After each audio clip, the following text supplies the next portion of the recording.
joyride, a hit and run. I thought I loved you and you thought I was fun. I'm moving on down the road. Watch me as I go, watch me as I go. Should I look both ways before you cross me, baby? 'Cause I don't break for boys. I'm moving on.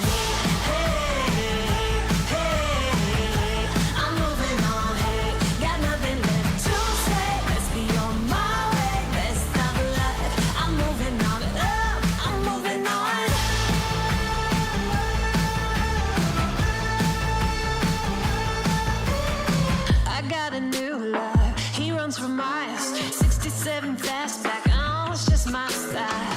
We're headed down the road. Just enjoy the show, watch me as I go.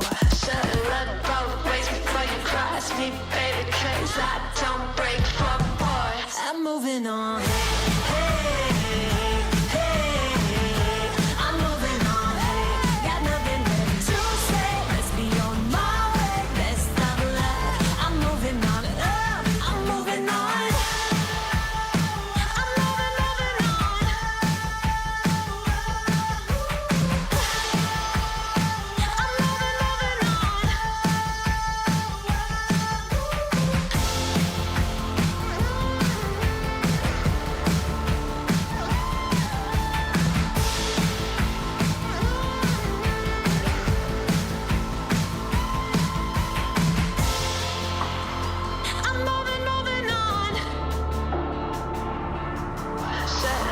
Both ways before you cross me, baby, 'cause I don't break for boys.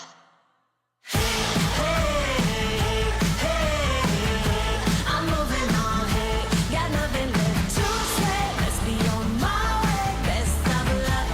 I'm moving on up, got nothing left to say. Let's be on my way, best of luck. I'm moving on up, got nothing left to say. Let's be on my way, best of luck. I'm moving on up, I'm moving on.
Air quality isn't the first thing that comes to mind when you think about chess and esports, but it affects our focus, decision-making, health, sleep, and more. What's in the air you breathe?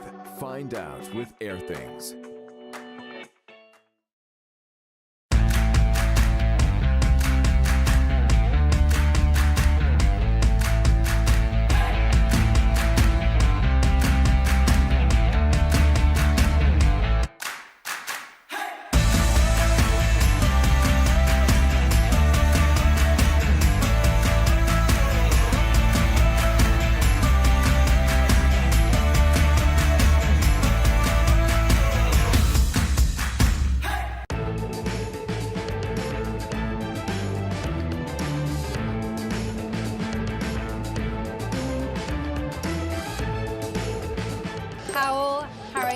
Kasparov, Karpov, Spassky, Fischer, Petrosian,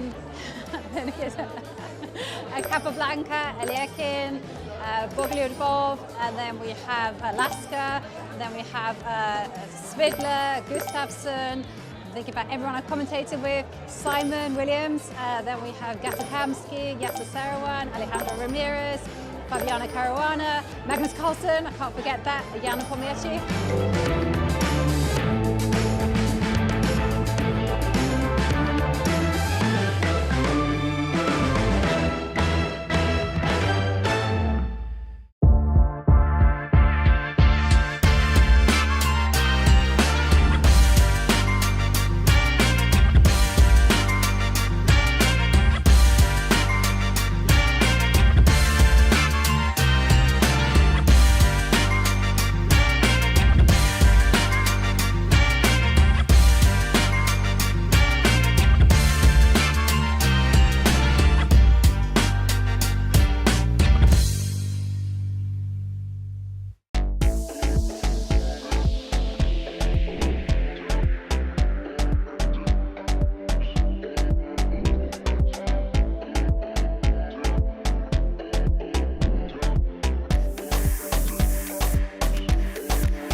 The Greenfield is a very good opening for those of you who are striving to get a double edge. In this video we're going to look at the latest developments in the 6 bishop g5 knight row. I'm gonna start with sort of my first official Stonewall game. The idea is not to fight against any opponent move, prevent everything, defend and so on. No, it's just to know.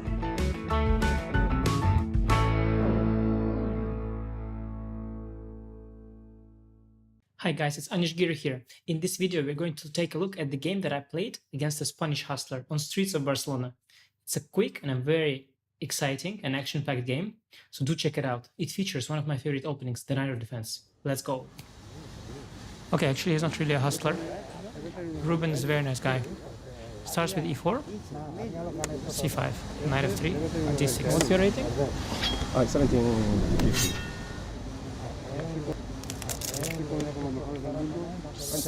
Opens Sicilian. Ruben knows his stuff. Knight f6, knight c3, a6.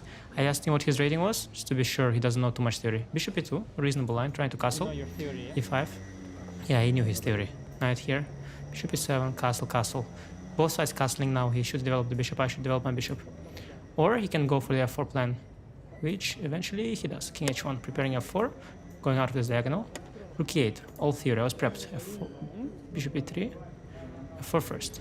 f4.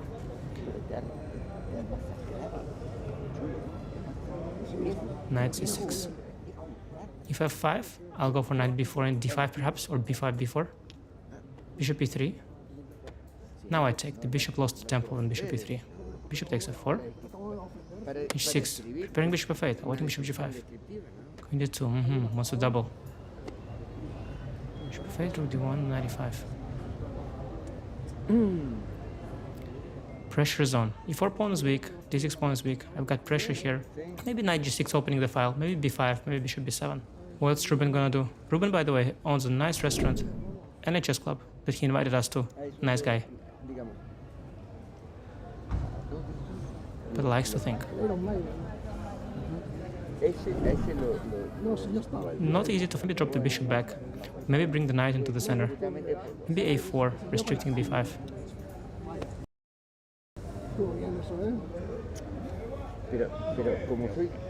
Which one is he gonna go for?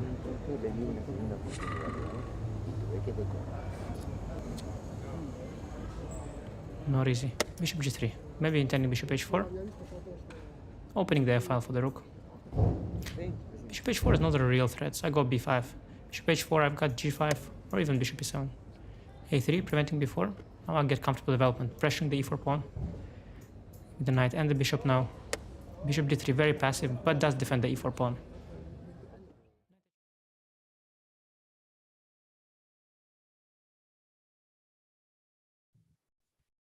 Hello everyone and welcome, a big welcome to all of you joining us here today for day 3 of the FTX Crypto Cup. This tournament just gets more and more dramatic every day with the kind of chess, the kind of results that we are seeing. And we're going to be talking to you guys for a bit before liftoff. We've got about 10 minutes. So let's quickly welcome Peter and get on the show. Peter, how are you doing? Yeah, hello Tania, hello everyone. Well, I mean, the tournament so far has been incredible.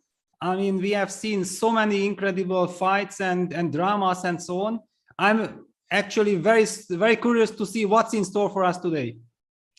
I'm sure there's a lot of action in store for us, but Peter, the drama has not just been contained to the chessboard.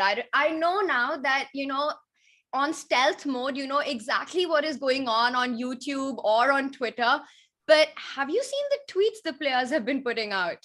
Yeah, usually I'm following everything, but still I have to admit that Tania has just surprised me and shocked me like 15 minutes ago, revealing that there was some new tweet by Hans, apparently like some half an hour ago.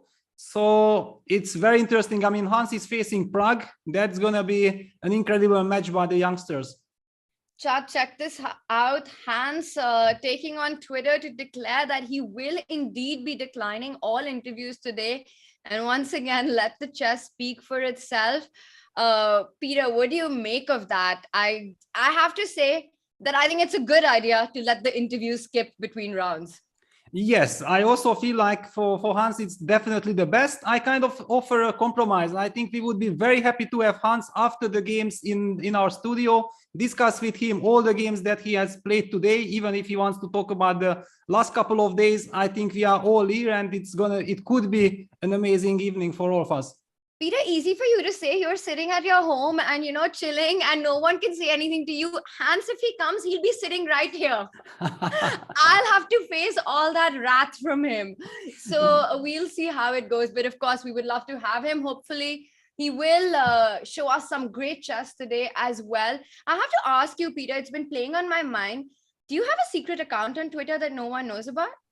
No. I mean, I'm just, you know, following everything, you know, I'm just typing, checking out all the latest news. I mean, basically on Chess24 Twitter, you have many tweets, then you are clicking on something, then some new horizon is opening up. Yes. So basically it's very easy to control everything. Chat, I don't think we're buying that. That was too much explanation. I do think that there is potentially a secret Twitter account. You know what? I see all these polls that we're running, Anish versus Alireza, Hans versus Prague. The real poll that we need is, does Peter have a secret Twitter account? Yes or no? What do you think, chat? But Peter, definitely some juicy matchups coming up for us. One of them being this one. Prague is on fire in this tournament so far. He beat Alireza in the first match. Anish, yesterday, we saw in that 4th game, he got one chance and then showed some really classy technique to convert that to a full point. And today he's playing a player who's definitely feels sometimes like he has this thing where he goes on tilt. So it's a really crucial day. If Hans has to bounce back in this tournament, he needs to make the result go his way today. Prague, not an easy opponent for that. Let's take a look at some of our other matchups that we've got. And Anish Giri, now also another player who surprisingly has been struggling in the event so far with 2 matches that he's lost. He's up against Alireza, who won his match yesterday. Peter, this one's going to be a fun one. Absolutely. I mean, I even don't know whom to really pick as a favorite, because Anish did lose the first 2 matches, but we know that against Magnus, he had his chance in the first 2 games after he went down. But yesterday also, he didn't play badly. I mean, he was more or less having things under control. It was a very even match against Prague. And then suddenly this terrible one-move blunder in move 4 cost him the match. So it's not exactly clear to me in which shape Anish is. Maybe, you know, he just needs to 1 match and then suddenly everything works in his direction. Maybe he's already suffering. We still did not notice it. In any case, it's going to be very, very important for him. Yeah, he needs to win. On the other hand, Alireza, after winning yesterday's match with 2.5 against Liam, he bounced back. He's on, I mean, he recovered all his self-confidence, I believe, and he's very much looking forward to all the action.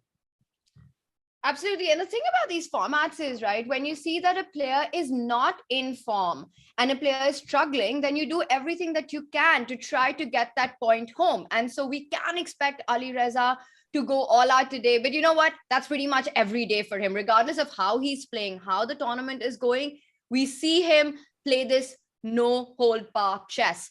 All right, let's see, Tad, what are our other matchups for today? And we've got a big one. Now, these two have so much history. They've played against each other in all different formats. And whenever Magnus Carlsen takes on Levon Aronian, it is a big, big fight. Peter, this is one which is so hard to pick a favorite.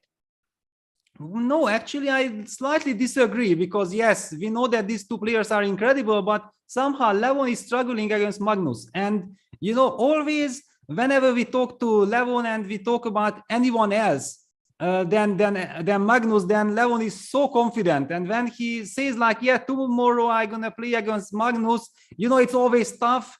It just shows like how much pain he has already kind of got in his clashes against Magnus. On the other hand, he's always very creative. He's always very fighting, always looking for chances. And that's exactly the kind of trick that he's going for the maximum, but Magnus sometimes calculates like a machine when he has to. And all this incredible creativity of Levon backfires against Magnus. So the big question is, can he somehow adjust his style a little bit against Magnus to be more conservative? Yeah, and then maybe like this balanced Magnus. In any case, Levon has the class to beat Magnus, but he's suffering against him. Interesting. I'm still expecting a massive fight. And you know what? I think we're going to see a playoff on this one. Our 4th matchup is Liam taking on Jan-Krzysztof Duda. Now, Jan-Krzysztof Duda did lose to Levon yesterday, but only in tie breaks, which actually puts him on 5th position. Let's bring up our rankings, our standings going into day 3 of the FTX Crypto Cup. And it's Magnus and Pragnananda leading with 6 points. I mean, this is amazing, right? Magnus, he's world champion, 31 or 32 years old. Pragnananda at 17, along with Magnus at 6 points. Prag is the youngest player in the field here, right? Yeah, should be. I mean, Gukesh is not here, yeah? So he should be youngest. Gukesh is not here. Neither is Nodirbek. Yeah, no, but I think Nodirbek is slightly older than, I mean, at least half a year older for sure. Than Prague, yeah? Well, they're Yes. all pretty close in age. Well, right now, at the top of the standings with 6 points, Magnus and Prague. Levon, with that win in the tie breaks, collected 2 points. And because of that, he's on 3rd place with 5, with a score of 5, and Jan-Krzysztof Duda with 4. Meanwhile, there are 3 players who are yet to score a point. And that's Liam, Anish, and Hans. I'm definitely surprised to see Anish there.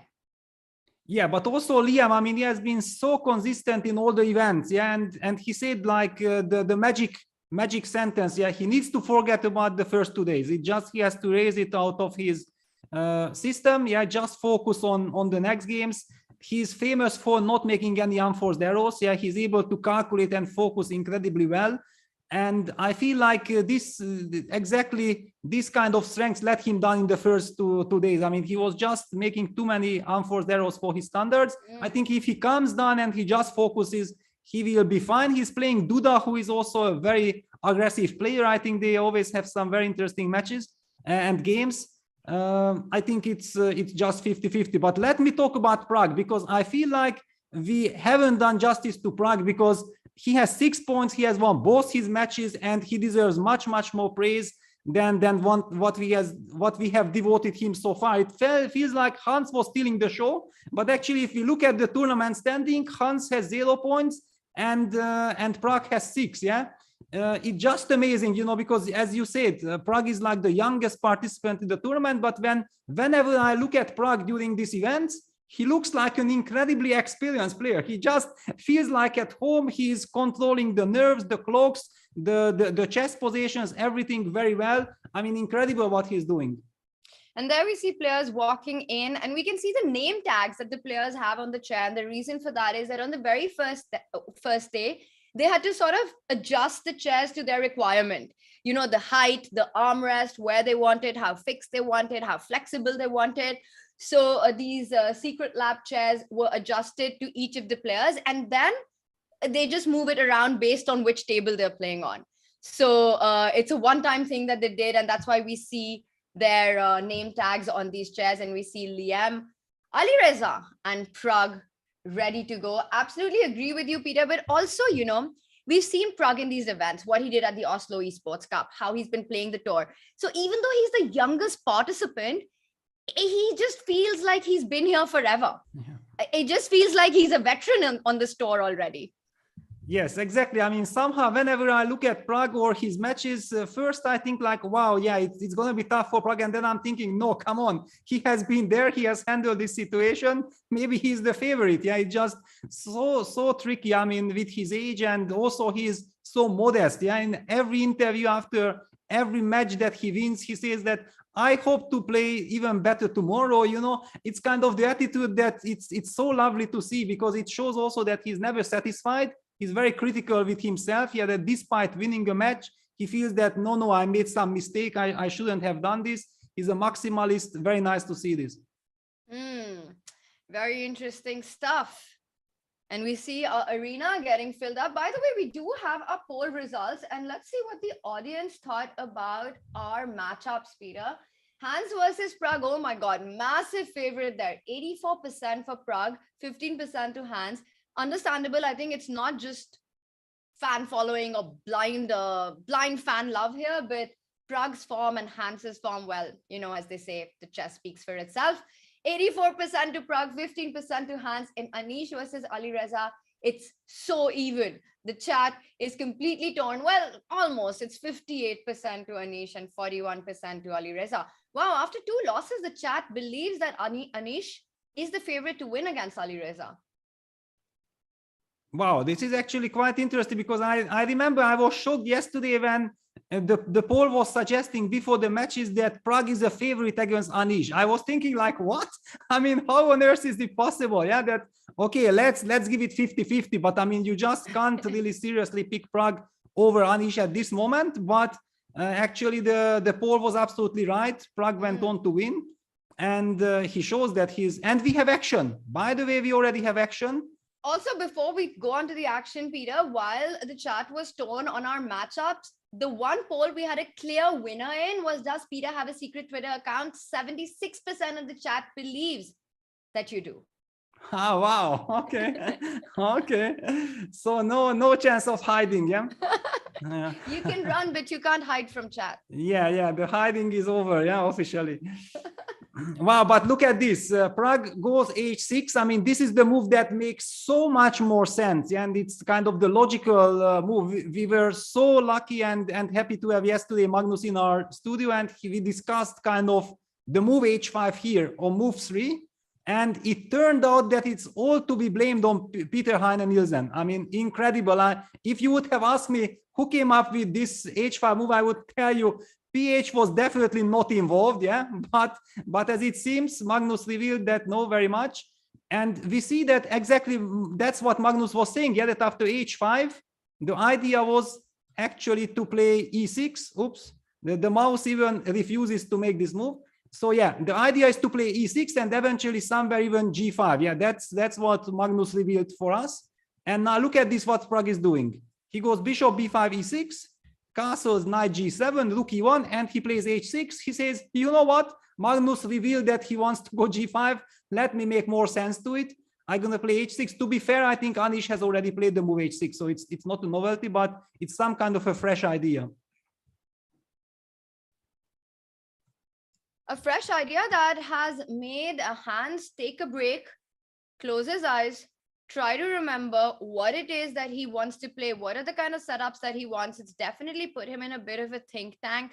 Peter, so you're saying that this just means that Pragg wants to go g5 and put that f8 bishop on g7.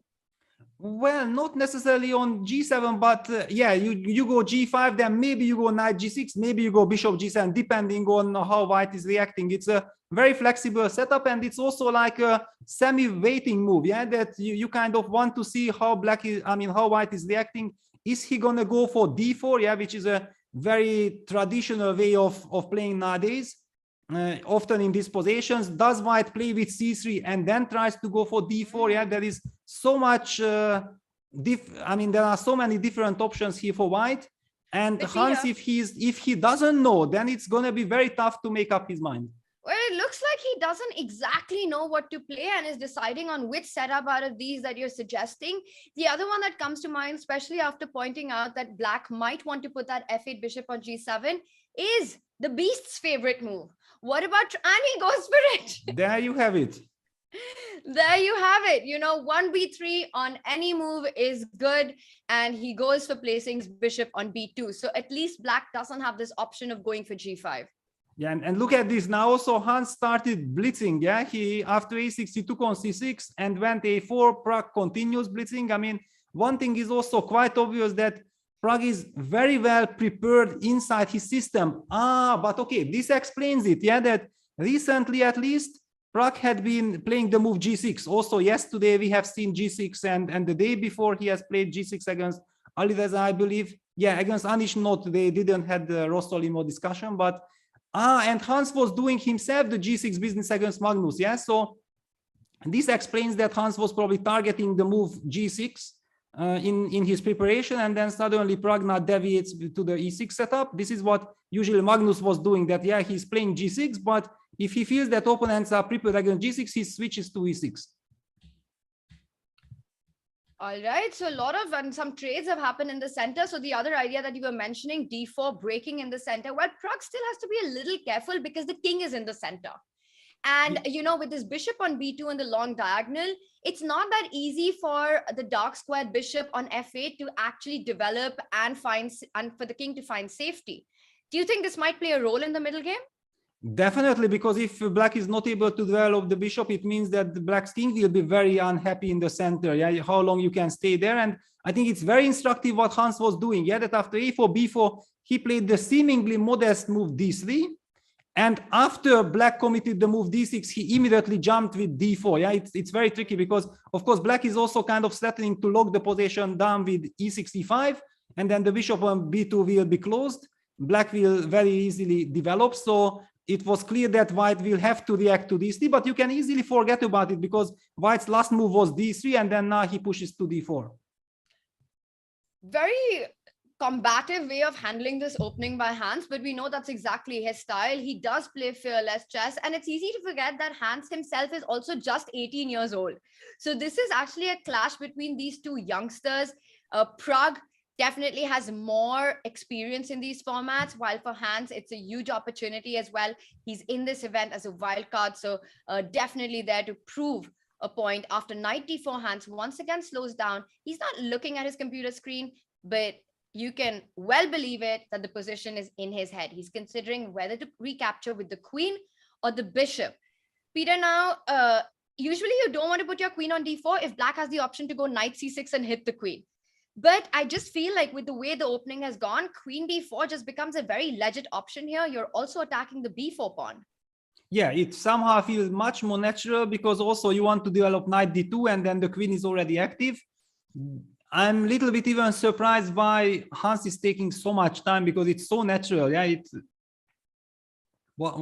I mean, Hans is moving around his chair. I'm not sure that he's not bothered with something. Yeah, and queen d4 is played. Yeah, exactly, because it was clear that he will blitz this move out. Makes a lot of sense, right? Usually in these Sicilians, you don't want to capture with the queen if it can be targeted, but with the knight on b8 traded off, that's not an option. Peter, this is going to be a hot and a wild game. Let's do a quick opening tour and see what the other players are up to. Meanwhile, do you want to start with the Magnus game?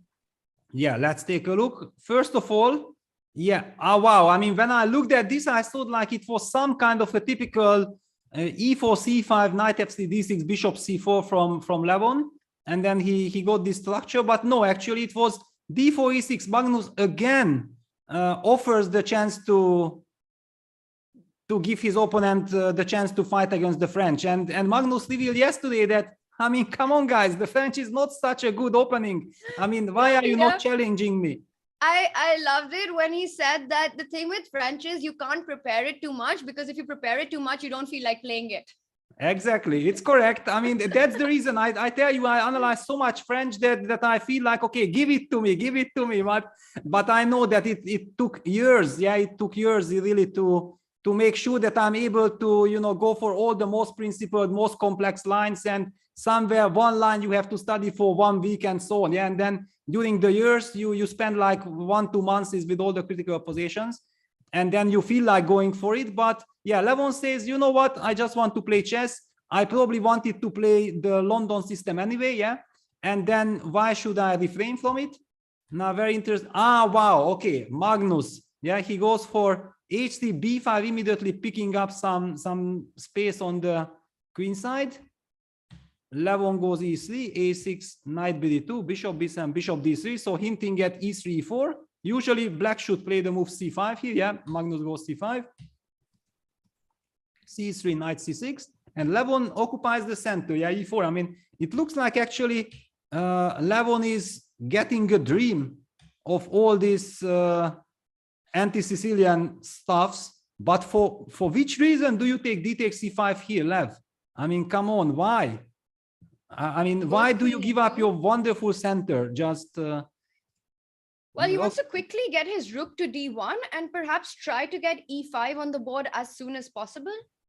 Yeah, but I mean, still, it feels very artificial. I mean, White really has the dream of all dreams. Maybe just play a move like a3. I mean, okay, just make sure that cd knight before will not disturb you. Yeah, because the problem what he disliked was that after queen e2, cd knight before comes and hits the bishop, and after bishop b1 there will be knight c2. Yeah, this was his problem.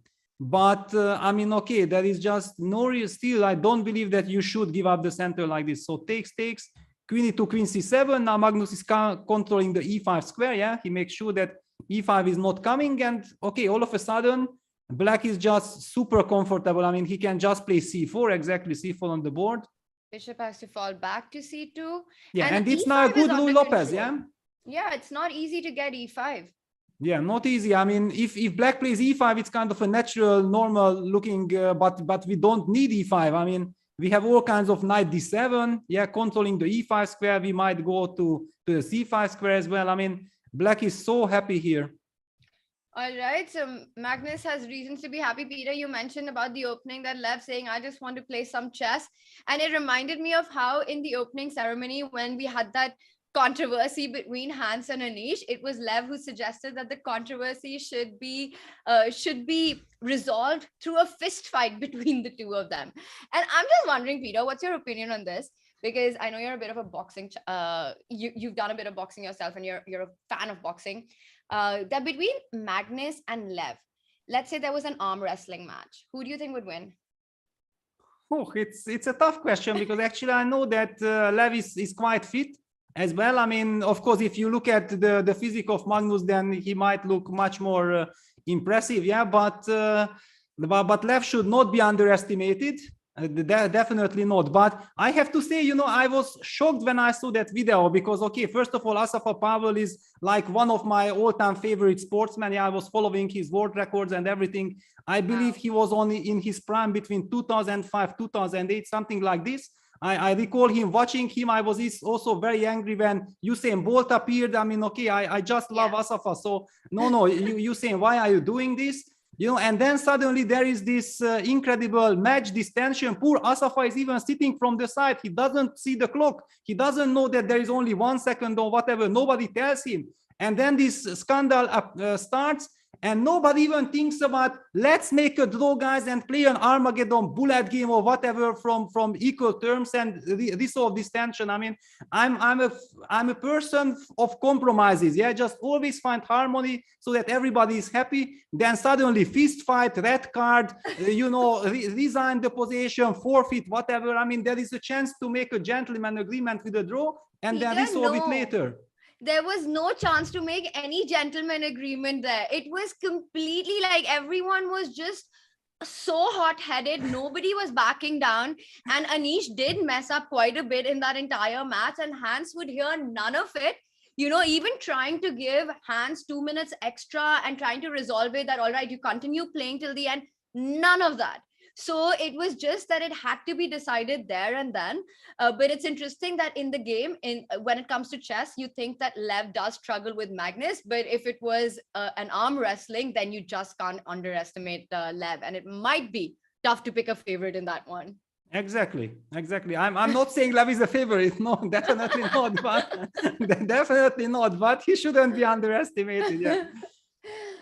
Well, maybe we can ask chat what they think about this as well, because we're clearly on poll day today. We're running a poll for everything. All right, Peter, let's move on to the next board and let's take a look at Anish Alireza. Yeah, Anish Alireza is a very interesting, big theoretical duel. I mean, it's a Catalan, and it's one of those lines that is, there for ages. I believe, for the last 15 years, it was considered to be a very solid system. Yeah, Bishop G2, C5. In fact, I believe that many Indian players, Vishy was doing this a lot. Surya Ganguly was doing a lot. All this C5, Hari himself. So it's like a system that has gotten this reputation that it's some kind of a suffering, but if you know what you are doing, then it can be a very stable, very solid choice for black. And this is what we are seeing. Anish is going for the endgame. Yeah, it's one of the main tries nowadays. Already for the last 15 years, basically, the endgame should not be underestimated. Yeah, Anish goes for the most traditional setup. C4, bishop b2, knight b3. Yeah, everything is played. Knight fd4. I think the players are following some game between Vestisu and Levon Aronyan, I believe. If I'm not mistaken, it's one of the last games. Knight b5. I was always wondering what's the big dream for black, because we will see that soon black will have to give up his bishop, his pair of bishop, and it feels like with the two bishops white should be able to put some pressure. But yeah, this is the new twist. Yeah, black plays rook c7, is not taking on d6 yet, goes for knight e5 and tries to get a completely different structure. Yeah, knight b5, bishop takes b5, rook d8 takes, c takes b5, and knight c4. So one can argue that, yes, white has the two bishops. On the other hand, the pawn on b5 can be a very powerful pawn if the knight lands on c6. But at the same time, it also gives away quite a lot of squares. So it's a complex position. And we see that Anish goes for the move rook d1, hitting the bishop. It's a counter strike. The best defense is a counterattack. Yeah, it's the common knowledge. And now after rook d7, takes, bishop b4, we see that the evaluator, but black has such a solid position. I'm not sure that computers can evaluate it correctly. So bishop f6 played. Let's see how this will continue. Anish has got twice the amount of time on his clock. He's barely taken any time to trade off all these millions of pieces. Could be part of his strategy to try and get as much endgame play against Alireza. Maybe he feels his best chances are in some sort of a technical strategic position rather than allowing any kind of dynamics, complications in the middle game. We'll see how this one continues. Peter, meanwhile, let's just go to our final game, the Liam versus Jan-Krzysztof Duda, and the position that we have on the board right now. Bishop d2 is played. And I'm just wondering, what happens after bishop f3? Bishop f3, the a3 pawn is hanging. And just let's check this line for a moment, because you trade. My first thought was bishop b4, but bishop b4, you can just spin that bishop with either queen b2 or queen b3. Yes, I understood your point immediately. For example, queen b2, and the point is that after bishop c6, there is rook b8, yeah? Yes, winning the bishop.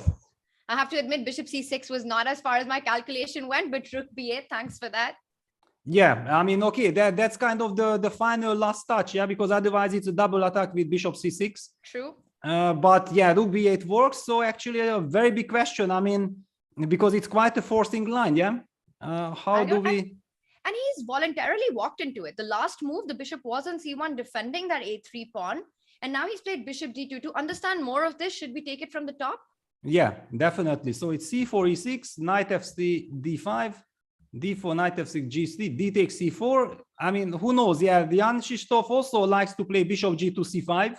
So maybe it was this system, and for this reason, Liam decided to sidestep it with queen a4, try to keep some more life, but it's, according to Terry, I think quite an easy line for black. Takes b5, queen d3, bishop b7, castle c5. Yeah, this is a dream Catalan for black. So yeah, Liam goes for a4, cd4 takes, everything traded. Yeah, usually this is a very nice setup for black in the Catalan, because white is not able to take knight d4 because the bishop is hanging on g2. It's a very unpleasant, nasty pin. So that's why white plays knight a3. Now black takes the knight in one go with bishop a3, b takes a3, e5. The pawn is protected now. Yeah, so white grabs the pawn, short castle, and bishop d2 happens. And wow, d3 played. So for some reason, he didn't like picking up that pawn, and it was kind of hard to understand or refute. Maybe he just felt that white would have enough play with the two bishops, or d3 could just be a move that's stronger than going for bishop f3. Let's take a look at this. So e takes d3 is impossible. The f3 knight is hanging. Queen takes d3 feels like it needs to be played, because after knight e5, the g2 bishop hangs. So you can't even move the knight. So let's take a look at queen d3, e4. Yeah, but then e4 wins the piece, yeah? And there's no tactics there, yeah? Yeah, no tactics, yeah, because knight protects the knight. I mean, it's a very tempting move, yeah? It's the reason. And let's also not forget that after d2, queen e2, there will be bishop a6 winning the exchange, by the way. So oh, wow. There is quite a lot of direct pressure on white. I see why he got really attracted to this. 100%. I mean, after seeing all these tactical shots coming in with d3, it just feels a lot more attractive than just going for a simple pawn. Yeah, because after giving up this wonderful bishop, I mean, one might get the feeling that the two bishops should kind of compensate. And yeah, Tadeusz is mentioning that computer says that rook e1 is probably the right move. And it's also kind of the move that I was considering, because the point was that after rook e1, d takes e2. Oops, let's just make this move. Yeah. So rook e1, d takes e2, queen takes e2. Now the move that I was mentioning, bishop a6, is no longer a problem because the rook moved. Yeah. So once you calculate and you see the threat, then you understand why maybe rook e1 is a move. But still, it's so difficult to make such move. The move knight h4 is the human move. You want to resolve the tension along this terrible long diagonal, yeah, and if you trade the bishops, then you will not have any problem recapturing on e2 eventually. But a3 pawn will be hanging. I mean, the pawn is not running away. Wow, a lot of complexity. By the way, meanwhile, Peter, I've just opened our chat, and Tania, please ask Peter what is his favorite opening. Wow, I mean, okay, so if I can choose for my opponent, then the French, yeah, please play the French. I mean, it's definitely my favorite. I mean, I feel like if, you know, there were some how to say it, yeah, some moments, you know, when I was struggling to win a game, yeah, and for quite some period, for example, for half a year or for some couple of tournaments, and then my opponent played the French, I knew my time has come. Yeah, it was always like this, that I love to play against the French. Otherwise, if I have to play something, then I love the Nimzo Indian. I definitely love it. I like all kinds of Nimzo Indians, and I feel them. I feel very comfortable with black. That's amazing you say that, because a lot of our chat guessed it. I see it. Mehdi is also commenting that Nimzo Indian is Peter's favorite opening. So chat knows you well. All right, let's come back to our live position. He decided to take the pawn on e2. So queen e2 seems to be the move that needs to be made, but yeah, but then the a3 pawn is hanging. Yeah, for example, okay, queen e2, we just take on g2, you take knight g2, and we pick the pawn up. This a3 pawn was hanging even a while ago, but is there an alternative to queen e2? Is he thinking about, because I don't see another move? Yeah, well, I'm wondering if he thinks that, does he have the right to play rook a1? It feels... And bishop g2? Yeah, and then just knight g2, but I cannot really imagine. Bishop g2, knight g2, and you're saying at some point you'll be able to pick up the e2 pawn. Yeah, but I mean, some queen f3, queen e4. I mean, I'm Queen not. f3, queen e4 Yeah. is so scary with knight g4 jumping in after queen f3. Yeah, I mean, okay, definitely the knight will jump and will kick the queen away. Yeah, with knight e1 or knight h4. I don't know exactly which one, maybe knight e1, but still, I mean, I just can't even look at it. It's just so scary. I don't know, maybe Liam is just kind of shocked, yeah, that the first 2 days had not gone according plan, and now he wanted to, you know, get a new start, and with white he gets into some kind of a trouble. It's very unpleasant. Also, Peter, I'm wondering if after rook a1, black might even have a move like bishop a6, because you really don't want to lose that e2 pawn. And after bishop a8, there's bishop b5. It's going to be much harder to pick up that pawn now. Yeah, no, I mean, I just hate this position from the white side. Let's move on to something. Let's move on. It's too painful. Yeah, let's take a look at Hans, because actually I feel like Hans has a big advantage. I mean, this is a dream come true for white. I mean, exactly the opposite of what Liam got. I mean, knight on c4, pressure against the d6 pawn. There are all kinds of direct ways of maybe taking the pawn, even some ideas like queen g3 if you want to be very ambitious. But yeah, maybe it's time to calculate what happens if we just pick up the pawn. Peter, before we calculate that, we left it at queen d4. Let's just see how Hans actually developed and brought it to this point, because really nicely played by him, getting that knight from b1 to that c4 square quickly, getting all his pieces into play, putting that rook on d1 as well. Yeah, I think like actually Hans fooled Prague. Yeah, that after h6 he was spending quite some time. I believe that he was recollecting some of his analyses. It was like we could see that he's not exactly focusing on the board. He was trying to remember how was it, and then he blitzed all these things out. He definitely tricked Prague, and here, look at this. Yeah, it was clear that the knight comes to c4 and white has a clear advantage. The only question that is there, you know, an easy way to keep the advantage, or one needs to calculate some very specific lines. And for example, now the way of taking on d6, is that so critical? Yeah, let's take a look. So what happens after knight takes d6? All right, so I'm very tempted to keep that bishop on e7 with ideas of bishop g5 as well. I don't want to. What happens if I go queen c5? Queen c5, yeah. Is it an okay option? Now I also have this. Yeah, this is what I wanted to combine, maybe with some moves like queen g3 now. And I'm attacking the bishop, I'm attacking the pawn on e5 as well, putting pressure on the g7 pawn. I mean, it feels very, very shaky for easy. black. Yeah, this queen g3 move is very annoying. All right, Peter, let's back up and see what happens if black doesn't move with the queen. But I mean, I feel like maybe queen e6 maybe queen is the... e6 might be a better square, no? Yeah, maybe, but I mean, I'm coming with knight f5, but yeah, I feel like queen e6 but then might be bishop the g5, idea. and this is what I wanted. Queen e6, and then if you go knight f5, I was hoping for bishop g5. Yes, this already makes sense, because suddenly the bishops are annoying. Yeah, so that's kind of the big question. Yeah, after queen e6, do I have, because I could eventually even try to take on a6, but that runs into some pin with rook f8. I definitely don't feel like pinning myself. I might lose some material. And those are a lot of pins. It's not just the queen on a6, but the rook on d2 as well.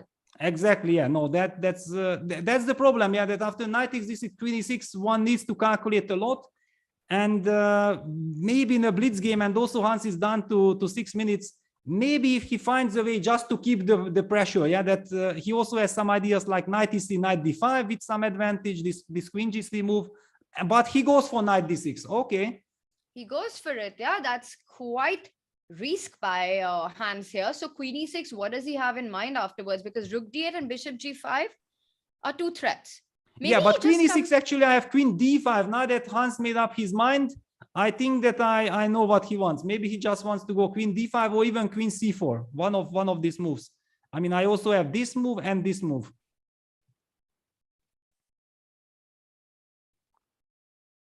Okay, let's put it on d5 first. Let's start with queen d5. What happens if I start by pinning the knight? Yeah, if you go rook fd8, I just take on e6. Bishop e6. And bishop e6, I can first of all take on e5. Yeah. I also have rook ed1, so basically I already have two choices. Yeah, it's kind of very nice that I have an He's option. gone So for let's queen take a e6. look. By the way, queen e6 is on the board. Exactly. It had to be played. Okay, Peter, what about if after queen d5, black decides to go all out and try and put up something with queen g6? I'm trying to put pressure on g2 and also pin the knight on the next move with rook d8. Yeah, but I will have bishop takes e5. I Yeah, believe and then that. rook d8. Is that, I mean, Yeah, is- but my knight is cemented. Yeah, I mean, I already protect with 3 pieces. And the bishop might come to g3 and I'm going to push e4, e5 as well. It's also an option, yeah. Just making sure that, but okay, it might be, you know, that you have some incredible tricks, yeah, like rook fd8. If I go bishop g3, you take bishop takes d6, and after bishop d6, bishop f3, and suddenly I'm pinned, and you threaten checkmate here, and it might be very nasty. I don't know. g3, queen g4 idea. Yeah, I mean, if I have to play g3, Also, that's... there's rook b6 because now there's no e5. Yeah, no, I mean, it just feels if I can't retreat the bishop to g3, then I don't even want to look at it. So yeah, lot to calculate, and it will be very interesting. Definitely, the computer also say that white is better, but maybe actually even queen c4 is better. On but, the board, okay. by the way, Peter, queen d5 played. We're going to find out what Prague has in mind. I don't think it's going to be going for this endgame with queen d5, rook d5. I have a feeling we're going to see queen g6 on the board. Yeah, it's very tempting, but actually after queen g6, if I want to be super professional, I'm gonna go knight f5. I actually have this move. After bishop, and just you give up the pawn, yeah? Yeah, because I just want to get e5 and then I'm hitting g7, so I will even get a queen trade if I want. Yeah, and Prague goes queen takes d5. It's not a happy choice. Not a happy choice, but he decides to go for the endgame and now defends this pawn with f6. So he's got 2 bishops, he's down a pawn, and this is going to be a mammoth defensive task ahead of Prague, not an easy one. Yeah, but he makes sure that white's black squared bishop will not feel so happy. Yeah, this f6 is a very nice touch.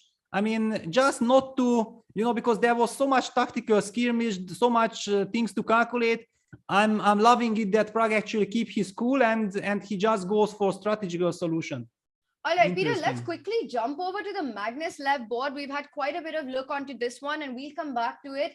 But this position is crazy. I'm trying to get my head around what is the piece count.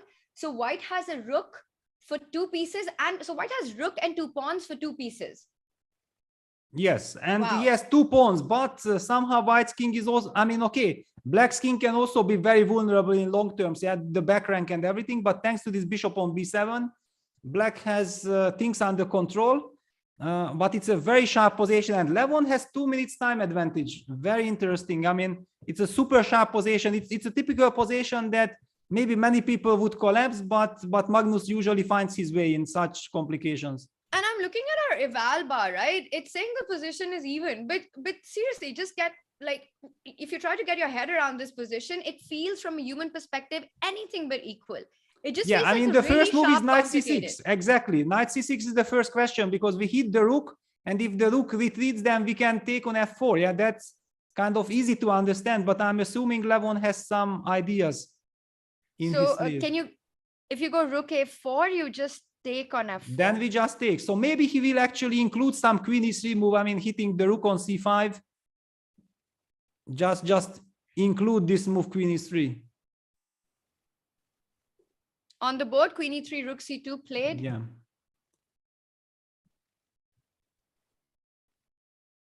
I mean, I know how difficult it is to play against Levon, yeah, because, for example, one of my big problems against Levon was that I know that he's an incredibly strong player. I know that he's very creative, and whenever he, you know, plays some brilliant move, I kind of believe him. Yeah, I kind of assume that, of course, yeah, Levon again made some brilliancy, but this is completely wrong kind of attitude to deal with his brilliancy like this.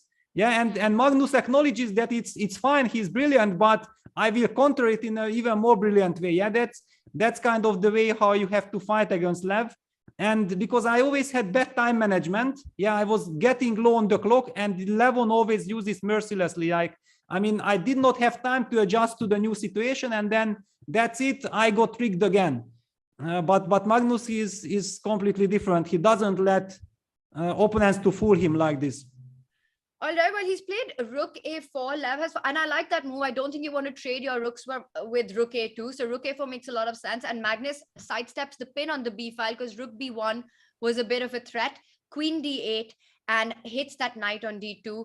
Levon goes knight f3. Everything under control. The e4, f4 pawns all defended. The back rank defended.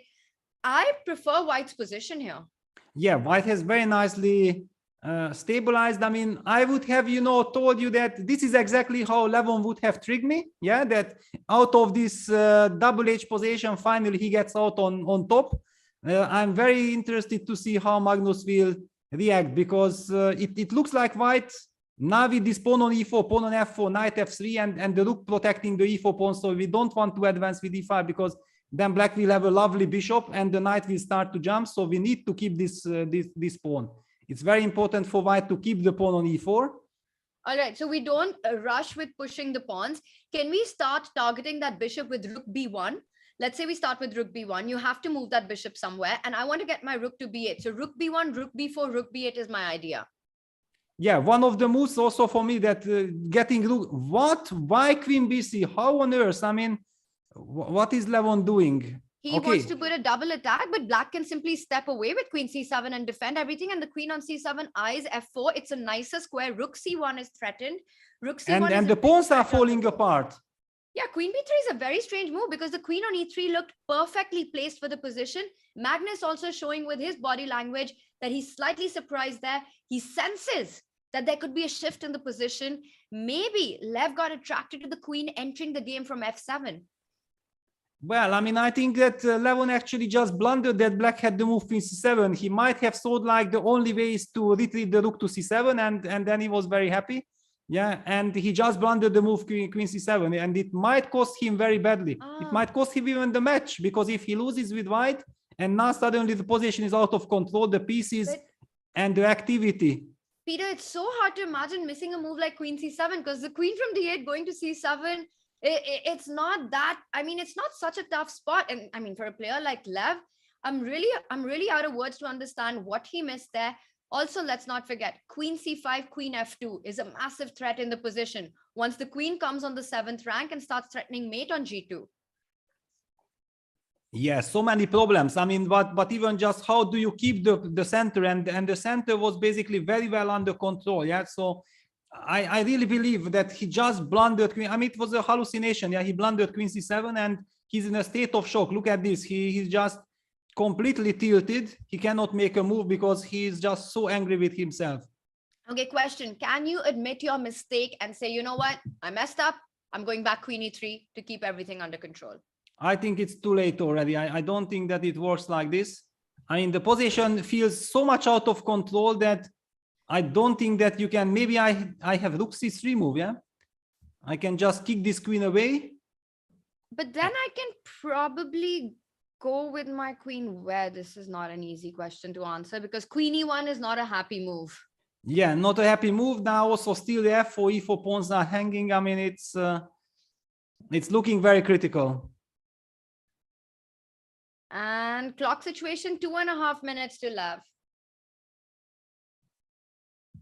Yeah, and he was up on the clock. Yeah, he had a very comfortable 6 minutes, lovely position, and all of a sudden he used all his time and went on to blunder, and now he's in trouble. Yeah, it's going to be very. I mean, if he loses this game, then basically he's losing the match. It will be very difficult to come back against Magnus like this. I also thought of queen b3. I'm sorry, Peter. Well, sort of. Let me tell you one thing. If you can consistently make all the bad moves that Lev is making, you're still an amazing player. Knight d4 is the move. Well, yeah, now, okay, knight d4. Yeah, Levon is fighting. Yeah, he spent all his time. Yeah, he spent like 4 minutes to come up with something. He's in a clear shock. So basically, he's provoking rook c1 check. Also, the question, does maybe black have some tactics? I mean, okay, rook d2, rook c1 check. Yeah, both are super tempting. So rook c1, because you can't really trade the rooks because queen f4 comes with a check. But anyways, queen f4 comes with a check. Yes, I think that, yeah, rook c1 is on the board. White will take, white will play king g2, and after queen f4 will play queen g3 and tries to save this endgame. Yeah, this is. But then you lose the e4 pawn as Yeah, well. he loses, but I mean, it's the best. Yeah, it's the question that at least here it's kind of a technical position. He might have chances to survive. Yeah, he understood that he just blew it completely. Yeah, with one move blundering this queen c7, and it was just out of control. Peter, reminds me of what you mentioned before the start of the match about this matchup and how Lev sometimes struggles with Magnus, and his creativity seems to just there be a roadblock to it at some point. And this is what happened in this game. Everything was going great. He managed to create this complicated dynamic position, and then one miss with queen b3. Yeah, and a very unfortunate one, because exactly at the moment when he had things under control, yeah, everything worked according to plan. We don't know what happened before, because we knew that Magnus had a very comfortable position, so there was no reason for Levon actually to get a comfortable position later on. But it shows that he somewhere tricked Magnus, and then finally he tricked himself. That's because this queen b3 was asking for too much. But by the way, okay, now the situation has clarified. It's clear that Magnus will be torturing Levon forever here. And what about Hans Niemann? He has secured the pawn with his king march all the way to d1. He made sure that his weakness on c2 is protected. And yes, black has some hopes to survive due to the very strong bishop on e5 protected with the f6 pawn.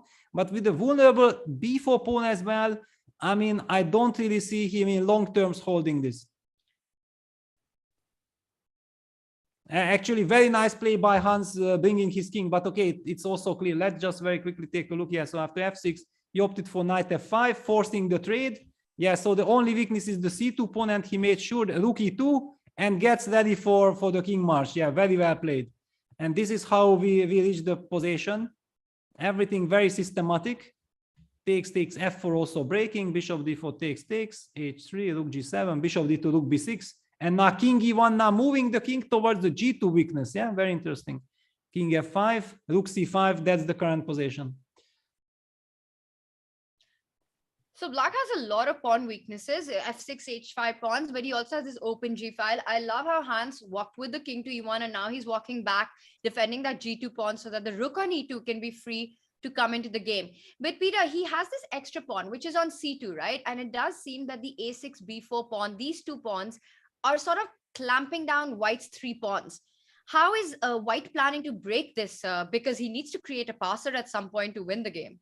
Yeah, but this rook c5 was a very nice move. Yeah, stopping any kind of counterplay on the c5. Yeah, Plug is doing absolutely correctly to try to create some counterplay on the d file. Yeah, he's hoping for some rook bd6 and eventually bishop g3 check, followed by rook d1 check. Yeah, but as long as white's rook stands on c5 and pins the bishop, that bishop is not moving. So it doesn't look like it should be enough. Wow, so Prague is down to 45 seconds, rook d7 played, and well, he's anyways threatening moves like rook d6 and then fall back with the king to g6 and all these ideas. He's gone for rook c4. The b4 pawn is not under attack because of rook takes d2 and bishop c3. Yeah, rook b4, you go rook d2. Yeah, this is exactly what I was a little bit afraid of with little time on the clock, that rook c4, rook bd6, that's what I was talking about, that now you cannot take bishop b4 maybe because bishop g3, rook d1 will be, you will still have the move, after king f1, bishop e1 back, but it's very annoying to be pinned like this. You don't know if it's a checkmate or not. Maybe some rook 7 d2 is very annoying, but maybe you can take. So it's not really up to Hans to see how deeply he can calculate, because if he can take it and go unpunished, then of course it's great for him. But otherwise, I don't understand why he played rook c4. It's a risky move. Peter, does it help for white to include a check with g4 just to push the king back? Ah, wow. Okay, that's the move. That's lovely, because then we have king g2 afterwards. Yeah, then everything is great. Yeah, just g4, and for example, takes, king moves back. We can, yeah, and it's on the board. Now we can take. Yeah, that's it. And now the difference is that after bishop g3, as you're pointing out, you can go king f1, and let's say you take the pawn on b4, and after king f1, rook d1, there's king g2. Exactly. The king just runs away and then say thank you very much. Wow, this is super important, because I was thinking from too far away, and I already foreseen the danger after rook d7 that, okay, rook c4, rook bd6 followed by bishop g3, rook d1 I'm not liking, but yeah, it's so easy to miss this intermezzo g4 check, and seems like white has everything under control and can even grab this annoying b4 pawn. So that's what Hans had in mind when he made the move rook c4. All right, it looks like he's showing some good technique on this one. And king g6, so he's just thinking about picking up the pawn. You definitely don't want to take with the rook because of all these ideas with rook d2 and bishop c3. Picks up the pawn, rook d1 check, king f2 played, and rook h7 you're pointing out for counterplay. Yeah, I mean, it's a blitz game. Yeah, the people are down to 1 minute, so you want to create some mess. Yeah, there is bishop d4 check, trying to hunt white's king a little bit, and rook h7. So that's what Pragg is now considering. I'm just wondering if white's king, how safe it would be on e4. Let's say you go rook h7 and white says he's gone for it. He's gone for your idea, trying to create counter chances, both players down to 50 seconds. But it just feels that white can march with the king to e4. Let's say king f3 you start with. Yeah, but then I will give you a check on h3 and I'm going to go rook g3. Oh, wow. Yeah, that's annoying. Yeah, that's annoying. Yeah, Hans goes rook e1, making sure that he eliminates this rook from d1. Now rook h2 check, he just goes king f3. And actually, the rook doesn't have a great square. d2, d3 both covered. He wants to keep as many pieces on the board as possible. So rook d5, I like it, keeping chances alive. Yeah, he needs to keep the rooks, and I mean, there is certain uncomfortable, I mean, disharmony in white's position. Yeah, the king on f2, and if you have 20 minutes on the clock, it's not a big issue. You spend time and you find, but with few seconds on the clock, we are into this. But now he gets king e4 tempo. That's a huge difference. So if rook h3 check, then king e4 will be a tempo, and he might be able to consolidate. But still, the king is stuck on e4 as well. But you have rook e3 after that. You can try and push this rook out and then come back with the king. Yes, that's a nice move. Yeah. Now hitting the rook, and then next move rook e3. But then rook h4, king f3, rook h3 check. I mean, I still keep on harassing the king. Not King easy. F2? I mean, down to 25. Yeah, bishop c5, trying to bring that bishop closer, but after rook g1. He wants to go rook Okay. g1. That's super nice, Peter, because he wants to defend it from g1. Yeah, as they say, that's why you have to be young. Yeah, I mean, because you keep your calm and you notice your. I mean, usually, for example, I feel like, you know, in my age, we always see the ideas for the opponent in time trouble, not for ourselves. It's tricky. All right, king g5. Now getting the king onto the counterplay as well, hitting the g4 pawn. Yeah, very tricky. You always have to watch out for stuff like rook h4 and f5 ideas also at some moment. Yeah, and this king on e4 is kind of in not a mating net, because whenever there is a check, then the king will be freed. But I mean, it just doesn't feel comfortable.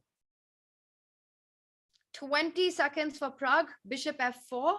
So now you have to watch out, because there are all these ideas with maybe rook e7. But now hang on, bishop d4. I mean, if bishop d4 is possible, I think it's a stabilizing move that wins the game. Yeah, because suddenly you don't have bishop e5 anymore. Then we will have rook c5 check and so on. Yeah, bishop d4 played. That's it. That's it. It's a big problem now for Pragg. I mean, with little time on the clock, this is so important to get the centralized bishop. Bishop g3. So bishop f6 was a threat, and he moves away with the bishop. Yeah, but now check, and if king g4, we can even take on f6, and we get access to the e5 square with our bishop. Yeah, so we take and then come back. So Pragg will have to move back with the king to g6, but okay, then I just lost. I mean, white is 2 pawns up, plus gets the momentum to go rook c6, rook f1. I mean, now the bishop on d4 is a monster. Wow. Even rook h5. Okay, merciless. Yeah, forcing a trade and winning on the spot.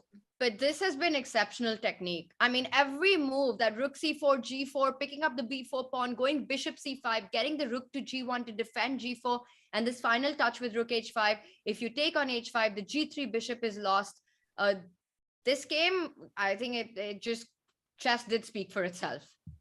Yeah, I mean, Hans means business, that's for sure. I mean, okay, he came very determined. I mean, basically his tweet already meant, you know, that, okay, I will just be focusing on my game. I don't want to be provoked. I don't want to be distracted. It was a very well thought tweet actually by him. And a very well thought moves in this game. Well, rook f6 was not possible because after bishop f6, d4 was hanging, but instead he captures bishop f6. It's pin, and after rook e2, he wants to go king f3, hitting that rook. Yes, I mean, I don't see exactly how Prague is now. Okay, rook f7, yeah, Prague is fighting. I mean, fighting like a lion. He might win the exchange or win some material, but it won't be enough to save the game. You mean we might be seeing an endgame with rook h4, bishop h4? Exactly. I mean, it feels like it should be winning, but okay, it's the game still goes on. It would be some kind of a achievement. Hans down to 7 seconds. He goes bishop e5. Oof. Okay. Wow. And rook e2, you've got king d3. He has king d3, rook takes e5, rook takes f7, rook takes h5, and he wins this endgame with the 3 pawns against the bishop. Okay, we will be seeing this. But this is some insane calculation by Hans in seconds. Yeah, okay, he's good. I mean, okay, You can also that's why he's in the tournament. No, you can't take rook h4. The f1 rook is hanging, so you have to take the rook. Yes, you have to take now. Rook takes h5, and you can even choose. But I mean, gh5 is just a simple win. I mean, just take gh5 and you have one pass pawn on h file, and you have here the pawns. I mean, this is just completely winning. b4. So the black king has to try to defend the h5 pawn, and then it's just too much for the bishop with these. No, I mean, the king has to start moving towards the queen side, but then the h5 pawn disturbed. Exactly. Yeah. Well, like this is just the king and the 3 pawns will decide the game. Yeah, king d4, you just make sure that you activate your king, and then you decide if you push c4, c5, b5, or maybe you want a5, b5, whatever. I mean, it's already completely winning. 21 seconds to show the right way and the right technique here. He starts with the very flexible c4. I think he's just going to go b5 next. It just feels easiest, and then king d5. It's a matter of taste. I mean, it's up to him to decide. Yeah. Wow, what a game. All right, we'll stay with this till the end. Wow, I also see that there are some incredible developments. First of all, Liam has turned the tables and is winning against Duda. And Hans, listen to you, Tanya. He just pushes b5. I just think it just keeps all the options, and you're just going king d5 and c5 next. And or if you trade on b5, then after this, you've got a5 coming in. And yeah, and okay, king d5, you just make sure that your king is coming, and then you push the pawns. I mean, you just can't stop those pawns. We'll stay till the end with this one, and then we'll quickly switch to the other boards. There's a lot of action everywhere, but just a quick update that Magnus is crushing this. Yeah, Magnus is crushing it. Yeah, Liam has turned the tables. He's winning. And the big question is, what about Anish? I mean, will Anish hold or he will lose? Maybe he will lose, actually. But yeah, for the moment, let's just see how these pawns are queening. So does he go a6, bishop f2, king c6? Yeah, that's what I'm expecting. He just walks. Actually, he doesn't even walk. He just pushes b6 and then a7. And if you go bishop a7, you can go king b7. Yeah, and that's it. Prague resigns. What a game by Hans. Brilliantly played from start to finish. Prague put up the max resistance, but Hans, after that brilliant play in the opening, managed to convert it. Peter, let's quickly switch to the Magnus game. Yeah, Magnus is doing the usual Magnus stuff. Yeah, I mean, he makes it look easy. I mean, we have seen that it was technically winning, but I was expecting some 100 moves torture. Instead of this, just straightforward, Magnus wins the game. I mean, somehow he even managed to win both pawns. So let's go to Ali Reza, because okay, Magnus is winning this. I mean, there is no highlight here, but this. Yeah. Okay. Thanks to the H pawn. Yeah, that white can actually give the knight for the pawn on e5, and then the H pawn is not enough. Should be an easy draw. But I mean, the b6 pawn is still alive, right? So let's say after knight c6, you take. Oh, okay, cool. No, I mean, he probably wants to go Yeah. king D, but we can jump knight c6. So in fact, then everything is, then it's just an elemental draw, knight c6, and it's finished. And you just go knight e5. Right. All right. So this will be over. And then, Peter, we've got Liam versus Jan-Krzysztof Duda. Let's just have our live position up.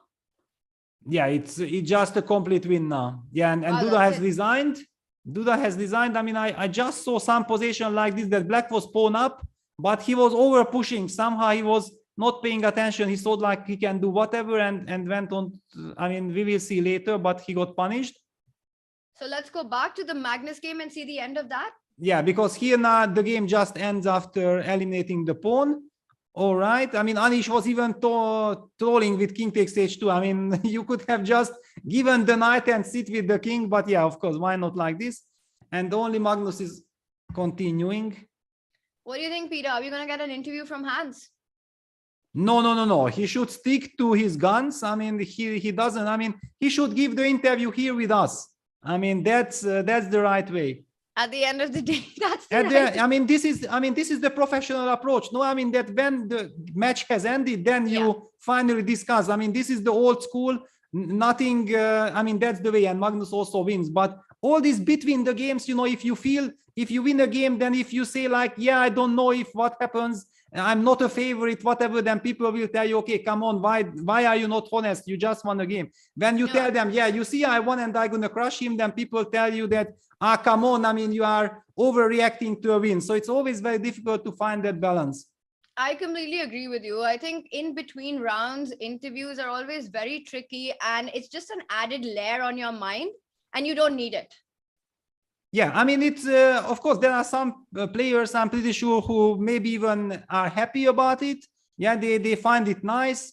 We have seen, for example, Duda seemed to be super calm and was very happy to explain. I mean, after he won against Levon, that was the moment, yeah, when he explained about how to break that fortress and so on. He went on to give an interview, a monologue for like 5 minutes, and Magnus was rushing and was showing on the clock. Yeah, did you see that tweet? Yeah, he was showing on his clock that, come on, it's already time for the next game. What kind of interview you guys are giving? It was very funny moment, and he went on to play h3. That was the moment when h3 appeared. It felt like he couldn't wait to play a3 because he was pointing at his clock, walking behind the Exactly. Yeah, guys, come on! I'm gonna play a3. Stop it! The attention should be on me. Yeah, that's he it. just couldn't wait. I mean, honestly, that a3 game could have totally gone wrong for Magnus, but he survived it somehow. Yeah, and if it would have been backfiring the a3, we would be criticizing him. How can you play like this? You have to treat the opponent with more respect whatsoever. But when he wins, then the result speaks for itself. Yeah.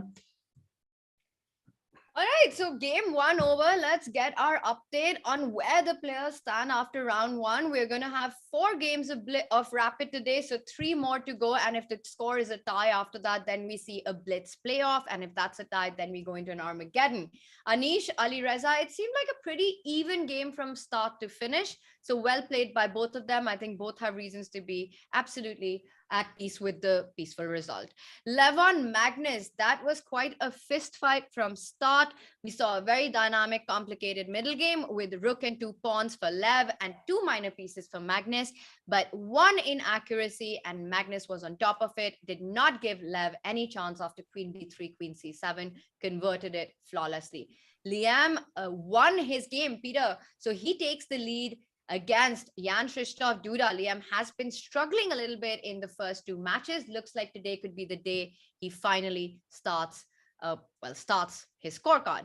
And we've got Hans with us again. The nerves, like, I think some of the decisions I made were just absolutely insane. Like to go king f3 to e4, I was just trusting my instinct, but I definitely was giving myself a heart attack. But I think it was correct. Like, but to do that with low time was very risky, but it also forced precision from his end. So I think I'm very happy with how I played. Thank you for an exciting game. Thank you. Oh my God, Peter, I'm in shock that we had Hans with us. That's brilliant. This time just one question. And what do you make of that? Well, I think that he shouldn't have done it. Yeah, just to keep to his tweet. On the other hand, he handled it very nicely. So it probably also shows that he's relieved, yeah, that he has played a good game. Things are going well, and he doesn't want to get into any provocation whatsoever. Just be very professional. And even highlighted that King F3, King E4 was not only giving us a heart attack also for him, but he was trusting his intuition, and it worked out. But Hans is not a man of his tweet then. Yeah, but he didn't know that he will win such a nice game. Yeah, that's you don't know these things, and probably and the guy also who is asking the interview, I don't know exactly his name, but probably he's a very nice guy, and he's there looking at you. I mean, you won a good game. He's treating you with a lot of respect. You feel like you want to answer. No, he's great. He's a journalist from Norway. His name is Sverre, and I absolutely agree with you. And kudos to Hans for giving another interview and telling us about the moment. And we've got Magnus with us as well.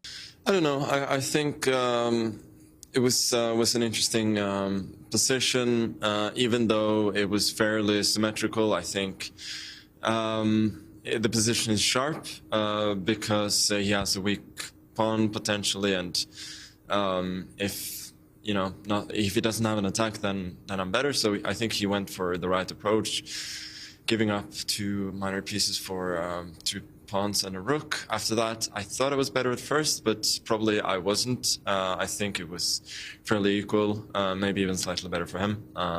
Anyway, I think he missed a couple of my moves later on, and then I was much better to winning. And then, yeah, right at the end, I'm got a little bit confused, and I got short of time, but I think I was almost winning. GM Ramirez here on the side was saying it's Magnus doing Magnus things in this game, and it was a very typical game for you. Do you agree with that? I don't know what is a typical game for me, but it was like just a nice, complicated game. We both were playing for a win, and eventually I got all the chances. Good luck. Thank you. Love it. Both players playing for a win is exactly the kind of chess we like to see. And eventually he got his chance and took it. In chat, Yaganat saying, Hans to interview. I don't have to do it, but I'll do it. Peter, I don't know if you've seen all the memes that are around that, by the way.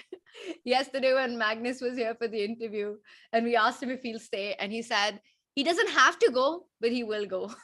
Yeah, I mean, it was very stylish, I have to admit. Yeah, I mean, when he started that he doesn't have, I already knew what he wants to say. Yeah, that's it. I was prepared already. I walked straight into it. It was classy. It was fun. It was fun. So this is the position that you have in front of us, Peter, with the Lev Magnus game. We've got a couple of minutes. Do you want to look at this? Yeah, I mean, because Magnus also highlighted it as the critical moment. Till the games don't start, we can maybe devote a little bit of time. So basically what Magnus was saying, that due to the weakness on e4, yeah, and black's harmonious pieces, if white is not going for some direct action, which Magnus actually provoked with his last move, queen e5, then white will be slightly worse. Yeah, and Levon doesn't like to be slightly worse. So it was kind of obvious that he will jump on the opportunity to kick the queen away with a tempo, and after queen b8, he gonna hit on e6. And Magnus, as he said, he was expecting this, and he kind of felt like with the 2 bishops and the vulnerable pawn on e4, black should be slightly better, but then Levon somehow confused him. And after rook a7, things went out of control. Bishop c5 takes. This is the moment when we joined in and we saw that, okay, so Levon's actually not doing badly at all. Knight c6, queen e3, rook c2. And then suddenly this incredible blunder after knight fc 97 happened. Knight fc 97, Levon played the move queen b3. And quite obviously we could see in his body language, he was shaking his head. He was not moving for like 4 minutes after. Queen c7 was a coach, protecting the bishop, protecting the rook. And suddenly white is losing all his center pawns. And it just collapsed after this. I think Magnus played pretty flawlessly. Peter, we've seen this game. Can we get a quick update on the Duda game? What happened? Because we didn't get time to look at that, and chat wants to just get a breakdown on it. Exactly, because it was clear that Duda has won a pawn. Yeah, we were thinking like, wow, I mean, Liam is not recovering, and it's a terrible start that he will have to suffer like this. But somehow I think that Duda got overambitious, like he did not want to play in a technical matter. He wanted to get even more than this. he was just taking too much risk. Finally, he was pushing somehow this g5. We will see when it comes. Yeah, g5. Of course, it's also kind of logical because you force the knight to g2, so white is very passive. Black should be winning in this position, but I think that the games are about to start, so we might not be able to finish it.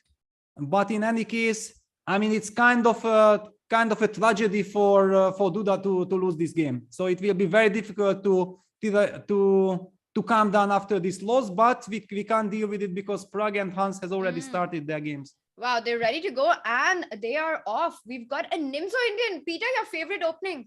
Well, still Bishop B4 is not yet played. Come on, Hans. Bishop B4. Come on, Hans. Do it. We need a Nimzo Indian. Go do it. Do it. Bishop B4 and then come join us in the studio. We're going to discuss Nimzo Indian. Just do it. We want Nimzo. We want Nimzo. Is it going to be a Nimzo? And you know what? Because Pragg has lost the first game, we might be seeing one of those very interesting sharp lines with no. I mean, Hans just says that, you know what? I don't want to be provoked into this tricky system with A3, which Pragg has already beaten. I think Yesipenko in Vaikanzi and maybe someone else. And he goes for this slightly worse endgame, but a rock solid system. However, yeah, it's very interesting because Magnus was in our studio yesterday and he revealed, the big secret that actually Pragg is incredibly gifted technically. So we know that he's very good in tactical play, he's very good in dynamic play, but actually he's a very good technician. Don't think like you trade the queens and you get away. It's not so easy. And he takes a committal decision of not allowing the h-pawn to go, harry the h-pawn, to go further down the board. H5 played, knight comes from h3. That's really nice, Peter, because given black's pawn structure, knight on f4 also feels like a good square for the knight to land on, but he's not going to allow it. And after g3, he'll come knight f4. Yeah, but usually after knight f4, black is often even taking on f4. So I'm expecting something like knight d7. The typical plan is eventually some knight b6, knight c8, and get the knight to d6, or somewhere even the very ugly move f5, knight f6 is also played, depending on the situation. I'm not such a big expert. We also see that Pragg is playing very nicely. He just wants to get the bishop probably out to d3. That's his move, indicating, I believe, king d2. On the other hand, you don't really want to trade on g6, so because the pawn on f6 is protecting the bishop. It's some kind of a status quo. But white should be tiny bit better. And probably after bishop d3, you can try to reroute the other knight as well at some point with knight e2, knight f4 idea once the b4 square is under control. Because if the light squared bishop does get traded, this h5 weakness will be a big one for the rest of the game. Yeah, definitely. If white could somehow, get the bishop to d3 and force his opponent to take, then white is kind of strategically winning. But of course, the position is such that black will always wait. Black also has some counterplay like knight b6, knight c4 check. Yeah, it should never be underestimated, this kind of counterplay. Sometimes it's good, sometimes it's bad. Yeah, it always depends on circumstances. And Pragg opts for rook e1. Rook e1, and that just implies that he's eyeing the move e4, a central break. You can't go f3 because g3 is hanging. So does he want to blow up the center with e4 next, regardless of f3? Well, honestly, I have no idea what Pragg wants in this moment. But at the same time, it's a psychological move, and he has blitzed out everything. So he gives also he's signaling to his opponent that it might be preparation. And then some mystical moves like rook e1, if you think that this is maybe preparation, then you can very easily explain that, okay, so there is some danger which the computer sees and I don't understand it. So you might be automatically provoked into some defense, while maybe you don't have to defend against anything. Yeah, it's all psychological. I'm loving Pragg's handling, that he's playing straightforward. He has a plan. I completely agree. I really like white's position. Despite black having the double bishop, this pawn structure on the king side looks quite bad for black, and it's a long-term weakness. Ideas like bishop d3, knight f4 are always in the air. Even if you trade off bishop f4, g takes f4, f5, or h5 pawn will be weak.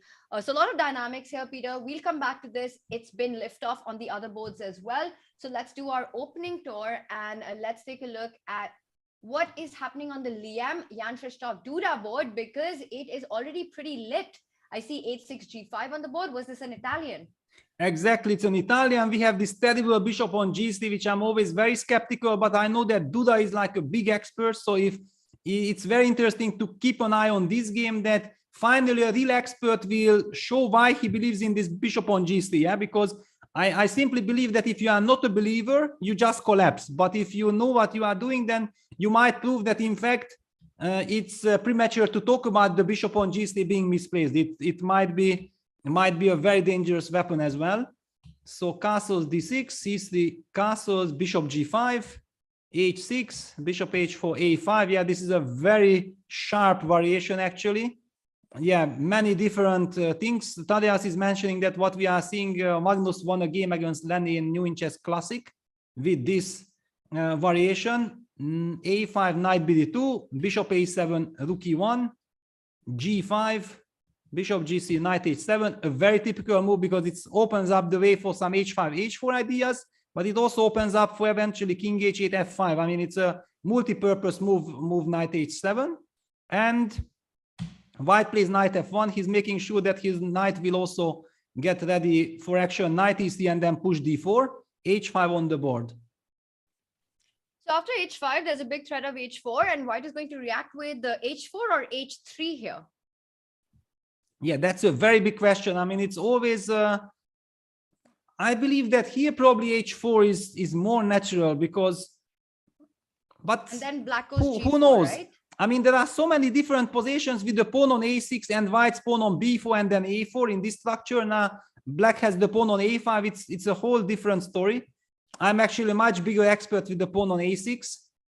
H4 on the board, because also I think after h3, these ideas of allowing black so much space with h4 and then eventually getting g4 in is not something that would be super ideal for white. So you don't want that. And he's gone for h4, g4 plate, knight falls back to d2. Yeah, h4, g4, knight fd2. It's so do you go knight e7, knight g6 now? Well, that's one of the typical plans. Yeah, knight e7, knight g6, just to target the pawn on h4, yeah, on the board. There is also another plan of going king h8 and then f5. I mean, all very dangerous. I kind of really like these positions for black because that bishop on a7 targeting that f2 point can also be really some menacing for white in many positions. And he needs to strike immediately in the center. He does it d4, but it's at the cost of a pawn. Black doesn't go on to take ed4, but continues with knight g6, hitting h4 instead.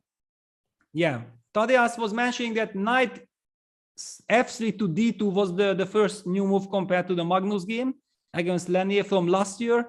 And he says that, wow, Duda comes well prepared. I'm not sure. Maybe he's bluffing. I mean, we should also not be forgetting that he has just lost the previous game in a most dramatic fashion. I mean, he was dominating that game. He had everything under control. He was pawn up. He was putting the pressure and then went on to lose in a heartbreaking fashion. And I feel like he might come, you know, not armed with big ideas, but with a lot of emotions, and especially against Liam. I mean, coming with emotions instead of real precise play, that can easily backfire. And I think we had seen similar positions during our prep at the Olympiad as well. We were looking at this stuff with black. And if you just back up one move, if I remember correctly, one of the problems with taking on d4 is that white just ignores it. White actually doesn't take back on d4, for example, after e takes d4. But it gives white a lot of play with moves like queen c2, somewhere e5 will come, bishop will come to d3, eyeing this diagonal, rook comes to d1. And that's the reason why this pawn on d4 should not be picked up.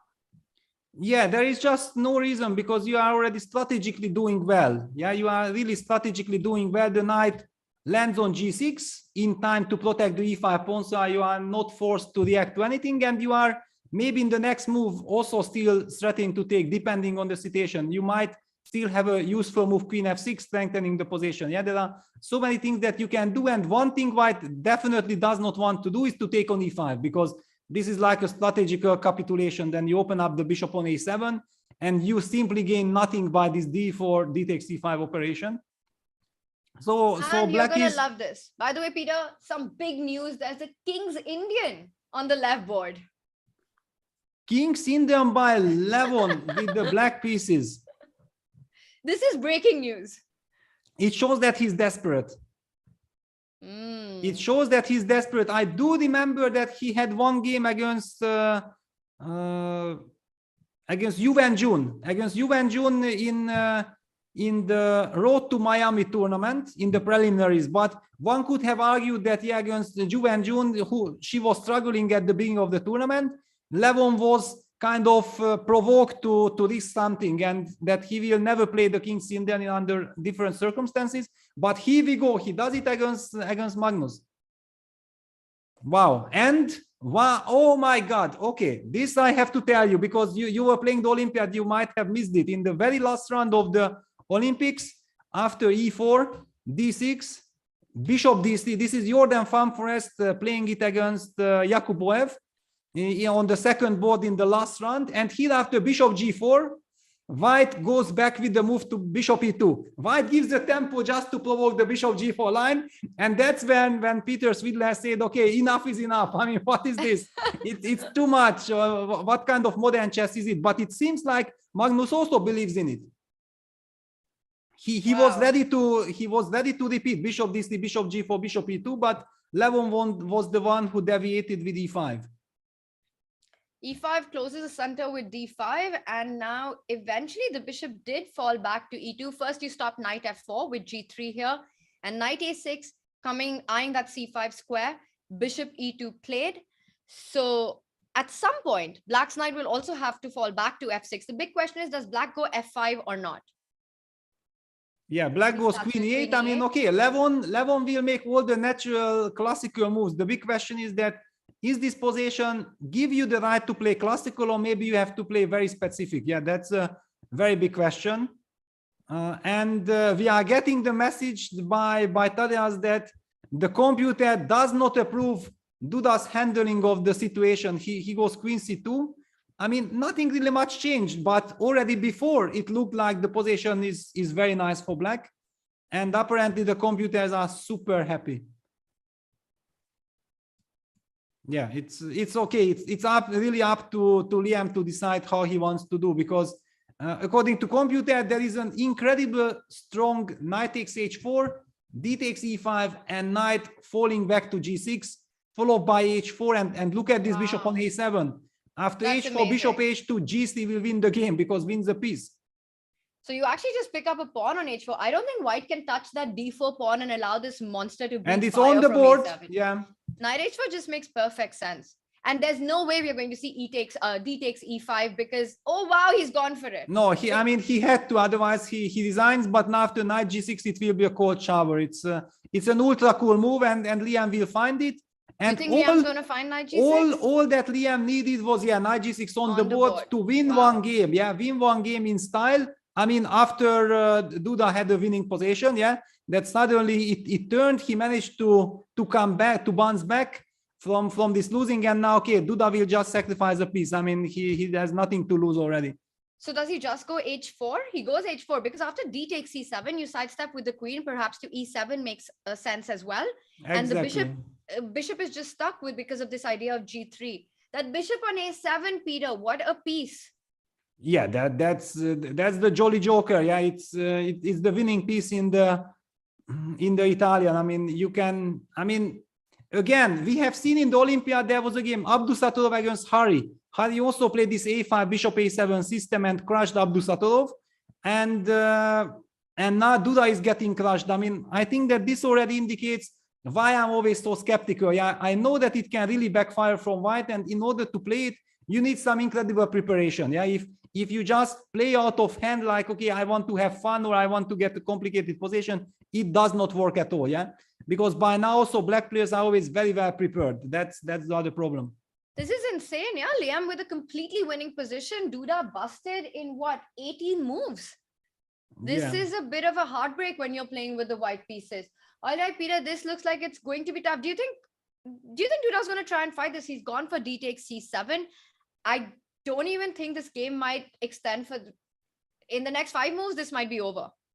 Well, I mean, Duda will fight. I mean, Duda is famous for fighting, but of course the problem is that the previous game was such a shock. Yeah, he should have won that game. He should be leading. Yeah, and he gave the chance for Liam to get back to life. Yeah, that's the problem. By the way, the very natural queen e7 that we were discussing, I did see the eval bar jump right up, and the computer does disapprove of this move. Tad is informing queen g5 was the accurate way to play. Queen e7 played quickly. Once again, a human move. And after bishop h2, what does white want after g3? Well, the point is that after g3, computer will probably just sacrifice on g3. And with the queen on g5, there was no sacrifice because you had enough pressure. So after g3, I believe we will be seeing knight g3, f8 g3, bishop takes g3, and white has hell of a lot of pawns. And this is a big difference with queen e7, queen g5, that if your queen is on g5, now you can pick up the bishop on g3. Yeah, but the problem was that after queen g5, it looked like there is a vacating square for white's bishop on d6, but it would have run into probably queen f6 followed by queen takes f2, queen g1 checkmate. Yeah.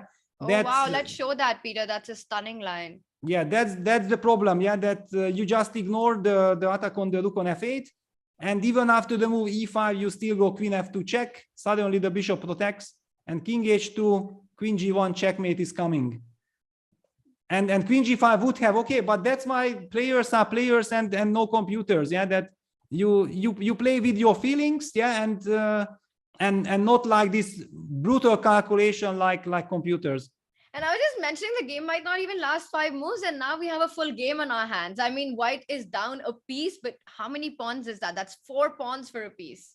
Yeah, exactly. I mean, basically, pawn-wise, white is perfectly fine. The only problem is that black still, in my view, has the upper hand with all the activity. I mean, his pieces are very active. Still, the bishop is very strong. I mean, of course, this knight should somehow get into the game, but knight f6 runs into e5. That's a problem. So maybe even a move like knight e5 coming with a tempo, and then basically not planning to take the bishop. No, I just want to open up the way for this knight to come as well. Now that the storm has calmed down on this one, Peter, we'll keep an eye on it because it's definitely a complicated middle game. We'll come back to it. Let's head back to the Magnus board. The King's Indian that we were talking about, Levon, eventually did go f5. Let's back up a little bit and take it from the moment when Magnus played g3, stopping knight f4. Wow, I mean, actually, yeah, we will go back, but I have to say that Magnus is almost strategically winning. I mean, he really got the dream of all dreams. He will probably play the move bishop f3 now, but let's take a look. So what happened? d5, knight h5, g3, knight a6, bishop e2. Very tricky. I mean, it's seemingly white is losing some tempo, but on the other hand, he provoked knight h5, and this knight on h5 kind of provokes black to play for f5. But as the game shows, this whole idea with f5, e takes f5, the problem is that you can't really take with the g pawn, because then probably some knight takes e5 or some tactics comes and the knight on h5 is hanging. So that's the problem. And if you have to take with the bishop and white is able to go knight g5 and then the knight lands on e4, because here the threat is also g for winning a piece, yeah, forking the pieces. So Levon jumped knight b4 and then knight e4, knight f6 on the board, and Magnus actually opted for f3. So he just cements the knight like this. I felt like bishop f3 is very natural, but maybe there was some trick after bishop f3. So Magnus wants to be super systematic, and a5 on the board. Okay, I mean, white is better, but at least Levon knows that he manages to regroup. Yeah, with a5, knight a6, it's kind of a, I mean, not a dream, it's a bad position, but at least he has a plan. He has something to play for. Usually in these King's Indian positions, after the pawn trade on f5, which has to be recaptured with a piece, like in this case, and white gets control of the e4 square, white is doing great. Magnus decides immediately to trade on f6. At some point, now knight c2 is a threat, so he needs to be a little careful. He goes knight e4, puts the other knight. At some point, he'll probably play queen d2, might even start pushing the h pawn with h4, h5. Lots of nice dynamics in this position, Peter. Let's continue our tour of what is going on in the middle game across our boards. Pragnananda versus Hans. Big match. And wow, but hang on, I'm hearing that Alireza is apparently winning. Is it true? I mean, what is going on? I am not sure. I'm looking at the position and trying to take it in. Why is this winning? Look at this. He has king on e2, but he has pawn on it. I mean, definitely we have to focus on this game because this is ultra sharp and a lot of fun. Let's very quickly get from the start. So it's a Nimzo Indian with bishop d2, d5, a3. Okay, it's a sideline, bishop e7. So we are actually getting into queen's gambit territory, but a very healthy one for black. c-d, bishop d3, c6, queen c2, bishop d6, and g4. Yeah, that's the idea. Yeah, that's the whole trick of white setup. Targeting the h7 pawn and going for g4, g6, h4, knight takes g4, h5, queen f6, king e2, opening up the way rook ag1 is coming, knight b6, rook ag1, c5, takes, and look at the evolution bar. Yeah, Alireza is still thinking, and it keeps on exploding. I mean, it just says like, you know, it's like a completely winning position. I don't know, because the human touch would be something like knight takes d5, knight takes d5, queen d5, giving some advantage. I mean, for the human eye, I basically would kind of be able to stop here and say that white has the upper hand, but I don't know what's going on. Maybe there is a move bishop f5 here. Maybe there is bishop f5 and it becomes murky. I mean, it's very unclear, because we can sacrifice the knight because of some rook a8 ideas. And the computer probably wants something else. Okay, very interesting.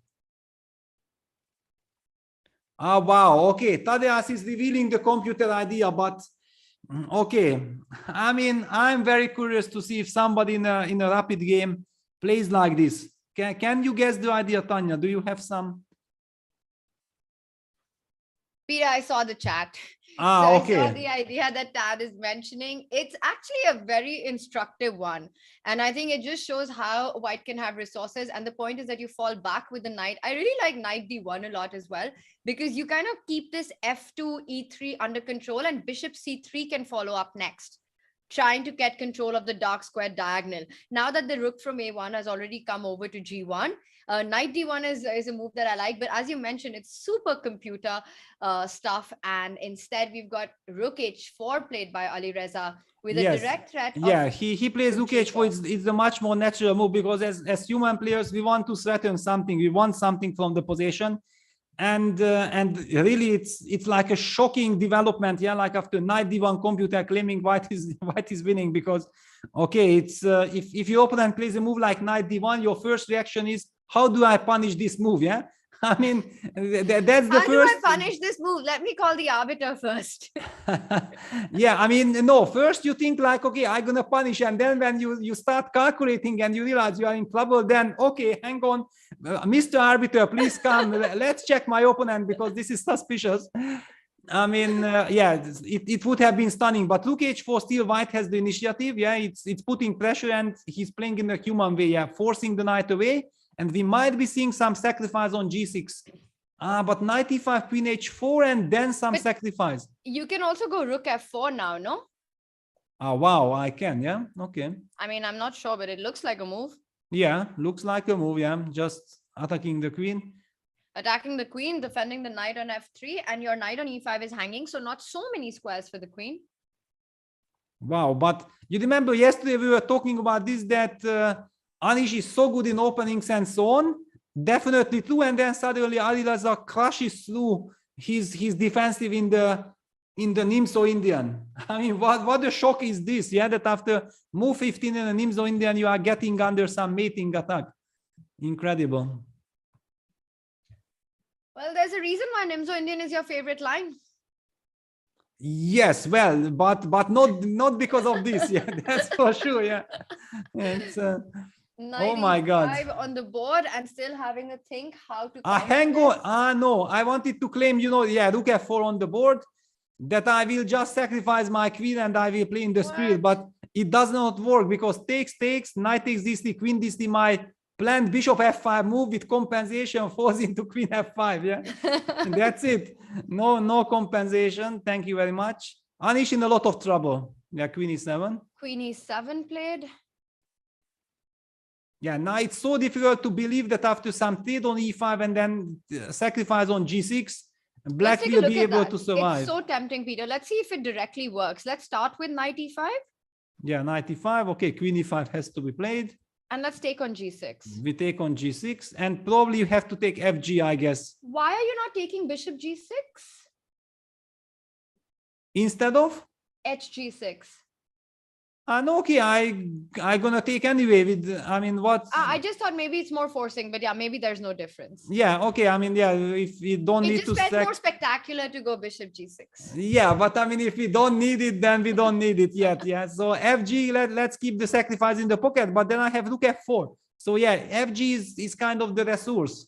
But then after bishop g6, fg6, there was rook g6, Peter. Yeah, but rook g6 is not a problem, no? Is it? Is it not? I just gonna take. You Wow, give a and check, I'm gonna go king h. I mean, the bishop protects the rook. Yes, I have to admit that I didn't realize the rook is defended, and after queen h6. By the way, I also have queen g7. Pardon me. Yeah, also. True. Yeah. Yeah. No, Alireza goes knight b5. Okay, he knows what he's doing. He actually spotted this idea that the bishop needs to get to the long diagonal. It will be very important. And he's not getting tempted towards all these sacrifices on g6 with knight e5, queen e5, hg6. So control play, keeping all threats in hand, which is often very difficult to deal with for black because he always has to watch out for it. Yeah, it's. I mean, I'm kind of in a state of shock. Yeah, because from the black side, Alireza has started to play some very solid kind of stuff. Yeah, just to be. I mean, almost feeling like he's trying to copy Jan's repertoire from the candidates. Yeah, he has played this semi-Tarash with very solid endgames. He has played the Berlin defense. I mean, he just wants to, you know, be super solid. And then with white, he's so aggressive. I mean, it's very interesting to see this approach. Okay, so knight b5 played. Does black have any ideas of trying to get some counterplay with knight d3 and d4? Just give up the pawn and try and open up the position? Yeah, probably. I mean, probably because it stops the move bishop c3. Yeah, that's what it is all about. Because if white gets the bishop to c3, then black's king will be in a lot of trouble. All the sacrifices on g6 will be devastating. But it's also giving up a pawn. Yeah, okay, forget about the pawn. We already have a pawn advantage. We need to come knight d5 tempo. I mean, tempo is what matters in this position. All right, let's continue. So after knight d4, knight d5, don't have time to go knight f5 anymore. This looks like compensation. This is counterplay. This is definitely. And also, okay, Anish goes knight bc4, but now he does not stop bishop c3. He does not stop bishop c3. And it's so unfortunate that you don't have bishop g4, because after bishop g4, white will just simply go rook into g4. Exactly. Yeah, and say thank you very much. Yeah, of course. Yeah, knight bc4, very tempting move by Anish. But Peter. Yes. Bishop c3, bishop g4, rook g4, knight g4, rook g4, queen d7. No. No, right? Bishop g6. Bishop g6 checkmate. What checkmate? Queen g4 I'll take. Bishop h7 checkmate, my friend. Oh yeah. There you go. I promise you checkmate. Finally, bishop g7 works. Yes. Bishop g6 works. Yeah, that's it. Suddenly the two bishops. Yeah. No, it's yeah. It just shows that whenever this bishop lands on the long diagonal, it's super dangerous. The big question, maybe can you take on e3? Yeah. So for example, takes. Maybe you have the move knight takes e3. This is what nice. Alireza needs to calculate. No, this looks good. So fe3, queen e3 is fine because the f3 knight falls with a check. Exactly. So it just shows that, yeah, it's such a messy position, so much to calculate. Alireza down to 4 minutes. Good luck finding your way through this jungle. This is just an insane position, no? With all these sacrifices on g6 and counter sacrifices on e3. Yeah, one of the motives also, could it be that we go bishop c3 and after bishop g4 we only take once on g4? I don't know with which rook. Maybe I'm tempted to take with this rook. Okay, and then knight g4, now we take hg because we are setting checkmate. You need to take it back. All right. And now there's rook f4 coming in as well. Yeah, rook f4. So maybe I should have actually taken with the rook f4 and then bishop g6, but it just shows how difficult it is. Yeah.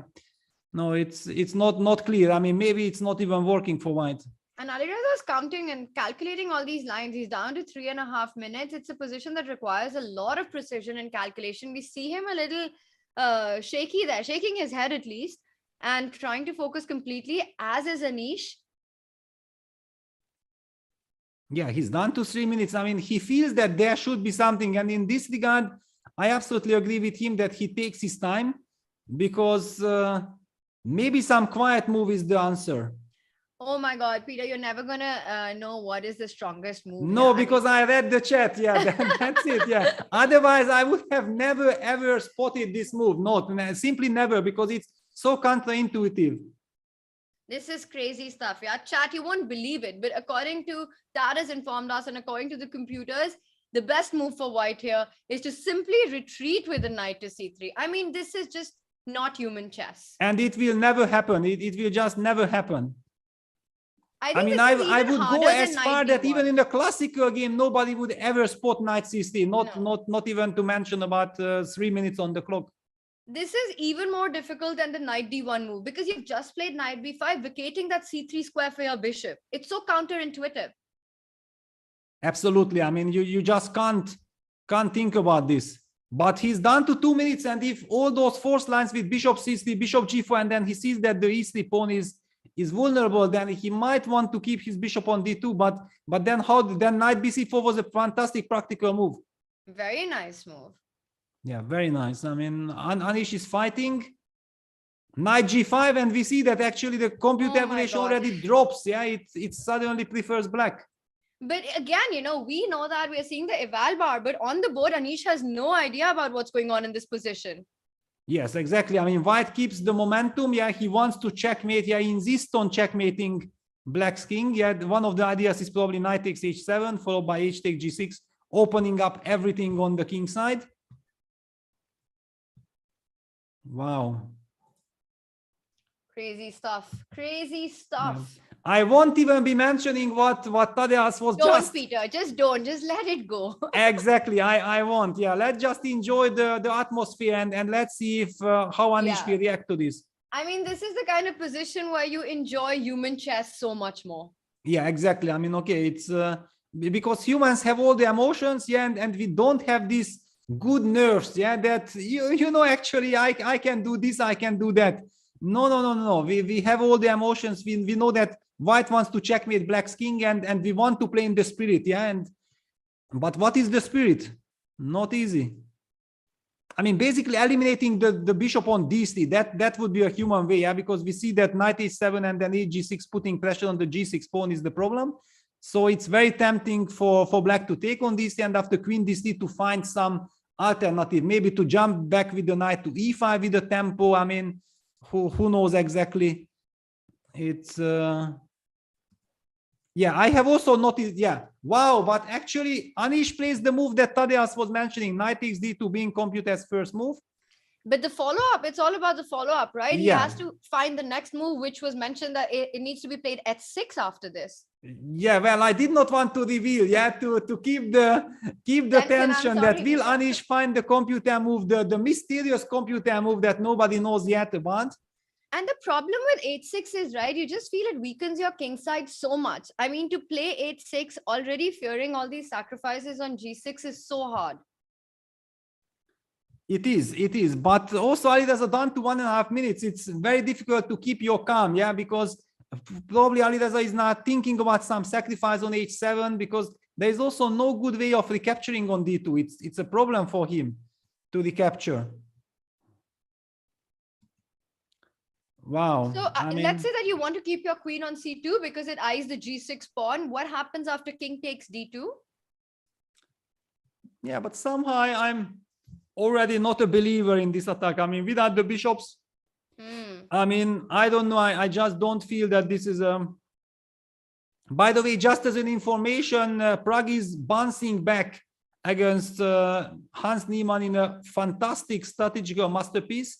I mean, really like an illustrative play how to play this, but all eyes are, of course, in this game now because it's so sharp. It's so sharp, and Alireza is down to 48 seconds on the clock and really nicely handled the pressure that Anish took on and handled with this knight c4, knight d2, making sure bishop c3 never comes.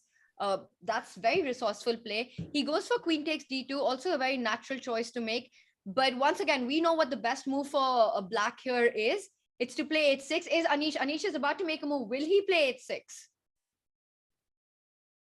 Well, I'm even not sure now that the white queen moved from c2, that is this knight h7 really still a threat? I'm not even sure. Maybe we can just develop it, bishop d7. I mean, now before it looked like white has an incredible dangerous attack.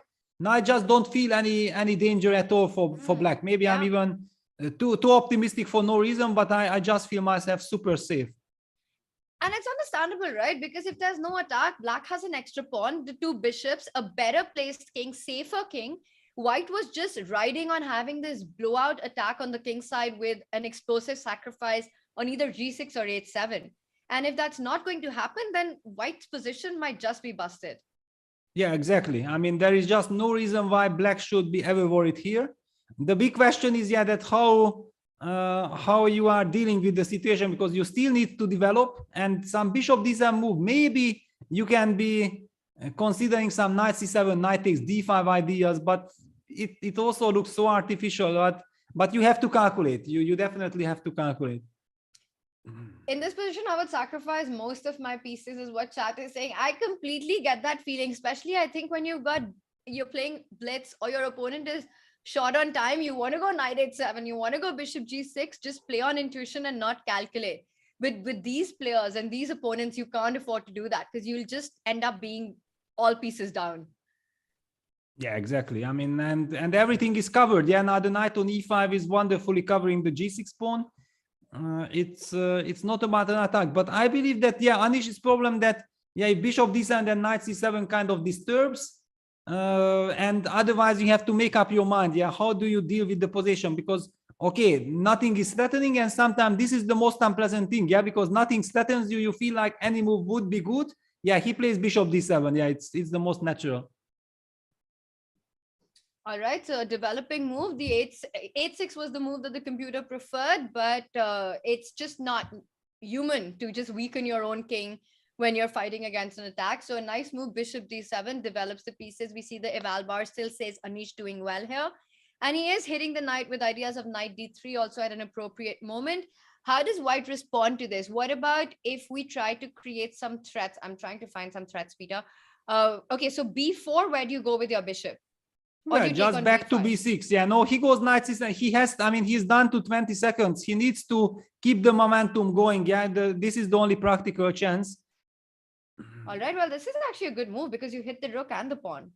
But there are all kinds of, now, for example, bishop g4 check is again a move, but I don't think that it's, but you have to calculate. When I was mentioning bishop d7, knight c7, I was trying to think like how much time and energy I should invest into bishop g4, because it's a total mess. But I think it's a very principled move because it's check, and then the knight on g5 will be hanging, but Anish goes rook a d8 first, saying that after knight d5 I might have all kinds of bishop g4s hitting. Sense.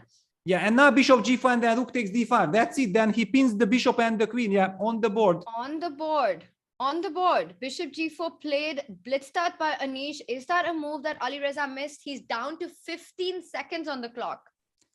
I don't think that he really missed anything, but it's just that the position got out of control. Instead of him mating his opponent, he gets checkmated with a counter attack.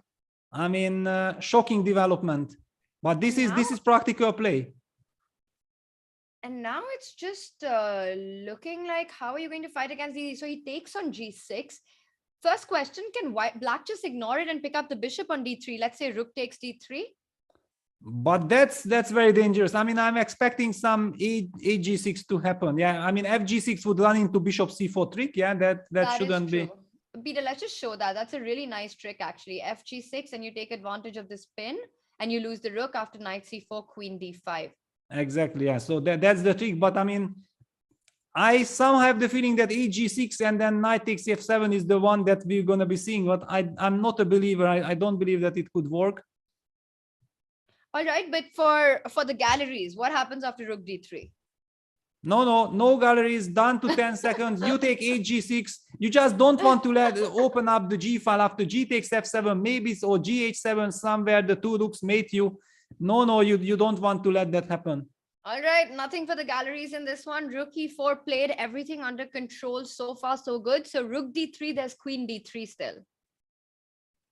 Yes, that's okay. But now probably black can just play a move like Rook d8 maybe? Rook d8, or maybe just sidestep with the queen d7, because rook f d8, maybe you have queen c3.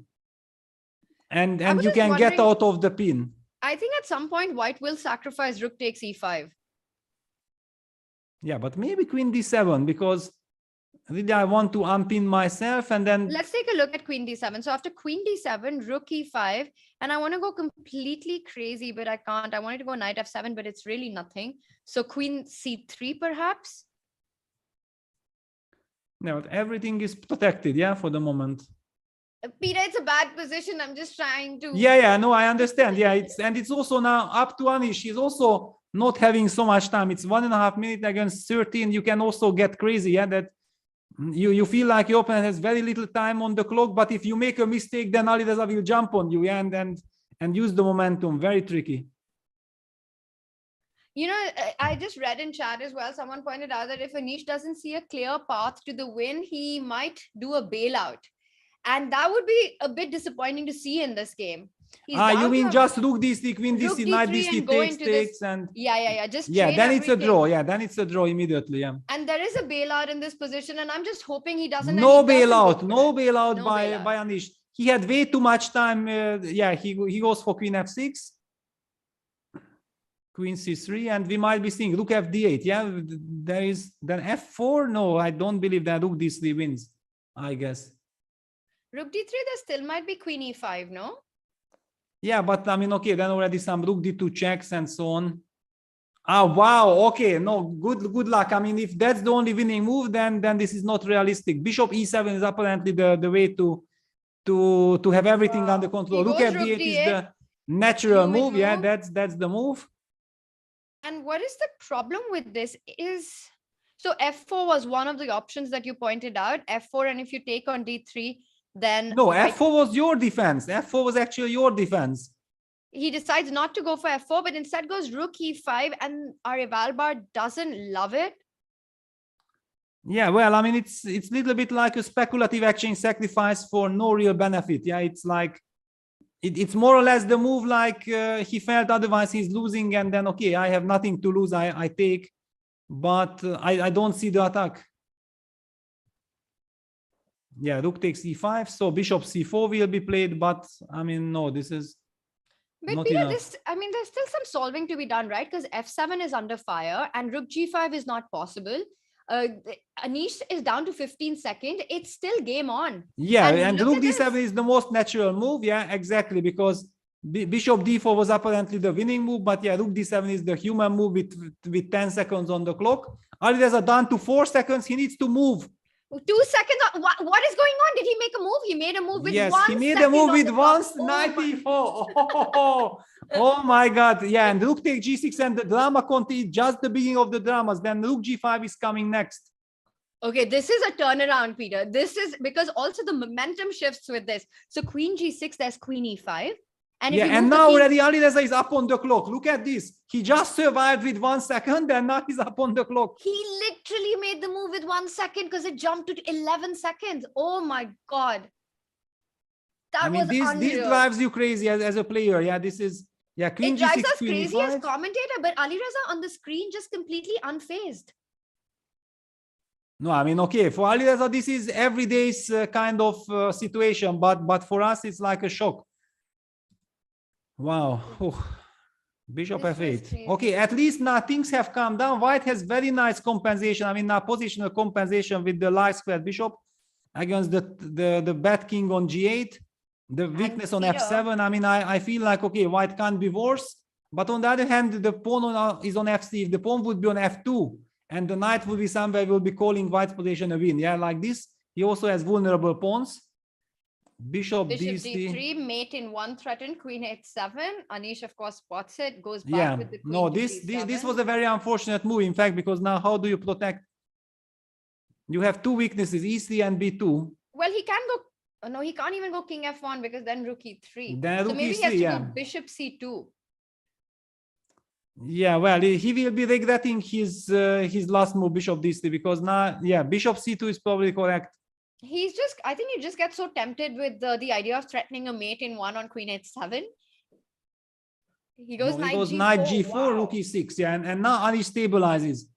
And this is a nice move because Peter, if instead you grab the pawn on b2, then let's just quickly show that if you've got a second. Okay, we don't have time, but I think then bishop c2 was super strong. Queen h7 Exactly. and knight f6 ideas. Yeah, of course. No, it's rook e6 is wonderful, and white blitzed out the move king f1.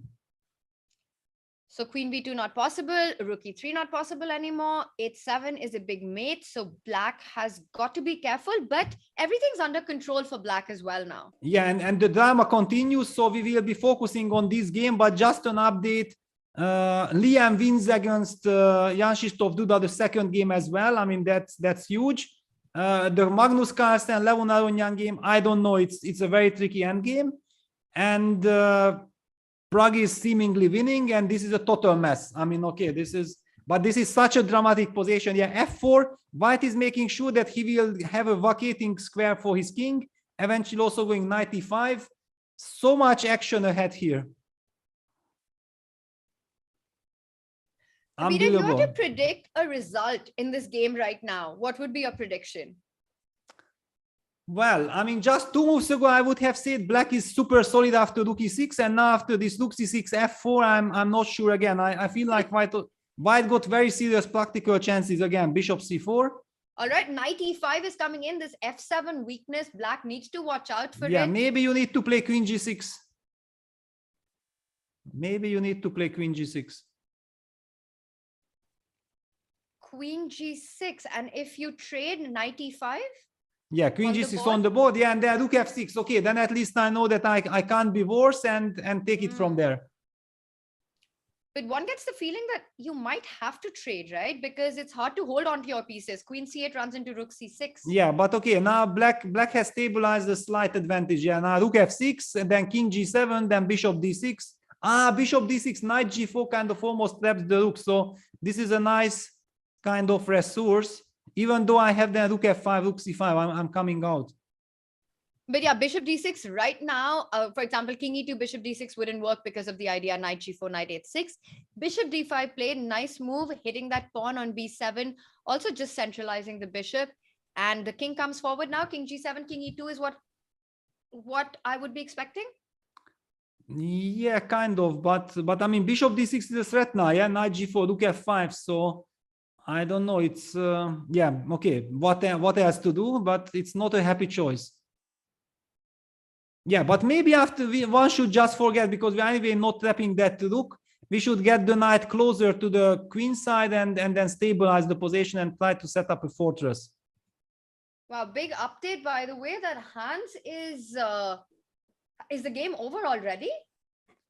Yeah, Hans has lost. Yeah, Prague bounces back with a positional masterpiece. So in fact, both players played a wonderful game with the white pieces. Okay, Peter, now that the dust has settled on this one, and you know, both players, this is going to continue for a while. Do you quickly want to check in on the Magnus left board?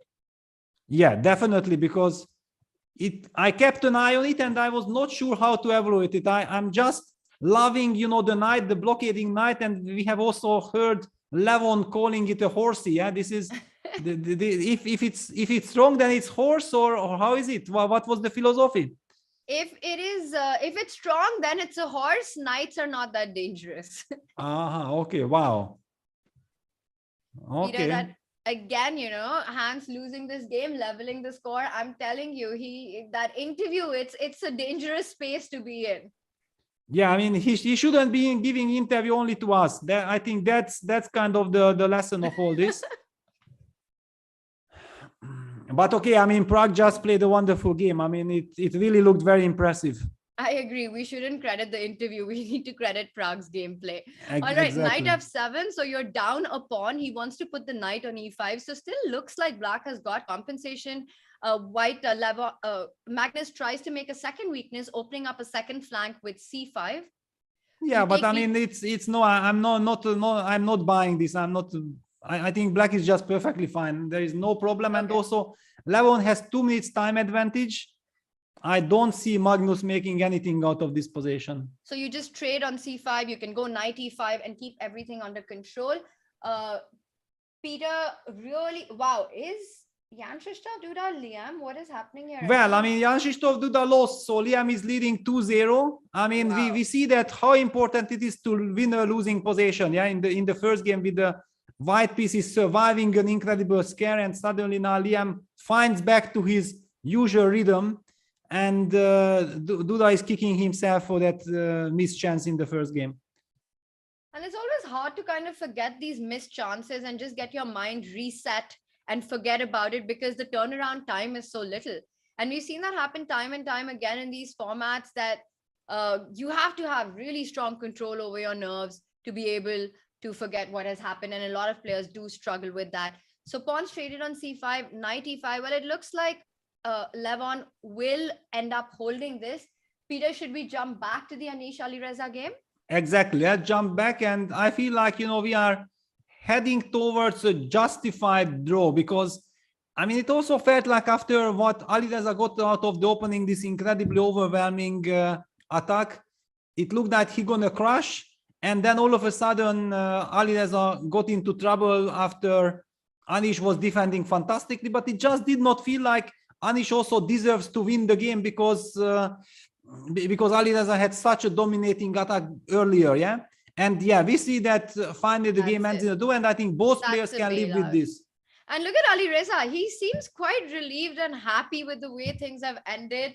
Also, regardless of what our Evalbar said, those moves that needed to be found was so computerish. They were so difficult from a human perspective to make those little moves that kept the advantage going. With this draw, we'd have to say the chat is going to have a little bit of a gala time with, once again, a crazy game, an amazingly played game by Anish, really ending in a draw. Yeah, no, I mean, this game, that's why we're also focusing on this game. By the way, now also Magnus's game is about to end. That's it. Levon defends this unpleasant position. Okay, once he set up the fortress, I was pretty sure that he will hold in a practical game. And now Magnus has to defend this drawish endgame, which of course everybody learns in kindergarten, to keep the opposition. Yeah, king d1 here, and then king e1, d2, king d1, king d3, stalemate. That is it. With that, Magnus maintains his lead a point ahead. So at some point, Levon needs to strike back. He's got 2 games remaining. He starts the next one with white's a big one coming up. Let's quickly get our scoreboard up and take a look at where the players stand. So 2 big draws on the Anish Alireza game. The last one was an absolute roller coaster, while Liam just needs a draw in the third game to wrap up the match. Jan has to win on demand to keep the match going. Hans Niemann won the first one. Prague won the second one. I think so far in the tournament, Hans has had the most number of decisive games. We've got an interview. How would you summarize the day so far? Yeah, it was, I won't say it was such a great game. Of course, when I played knight before, the main idea is to play knight f4. I mean, after, instead of knight f6. And then after bishop f1, it looked very interesting, but I felt I somehow didn't believe in it. I don't know. I think white is very solid. And I think Magnus was playing in a very, very solid manner. And at some point, maybe I committed some inaccuracies, you know, pushing for counterplay too much. But generally, I think it was not a very, very big danger, because I felt because of my knight, I will always have some counterplay.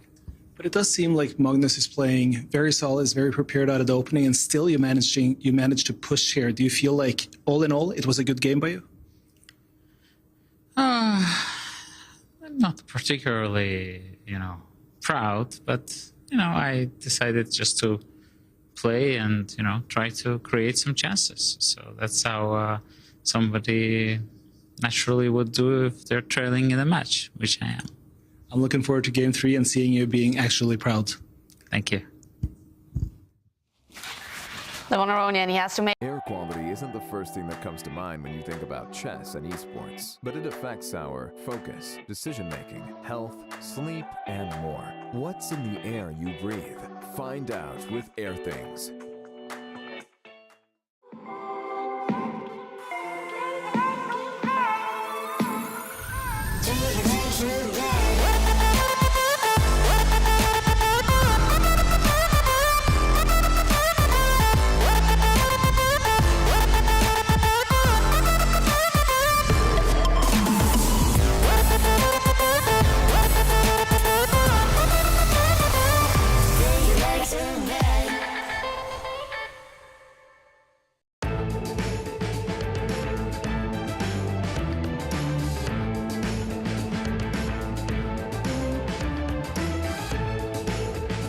Carlsen, Aronian, Digniren, Nepomniachtchi, Antón, Iturrizaga, Paco Vallejo, Renier Vázquez, Fier, Pichot, Mareco, Gilberto Hernández, Boris Gelfand, Vichy Anand, Digliren, Grishuk, Svitler, Cheparinov y Patov.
Yeah, welcome back, everyone. Wow, I mean, okay, this second game of the third round matches were very tense. I mean, we have seen Alireza against Anish Giri finally ending in a draw.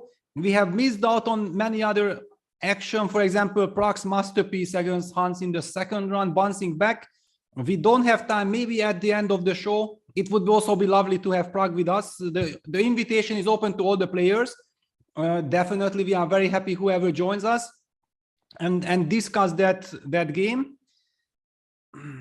And for the moment now we are waiting for the players to start. Yeah, it's Hans Niemann with the white pieces in the third round. The players are coming.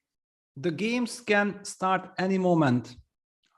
And there we go. Liam opts for d4. Actually, the breaking news is that Liam is leading the match 2-0 against Jan-Krzysztof, Duda, and now Duda needs to win at all costs. But how do you win? How do you try to play for a win with the black pieces in a must-win situation like this? He needs to win 2 games. Do you play classic, for example, G3 Catalan? How do you play against the Catalan, the ultra solid Catalan for a win with black? I would love to see, but maybe Liam thinks that he needs a draw. Then exactly, maybe knight c6 is a more classical. D takes c4, going for Vienna variation. So will we see e4 b5? That would be one of those lines that you might actually be happy with in a must-win game. Otherwise, it's risky. White is putting pressure, but you have nothing to lose. So I'm expecting to see e4 b5. But maybe Liam will say, you know what? I don't want to be provoked. I have the ultra solid e3 move. No. But Liam is Liam. He sticks to his principled approach. He goes for e4. And we're going to be seeing b5. There is just no other move to be played under the given circumstances.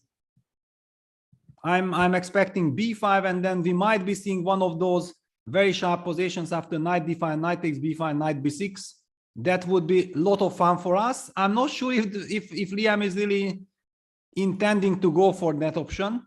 Maybe he has a bailout. Maybe I remember that Magnus did something like b5, knight takes b5, knight takes e4, queen a4, some sideline where black doesn't really have problem, but white is having things under control. And no, actually Duda just goes bishop b4.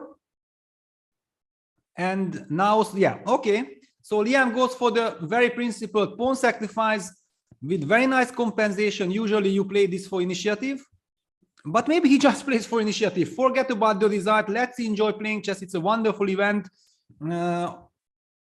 I'm loving it. I mean, this is good news. And yeah, Duda will play the takes bishop d6 or bishop e7. I mean, two different options. Bishop e7 has the more solid reputation. At the same time, bishop d6 is more like a provocative move. Maybe you need the provocative move in this situation. Yeah, bishop d6 on the board. I think that this is absolutely justified. It has a reputation that white gets very dangerous attack, but okay, show me, mate me. I have nothing to lose. Knight g5 on the board. And wow, breaking news, because here we are waiting on the development. Actually, Prague repeats the line. I mean, the first view from outside, it looked like no way this can be good for black, but it seems like bishop g5 was the move that Prague came up with during the break, or his coach Ramesh discovered that actually bishop g5, knight is the queen c8, the same idea that Prague actually found during the game, but he used it in this move order. He opted for queen c8. And then suddenly here after knight takes d6, queen e6, queen d5, turned out that he does not have enough compensation. It also just shows that how important it is to have someone with you during these matches. Very important, because, I mean, as a player, you need to rest. But at the same time, you can't rest if you don't know how to react in your opening against your opponent's idea, yeah? But if you are coming back from the game, and you are entering the resting room where your second is working actually, and he waits for you with an idea. You know what? You can just go and repeat your game, because I have checked it. You have bishop g5, knight e3, queen c8. It works. You don't have to worry about. That's the moment when suddenly Prague can just chill. Then he says, you know what? Where can I get some fruits? I just want to get some energy for the game. And you don't need any chess preparation anymore. But imagine that there is no second. Then you have to open the computer. You have to, in this 5-10 minutes break, analyze lines. And imagine if you are not finding the recipe. I mean, then you are burning time, you lose your nerves, and you are not even resting. And then you have to rush to the game already. So the seconds are super important in this match format. Queen c8 on the board. Queen takes d6. Okay, we see that Prague is 17:51 on the clock, blitzing out the move f6. Clearly preparation, clearly knowing what he's doing. Super instructive, and Hans believes in his setup. He might have also not have any other kind of idea, and he was hoping that Prague will move, Prague will sidestep. Yeah, it's always a mind game. Now that it looks like it works in Prague's favor, he will be solving the problems. One can have the feeling that why did Hans play like this? He should have expected that Prague will be prepared. No, you can't be sure. It's just 10 minutes break. You might get the feeling that your opponent will deviate. Yeah, it's very logical. That's why all the more I'm impressed by Prague's handling the situation. All right, so here we have seen that everything happened like in the first game. Prague came up with a big novelty, and he might be able to, I mean, not hold, maybe just comfortably make a draw with the black pieces.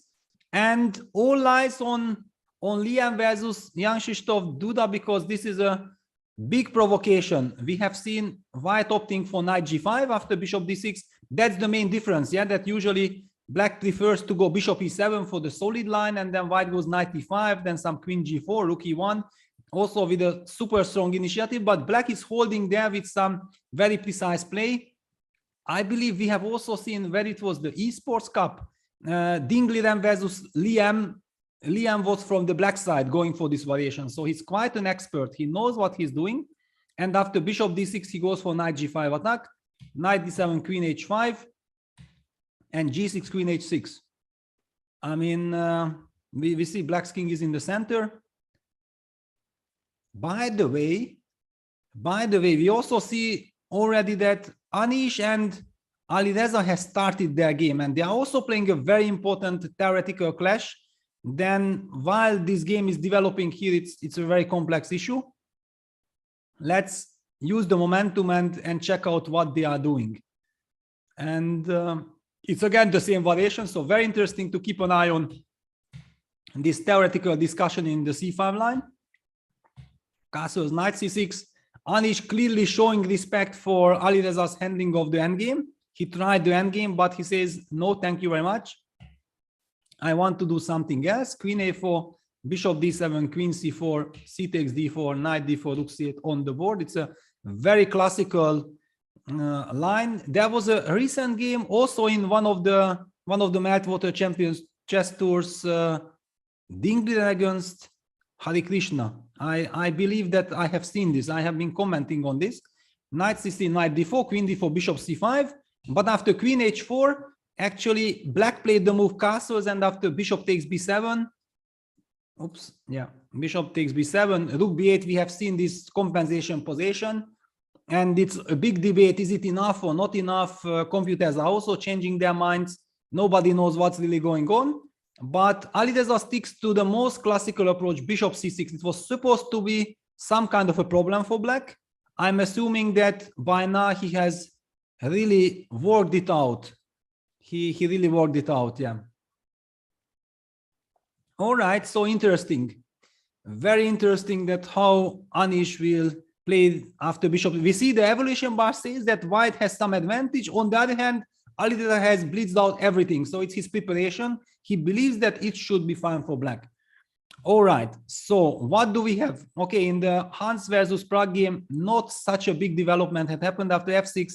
He moves back with the queen to this. I feel like these two bishops, and since the white bishop on b2 is kind of buried, it should be enough compensation for black. And I see that we have a lot of action and a lot of excitement in the Liam Duda game. Tanya, take it from here. What is going on? Black's king is stuck on e8. What is your take on this? Peter, I've just arrived to see the position, and look at the position that you want me to just quickly grasp and understand. I mean, what is this chess? There's the king on e8. White has managed to get the queen on g7 with the knight on g5, the open e file. My first feeling is that black has got to be busted with this horrible opening setup. And wait a second, he's just got one pawn for the initiative that white has, but where is the development? I'm hating Duda's position right now. Yeah, well, I think that the whole point is that since the match is almost lost, yeah, he's trailing 2-0, so he has nothing to lose. And the big question was, how do you play for a win? And his decision was to provoke Liam. Yeah, okay, if you checkmate me, finished. But if not, yeah, then maybe I'm hoping to survive and bounce back. Yeah, that's, I think, I the don't psychology. know, Peter. I'm not sure if he's happy with the position he's got, or this was his strategy to get into such a position. One gets the feeling that something hasn't worked out, but it could be, it very well could be, that white needs to keep up the momentum, or else the plan could work of just being a pawn up. What you were mentioning about Prague was very interesting, that, you know, he prepared what went wrong in game 1 and came back in game 3 with that little new move. And that's the importance of having your coach here with you. I don't believe, or I'm not 100% sure of this, but I haven't seen Hans here with somebody who's helping him out. So I think it's much harder for Hans to find these improvements in between games. Exactly. I mean, because he has been playing a couple of tournaments with the preliminary system, yeah? And I believe that in the preliminary system, the coach is not so important, yeah, because you cannot really do targeted preparation. There are so many other players and everything. But in a match format, yeah, it's so important, yeah, that you only have these 10 minutes breaks, and then somebody can tell you immediately what to do, how to react. It can make a whole life so much easier. Completely agree on that. And I think for Prague, he had that experience in Oslo as well. If you remember his games, many times he would repeat his openings only to make those minor changes a few moves down the road. So having Ramesh with him at the venue in this kind of a format, all the players who have come with somebody to help them out, that there's definitely that advantage of the ability of being able to make that targeted preparation. Well, I even have to reveal that I'm still feeling sorry that that Prague lost that game against Anish because we had Ramesh in our studio. Ramesh was kind enough to come with us, come to our broadcast in the first game, and Prague went on to lose. Yeah, it was heartbreaking. I still feel like it was our kind of mistake. Ramesh should be there with Prague, and only once the match finishes, then we should be taking any interviews. Peter, just completely, I get what you're saying. I think for you, it's also because you're, it's all about the classical approach as well, that while the games are on or before the round, it's just best to stay away from all of this. Yes. I mean, you know that my wife and my father-in-law and my trainer Arshak Petrosyan was always with me in the tournaments. Yeah? And my wife was always asking Arshak that, okay, what is the position? How is the position? And even when I was, for example, winning, Arshak would be just saying, it's normal, it's fine. I mean, just never say anything like maybe he's winning, because then if something happens, it will be such a disappointment. Yeah, just always say like, it's normal, there is everything to fight for, whatever, but just never reveal anything, because exactly the opposite will happen. But as commentators, we have to reveal everything about the position. Yeah, that's our duty. Exactly. All right, Peter, let's continue the opening tour. And we've had a look at this one. Liam needs just a draw, but it's, of course, a position that's a fighting one. And we'll see how it turns out. Let's go over to, wow, a lot of developments on the Hans Prague board, if you want to jump back to that for an update. Yeah, well, I mean, okay, here the new move was, everything was blitzed out in the first game. So bishop g5 was the big novelty. It's a move pair move position. It's very computerish position also, that only computers can very quickly understand the essence of the position and the move pair move sequence that you need to play. So after knight e3, queen c8, a very well-timed pawn sacrifice, queen takes d6, the trick being this f6 silent move, because not the move rook d8. Rook d8 would run into some tactics, I believe. I'm guessing for example, queen takes e5, bishop f6 is a trick, but after rook d8, and then you can attack the g4 bishop as well. Exactly, right? The bishop is anyway attacked by the knight, so this tactics does not work for black. But the whole point was that he simply protects with f6, cements the structure, making sure that the bishop from b2 won't be able to join the party.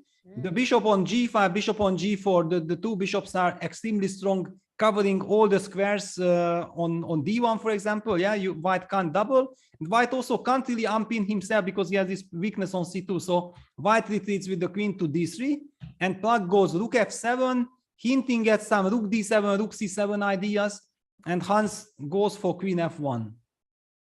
And you can already start targeting the c2 pawn with rook c7 and then threatening bishop e3 to pick it up. And if you go queen d3, then your idea of rook d7. Yeah, well, I mean, also Hans' last move, queen f1, indicates that he just wants some stability. I mean, I don't really believe that he wants to protect the pawn. I believe by now he kind of agrees to just let it go. Just let it go. Yeah, I think it's clear that Prague's prep has worked really well on this one, and Hans realizes it as well. After queen f1, rook c7 played, bishop e3 is a big threat. But what he wants actually is f3 and then queen f2. That's how he wants to get out and protect on the second. Who knows? Maybe but after Hans bishop e3, rook e3, can you go rook c2? Yeah, that's the question. Yeah, it's very critical, because otherwise, if white gets time to play queen f2, then maybe everything is under control. But yeah, you can take on c2. And so rook takes c2, queen takes c2, bishop e5, not that worried about, because there's stuff like queen c5 as well. Yeah, well, what we need to calculate. Oh, there's yeah, a b8. I mean, the rook on b8 is hanging. So what happens after bishop e5? Let's take a look. Yeah, well, I mean, okay, in worst case, we can just take and rely on some very big activity. C5. I mean, rook f8 should be fine. Rook f8, yeah, even queen c4 is fine, because you trade and go rook c8. Yeah, I mean, it's black should be perfectly fine here. So right, interesting, but also, it's very interesting to jump to the Anish game, because I somehow, I'm not a Catalan expert, but I believe that somewhere like bishop h6, wasn't it here that it was this big novelty of some 30 years ago, and some very old theory that the whole point is this bishop h6 move? I'm not sure, but I haven't really seen this position for ages. But I mean, this bishop h6 is something that comes to mind from all the informators. I mean, really, I read it in the old times. Maybe somebody in the chat can help us. Anish goes bishop d2. Okay, so he goes bishop d2. Somehow I have it in my mind that bishop a6 was kind of a crucial move, but maybe after bishop h6, he could have just gone short castle. And your idea, bishop g7, queen g5. Does he have bishop f2 before? Yeah, there are all kinds of things. Yeah, but oh yeah, in fact, Tad is informing us that it's not in this position exactly. It's yeah, this is the draw. Yeah, it's kind of a draw. Yeah, bishop h6 just castles, and then bishop f2. It's fine. Yeah. So let's just show this. Yeah, that bishop h6 castles. It looks very scary for black. Bishop takes g7, but there is this very important intermezzo with bishop f2. King takes f2, king g7, and now the queen protects the g5 square. And it's not only black's king which is destroyed, also white's king is destroyed, and it's a dynamic balance. Yeah, so that's the point. So white goes bishop d2. Yeah, so much developments, and exactly, yeah, because it was coming from a different move order. In fact, it was coming from a anti-Greenfield stuff where this bishop h6 was very strong. Yeah, it's that's how modern chess works. All right, so no bishop h6, bishop d2 played, still eyeing that queen on a5, and there are some threats with the knight jumping in. Does black queen want to be on b6 now? He says first he falls back with the bishop to e7. So queen on h4 as well under discovered threats. Yeah, bishop is, I mean, it's such a computerish position. It's so much more. It's all about incredible precision, move pair, move play. Because okay, give one more move for black and black castles, it will be perfectly fine. Yeah, he already solved the Catalan problem of trading the light square bishops. Yeah, that's the key. Everything else is wonderful. So it's up to white to keep up the momentum. Still in the book, Touchnik Peters from 1980. Yeah, this is a very old classical position. Tadias is informing us.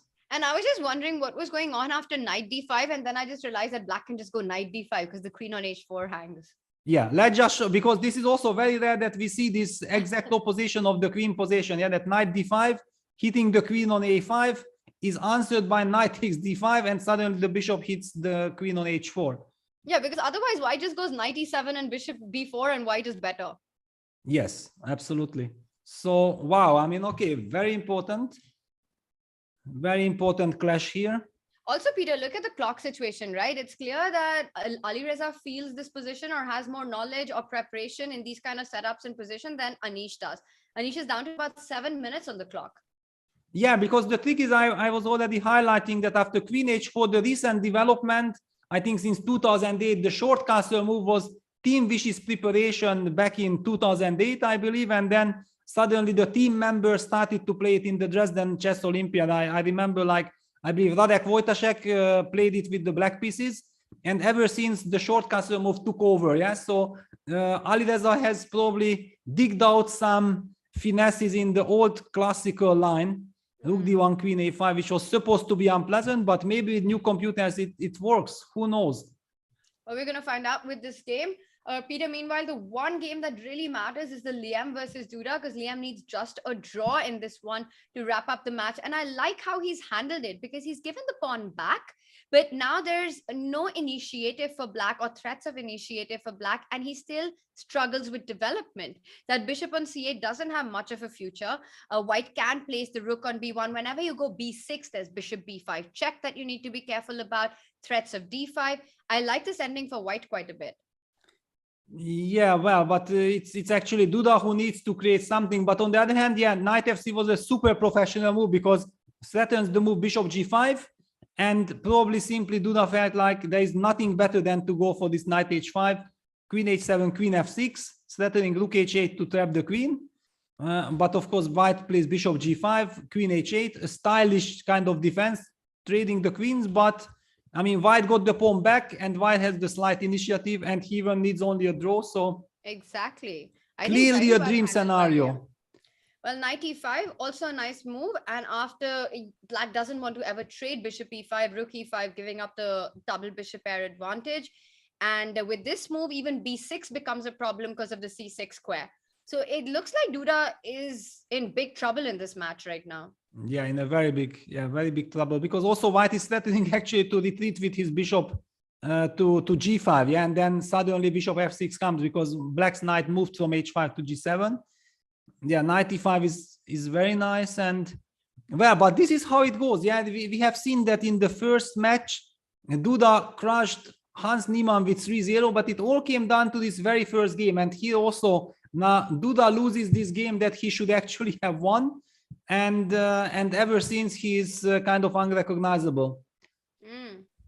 Interesting stuff. Also, we haven't had a look at the Magnus Lev board so far, and I've got the position in front of me. And even though it might look like equal material, black has double bishop, white has double bishop, but I think this flexibility in the center that white enjoys with e4 and maybe then going bishop e3, controlling the c5 square, trying to get f4 in at some point, just slightly better, preferable for white? Yes, it is clearly. I mean, this pawn majority on the king side with potentially followed it up by f4 and so on gives white the initiative. Let's take a look, because again, Levon plays this slightly mysterious c3. Yeah? He's indicating, like yesterday against Duda, that he wants to play the London system. He's waiting for black to choose a move, choose a setup, and Magnus got provoked. Magnus felt like, okay, I want to have fun. He goes knight c6, g3, e6. Wow. I mean, one could have argued that maybe we're going to see some bishop f5 like in the Reti. People are doing this kind of stuff, but yeah, Magnus just plays the move e6, which is quite uncommon. Yeah, placing the knight on c6 and then follow it up by putting the pawn on e6, locking down your own bishop. I mean, I would be very harsh with this choice if it wouldn't be Magnus who played it. Castles h6. Yeah, he's trying to get e6, e5 in. Okay, that's the justification. Knight bd2, castles, queen c2, e5. Takes everything, c4. And yeah, this is how we reach this position, which now things heated up. e4, knight f6, bishop e3, bishop e6, rook a d1. It's the current position. I think with this move, rook d1 is that whenever black jumps in, knight g4, hitting that bishop on e3, you can simply fall back to c1 as well. I don't think bishop c5 is an option because you've got bishop b3. Well, knight g4. Exactly. Play. Yeah, this could be a blunder, but yeah, knight g4 on the board, it's going to be met by bishop c1, I'm pretty sure. So nicely timed development and rook d1. So you just go bishop c1 and it's all about getting f4 in. Yeah, also h3 kicking back the knight, yeah, and then f4 and so on. Yeah, Magnus also makes sure that eventually after knight c5 he will be able to retrieve the bishop to c8. That's so we correct. can conclude the current position by saying that Levon should be happy with the opening outcome. When you're trailing a match, you're trying to get a win in. This is the kind of position that's great to play against Magnus because you have the flexibility, you have more space, and it's not crazy complicated, just a simply better, nice position for white. Yeah, but on the other hand, also kind of relatively simple position for black as well. So maybe Magnus is not that worried. But yeah, Levon got h3 and bishop e3 back in time, putting some pressure on the queen side. And it's always very uncomfortable to push one of these pawns. Well, b6, c6 is not currently hanging because of the knight on b3. But again, you feel like it might weaken your queen side a bit. a6 as well, weakening those dark squares. It's not super pleasant to defend that a7 pawn. Maybe b6 might be the only way. Yeah, but then knight d4 comes. Yeah, Magnus trades on d1. He has some clear... Maybe bishop b8 he wants to go. Clear idea. Well, yeah, but then bishop b8 and knight c5, bishop c8. Yeah, just all the way back, yeah? You come back and then you go forward. This is what you were mentioning, yeah? But I mean, okay, white will get the d file. It looks very pleasant. That's my point. I think this is exactly the kind of position that you want when you're trying to win a game against Magnus. Yeah, absolutely. I mean, Levon will be enjoying this. Okay, it's risk-free pressure. Nice. He can slowly build up the pressure, make all the natural moves. He can play fast. Yeah, he's 5 minutes up on the clock. Yeah, definitely. By the way, the game between Hans Niemann and Prag ended in a draw. We switch, Peter, just before we switch, it's actually a very crucial game for Lev because it's his final white, right? So we keep saying that it's this nice slight advantage for him, but he needs to make sure that he makes the most of it. Because if this one doesn't end in a win for Lev, or let's say Magnus manages to neutralize the advantage, winning with the black pieces on demand in game 4 is a tough scenario to imagine going Lev's way. Yeah, absolutely. I mean, he has to make the most out of this position. He has a dream position. It's a slight advantage, a long-lasting advantage. Yeah, Magnus also with bishop c7 indicates that maybe he wants some bishop b6, knight d7. Yeah, it's Magnus is extremely resourceful as all the top players, and also making sure that against he will have rook d8 move as well. Very solid. Yeah, white has the advantage, but black is super solid. It was very instructive how he find this way of rook a8, taking on d1, then bishop b8, bishop c8. By the way, congrats for spotting this bishop b8 idea. It felt like the only way to defend a7, also fighting against f4. I like how both players did this, right? Lev went rook d1, fell back with the bishop to c1, went bishop e3. Magnus took on d1, fell back with the bishop to b8, and played bishop c7. Yes, everything very nicely timed, and they feel that every single move is so important in the position. Just one slight inaccuracy can basically cost the game. And Magnus may be on the way of neutralizing the pressure. All right, we already have 2 draws. Yeah, so Anish Giri against Alireza Firuza. Basically, Anish didn't find the way to break through against Alireza. Maybe this is also something very important for modern theory. In any case, it was super impressive from Alireza neutralizing Anish like this. Then Prag's preparation worked to perfection. It went along the lines that we calculated. F3 takes on E3 takes, rook C2. And then Hans played the more professional way, not going for the pawn grab, but just keeping the control of the game. But it was not enough to get anything. Also, Prag with this very stylish little rook C8, forcing the queen endgame. And the players agreed with a perpetual check to a draw. So all eyes now on Magnus and on Duda. And Peter, I'm looking at the endgame that we have between Jan-Krzysztof and Liam, and it feels like with this a5, a4, Duda is still trying to create a play on the queen side. Currently, f7 was attacked, so knight f5 has been played. If you go g4, knight has a nice spot on d6, hitting that bishop, defending the f7 pawn. I think at least black isn't worse anymore. Exactly, and he has a plan. Yeah, always having a plan, it's the most important thing. Yeah, that he will be able to activate the rook with rook a5. The bishop stays on c8. He does not need to move. It also doesn't have a good prospect. So, wow, I mean, there is something to play. What happened here? So after knight e5, seemingly it looked like white doesn't have a, I mean, black doesn't have a good move. And then Duda came up with king f8, rook e4, knight f5. I mean, okay, I'm slightly puzzled. Yeah, I was mentioning the move bishop g5 as a very natural way of returning to g5. Yeah, because I was even using the word to retreat to g5, and I understood that it was apology for that. It's returning to g5, of course, but he doesn't go for it. And he opted for rook e4, knight f5, bishop g5. Now one move too late. Now black suddenly regrouped and threatens f6. That's how we got this position. Knight g4, bishop e7, takes, knight e5 back, and a5. Here the counterplay starts. White did not want to put the pawn on a4 on general grounds. I believe that, okay, maybe in the future it might be a potential weakness due to the light squared bishops. So he insists on playing for initiative, but where is the initiative? That's the big question. And g3, this is the current position. Duda, I mean, if Duda would have now 10 minutes on the clock, I would say like, okay, he's having chances, but he's down to 4 minutes. White's play is also super easy. He will just push h4. I mean, where is the break? How does black create winning chances? I mean, not winning chances, but some play at all, at least. In these kind of positions, you never want to make a move like c5, right? Even if, let's say, tactically it's working and you're not losing any material.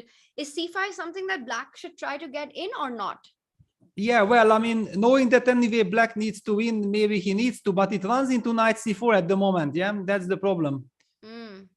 And you might lose a pawn or something. Yeah, and Duda goes rook f8, protects maybe the pawn. He wants to go knight e7, knight d5, Exactly. the knight to d5.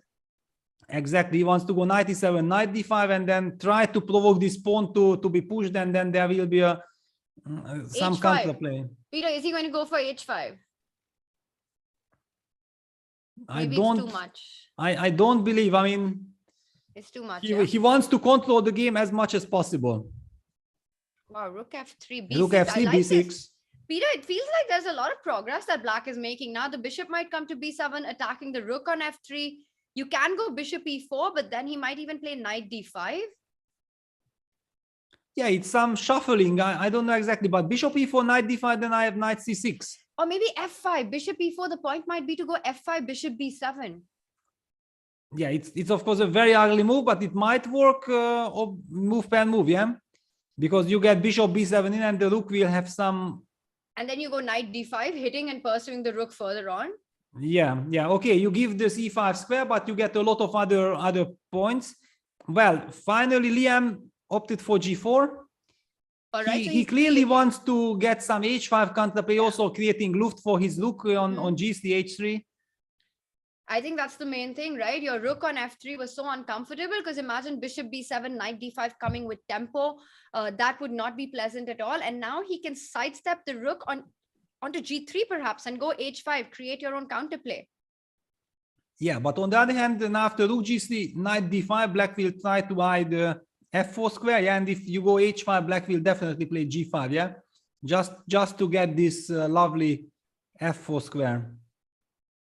Peter, can we see that line? It's quite, I mean, I don't think it's working, but let's see, rook g3, knight d5. I'm just trying to create some counterplay with h5, h6 stuff. So Yes, let's say exactly. h5, you go Yeah, g5. another big question. Should I play g5 or knight f4? That's... But just let's see what happens. Is h6 an actual threat in such a position?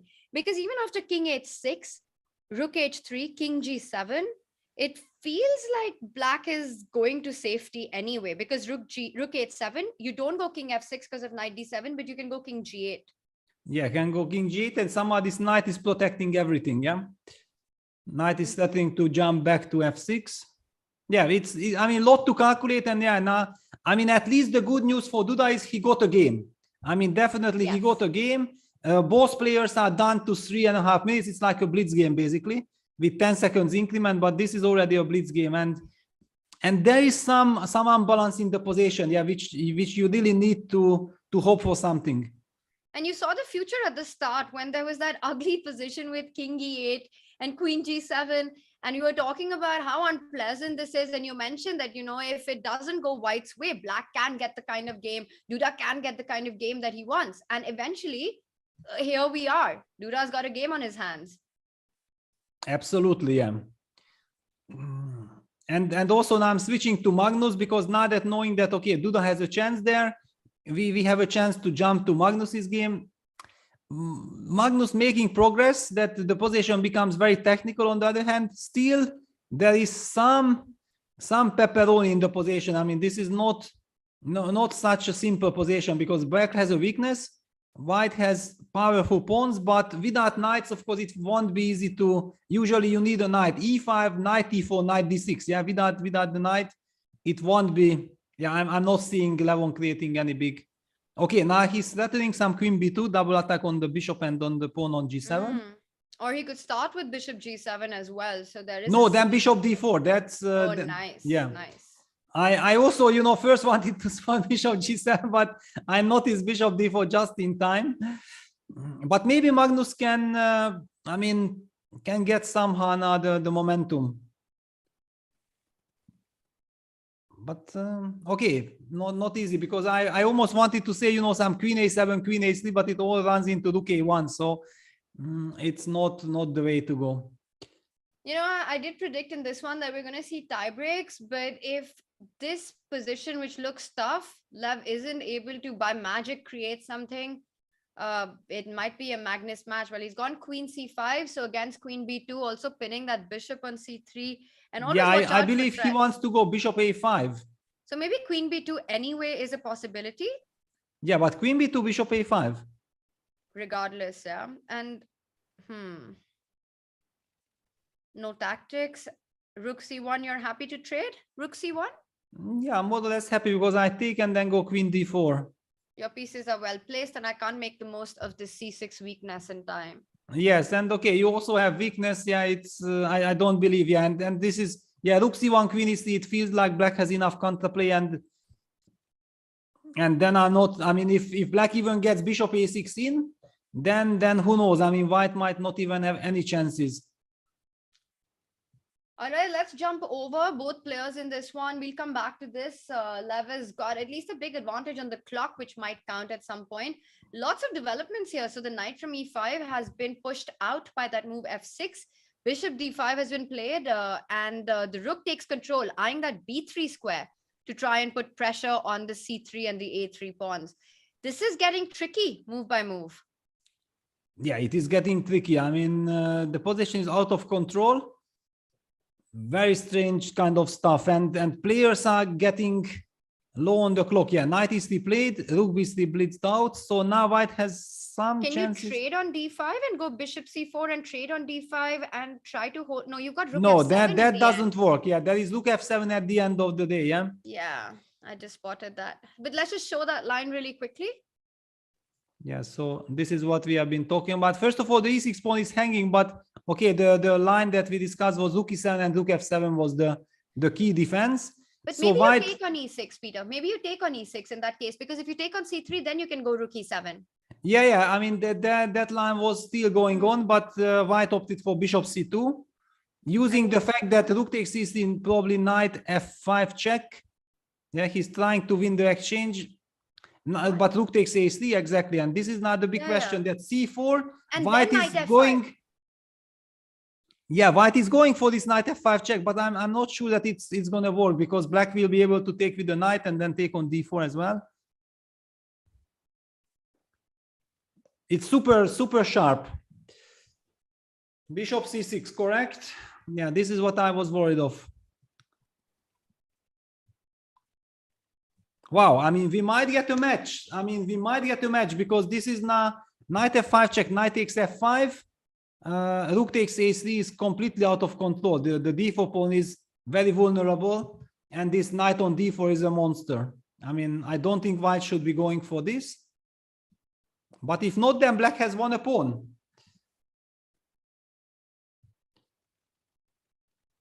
Wow, I mean, maybe white needs to start doing something on the king side, but it's not easy to spot the idea. He's down to 2 minutes on the clock. So knight f5, rook a3, knight d4 definitely looks like too much play for black with knight f3 and c2 bishop attack. And Tad is giving us an update, Peter, that we should start with d5 here. Yes, I was thinking about it, and yeah, it's probably the practical way, but it's so difficult to decide on it. And then knight f5 check, and then to take on a3.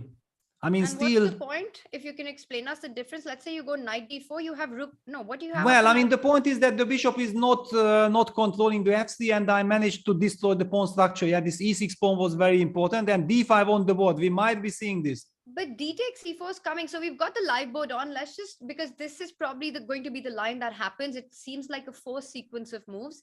It's kind of forced, yeah. E d5, knight f5, knight f5. So we have to take with the knight. Yeah, it's on the board. Rook takes a3.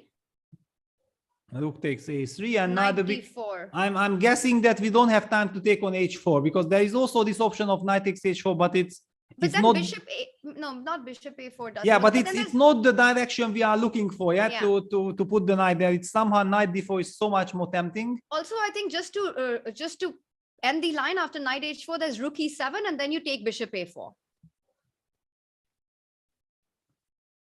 Yeah, it just, yeah, I mean, taking this pawn, that doesn't feel right. Yeah, knight d4 should be played in general. And now you can't go bishop a4 because you trade and go knight f3. So you don't have the time to take on a4. Yes, I mean, you can include this rook e7 check, and it's so hard to understand what is going on, who is benefiting from this trade, because you can take on a4, but still now, I don't know, something like d takes c4. I have 3 pass pawns, and he goes for knight h4. Okay.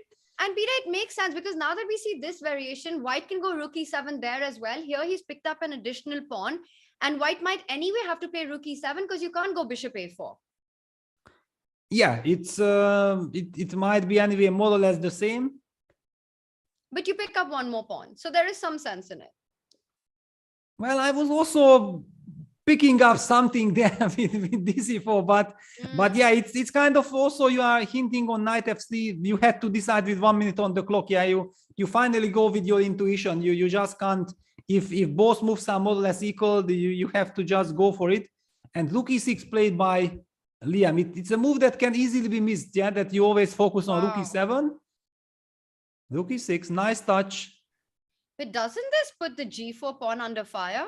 Yeah, but it gives the chance to take cd5, yeah, and then the c7 pawn will be weak. Very nice. So after c takes d5, bishop g4, you can take on a4 as well.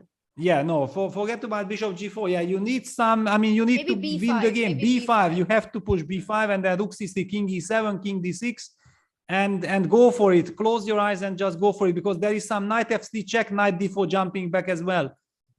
It's super sharp. Nice, actually. After c takes d5, b5 looks like it's going to be a Yeah, big wow, fight. b5 and Duda is back in business. The match is on. The match is on. He leans forward, getting that message that he can feel it now. Finally, his moment. He goes for b5. Doesn't take long to. Yeah, and this is exactly the line that I was calculating, that now king e7, rook takes c7, and after king d6, will be very important that we'll have this check and jumping with the knight to d4 and protecting everything, and it looks very risky for white. And that's the play zone that we have, the chess 24 play zone where the players are playing. Looks really cool. Well, especially if you get finally such a position, you feel like it's cool. Yeah, if you have a bad position, I don't think any play zone can give you any happiness. Any happiness, exactly. You need a good position to enjoy it. But this looks like he's managed to get it, because after king d6, rook b7, the idea of bringing the knight to d4 and this b5, a4 pawn can be super dangerous for white. Yeah, it's I also believe that after what happened in the first game, Duda deserves the chance to fight for this match. Yeah, I mean, he doesn't deserve to go down in flames without any chances. Not just you, a lot of our chat rooting for Duda, for a comeback by Duda. It's not easy to make a comeback with a 2-0 score. Absolutely, yeah. I mean, usually whoever is behind 2-0, he has all the sympathy of the fans. Yeah, we want to see as much action and drama as possible. It's nothing personal. It's just the sympathy for the guys who are behind on the scoreboard. And this one, to be honest, I'm not really seeing how Liam should survive. I mean, these two pawns, all the active pieces seem to be working very nicely together. Well, he's having a think. He's not rushing in with knight d4. Is he thinking about saving the g pawn first? Well, this is Duda, yeah, who has nerves of steel, and he's famous for handling any situation with few seconds on the clock. He goes for knight. This surprises me. I mean, why to e5? Okay, Well, he wants defends knight G6. c4, but He wants knight c4. He defends g6, attacks g4. still somehow it looks artificial. I mean, knight d4 and then bishop takes g4 and then activate the king with king takes d5 or king c5 and push b4 was somehow more natural. Well, our Valbar seems to agree with you, Peter, because it didn't like knight e5 as much either.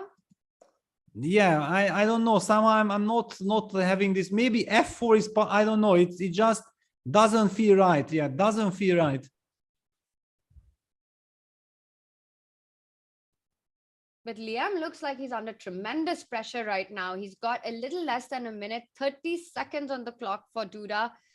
There is, of course, another game on, but I think we'll stick to this one because the players are playing on second and this is a match decider. Yeah, and f4, yeah, this and then king, bishop this. Wow, he uses the momentum. He eliminates the b5 pawn and then the rook will be able to fight against the a pawn.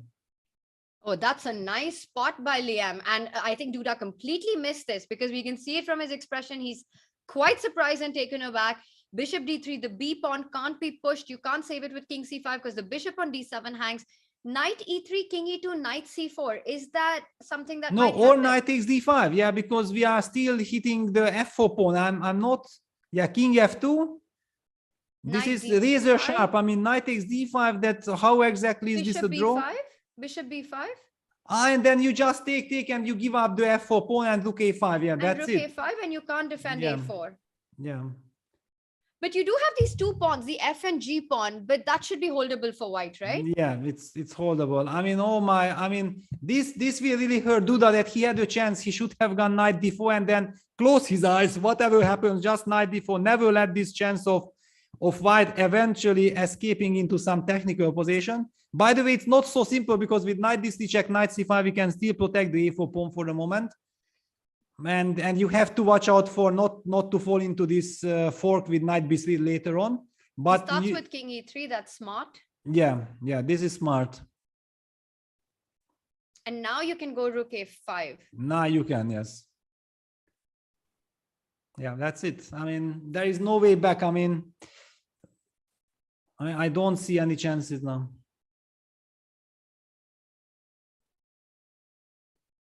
Wow, I mean, there was such a scare. Yeah, there was. I'm pretty sure that, and the reason why Liam was so nervous then after knight e5 and so focused, because he felt like there is a chance for him to escape. Yeah, now just go king d4, and after knight b6, you start attacking the f6 pawn with rook f5.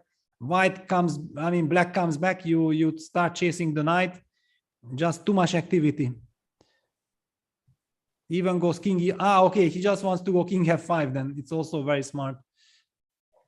And if you fall back with knight e7, that's definitely not something you want. There's also rook a6 check, forcing knight c6. Yeah. And king f5, knight c3, king f5 will be played. You could also go king d4. Yeah, if you want to be super d3. professional, you play king d4. Yeah. King d4, and he's going to pick up the a4 pawn.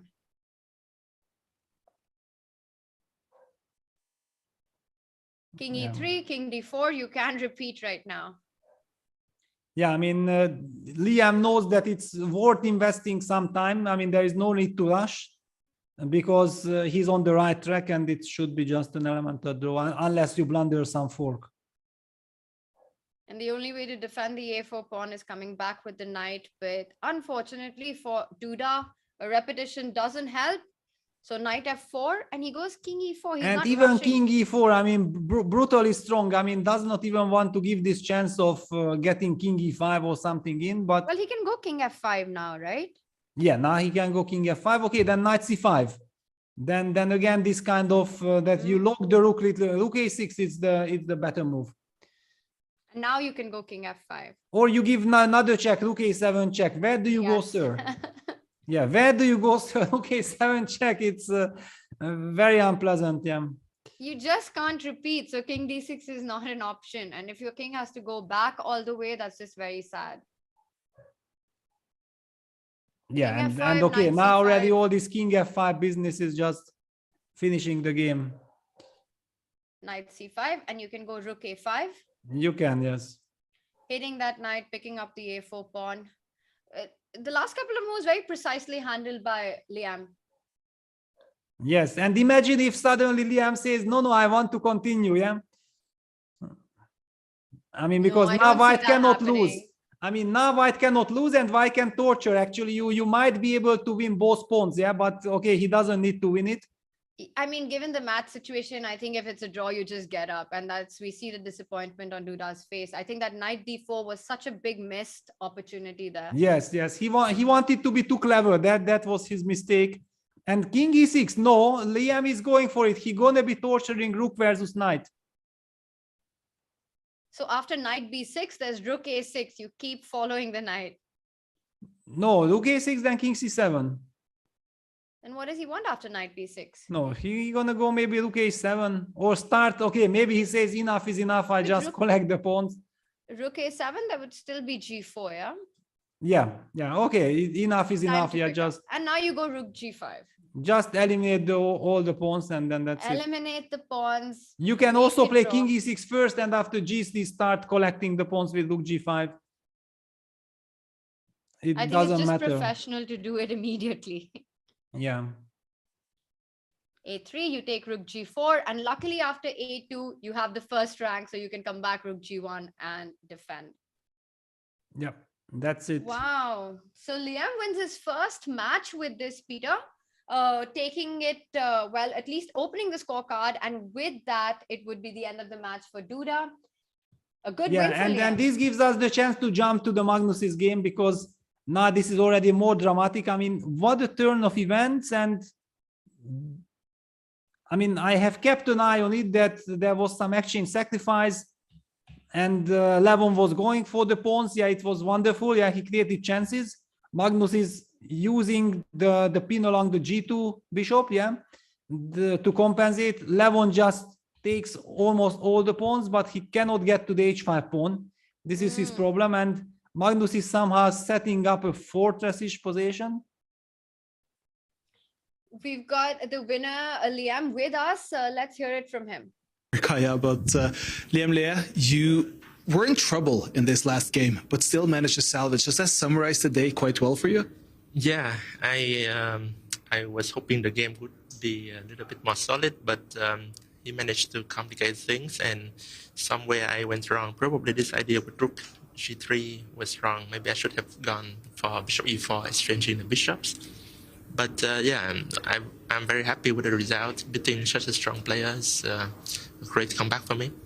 And is it a sign of better form when you play 3 games, 1 that you're happy with and 2 that you're not so happy with, and still win this match after only 3 games? Yeah, it's definitely better than yesterday, but I think I have to improve my play a lot. Tomorrow I have Magnus, I think, so that's going to be tougher. This was a good start. Good luck. Thank you. And there we have it, Liam winning his first match of the event. This one is still on, an important one for Lev.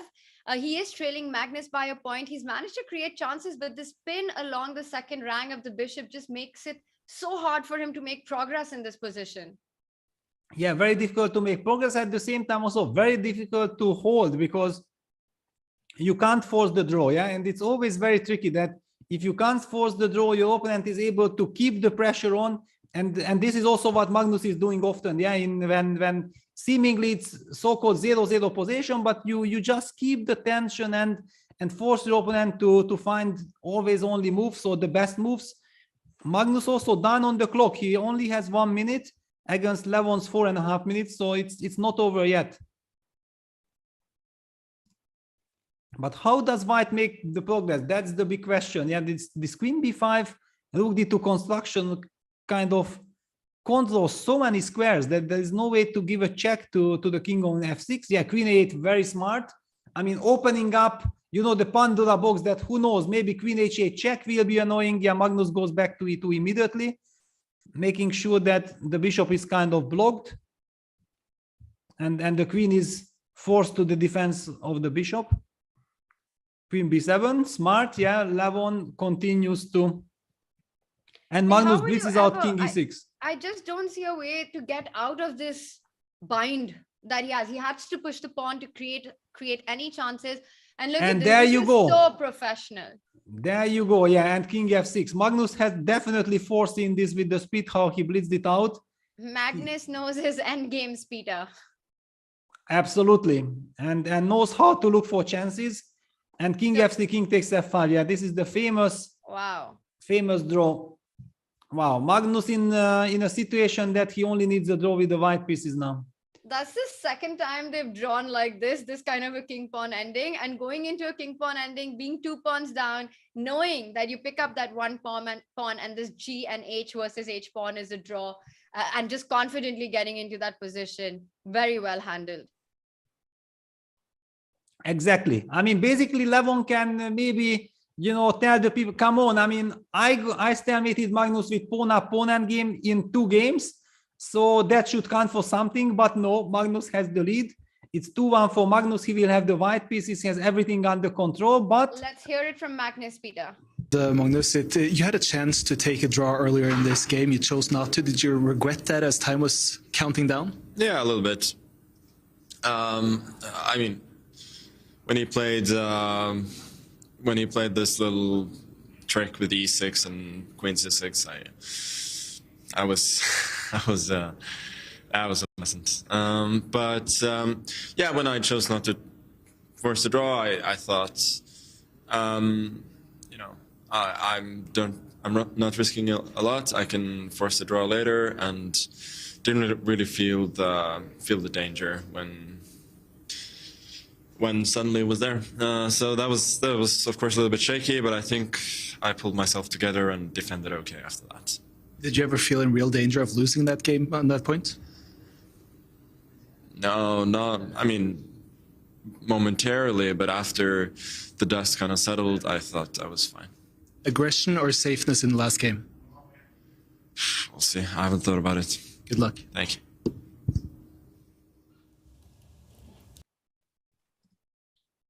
Hi. Well, Peter, we've got Liam joining us. So let's bring him on. Yeah, wonderful. Congratulations, Liam. Thank you. So the Yeah, first hello, game was- Liam. Hey, Peter. Yes, hi. First game was a little shaky, and then things clicked. Take us through your day today. Sure. So first game, I was much worse after the opening. Just lost a pawn, and I thought it could be I could lose the game, but I learned from my match with Levon that you have to hang on for as long as possible, and sometimes miracle happen. So yeah, d3 is a very good move here, I think, and there's no way to save the pawn. You weren't worried about bishop f3, queen a3 as much. d3 took you by surprise? No, I saw the move, but initially I thought I could play. Oh, I thought after knight h4, if he takes bishop g2, knight g2, de, then I have rook a1, and I think I'm safe. But de first is very accurate because now I don't have rook a1. If rook a1, there's bishop a6 and then e4. Yes, and then it's very hard to pick up this e2 pawn. Yeah, exactly. Yeah, the e2 pawn is just decisive here. After e4, black goes knight e5, knight d3, and it's over. And somehow you managed to survive this. Where was the turning point in this game, according to you? It's so many games, hard to remember. Yeah, probably when he went for this f5, f4, I think it was not necessary. He should be winning somehow, but I didn't see exactly how to make progress for him. So I was just making move, and we were both very low on time. So perhaps he had to play knight. No, not here. Yeah, keep going.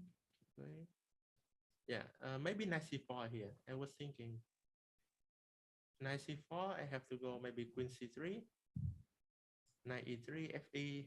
I'm not sure how bad this is for white. What do you think, Peter? Am I lost? Well, yeah, doesn't look nice, but I mean, knowing that the position was bad, it's some kind of an achievement, right? Yeah. I mean, now I have rook f1, maybe trying to get the queen to f2, maybe some counter chances. But if he play accurately, I'm sure it must be winning for black. Yeah, I mean, I think that we should just also for the audience show that, okay, this position looks like black is in total control, and then suddenly you manage to activate the knight to d4. It's already some good news, yeah? Right. I mean, white's position has definitely improved dramatically. It's still pawn down, of course, but at least now we hope to survive. Yeah, for sure. And then what happened later? Where was there was some clear blunder, or? Yeah, keep going. Yeah, we were very low on time here, maybe 1 minute each or 30 seconds, something like that. And yeah, here's nothing much. Okay, keep going. Yeah, maybe f5. I feel like f5 is a bit too much for him, too weakening. But okay, if not f5, then he has to do something, yeah? Maybe knight c5 can be an idea instead of f5. Knight c5, knight d3. But okay, now knight c5, maybe I have knight c6. Yeah. But then knight takes e3, fe3, and maybe rook f5. No, rook knight e7 rook is e6. coming. Yeah, rook e6. Yeah, but okay, I mean, we don't have to torture. I mean, you won the match. We shouldn't be talking about a position forever where you are pawn down. So, okay, we're going to see where you tricked, or where was the turning point. So f5, look at this, rook a3, queen d1, check. Yeah, here it's getting a bit tricky for him, I think. Knight c6, yeah, rook e8 is good move, I think. Maybe rook e6 is okay too, because I cannot go knight e5. It has rook e5, queen e5, knight e3, and queen e2.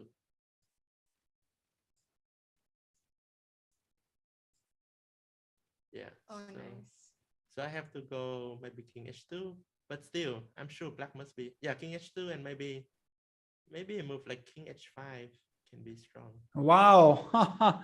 with 5 seconds on the clock, right? I mean, king h5. And then, yeah, black one's knight e3, rook d6. Yeah, this should be winning. Yeah. No, of course, I understand. Yeah, that. After knight e5, rook e5, do you have the time to go rook f6? King f6. Bishop d4? But it's probably not good anywhere. Yeah, probably king e6, bishop e5, and some E3. e3. What? Here you mean rook e5, rook f6? Yeah, but king f6 and bishop e5, king e6, e3, and black is probably Yeah, it fine. should. Yeah, then this should lose. Yeah. Yeah, or maybe check first and e3. But this game felt like real trouble for you, and then the next game was just opening work to perfection.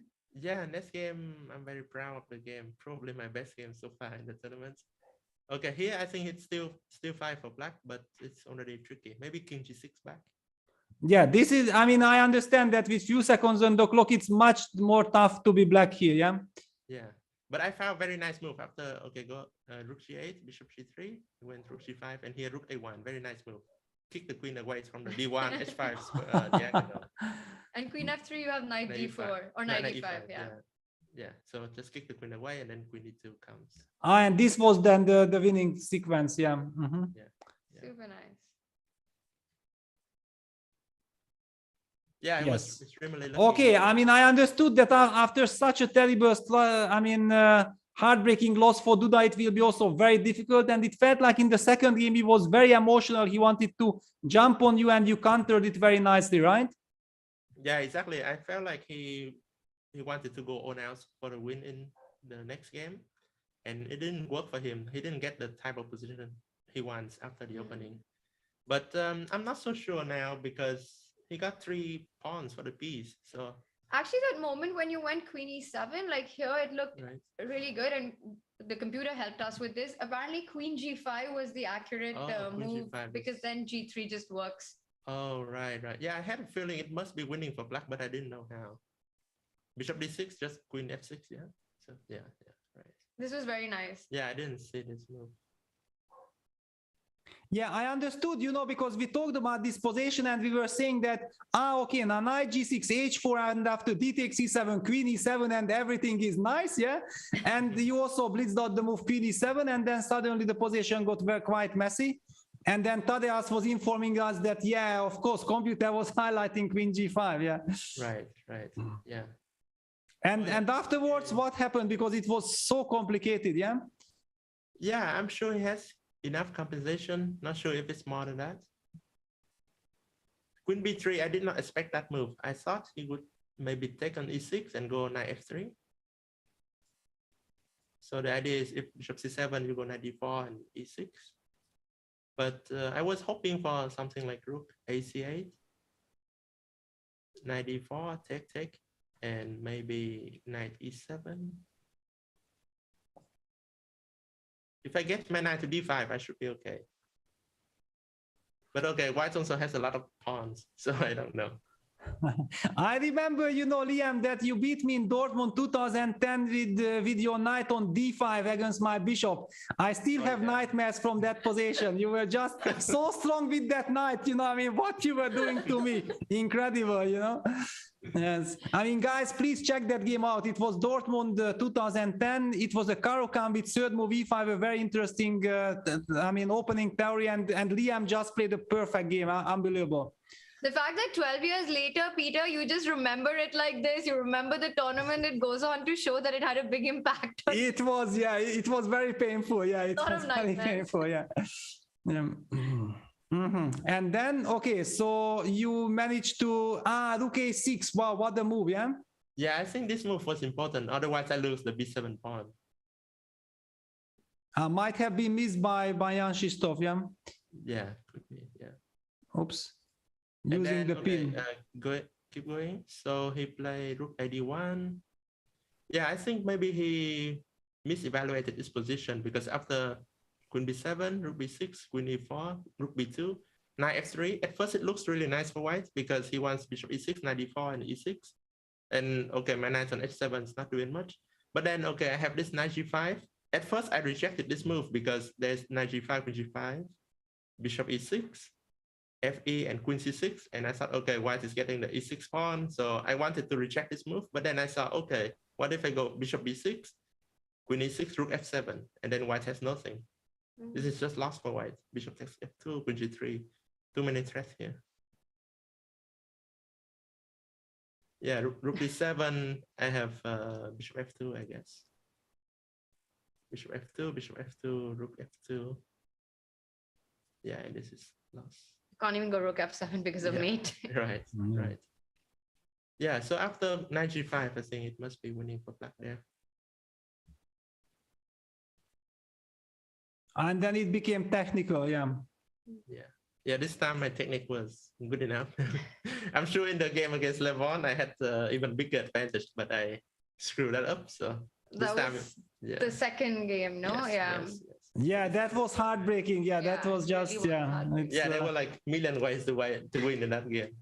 Yeah, I mean, we felt like what happened in the first game today, you deserve because of that game. It at some point it had to come back, yeah. To average out.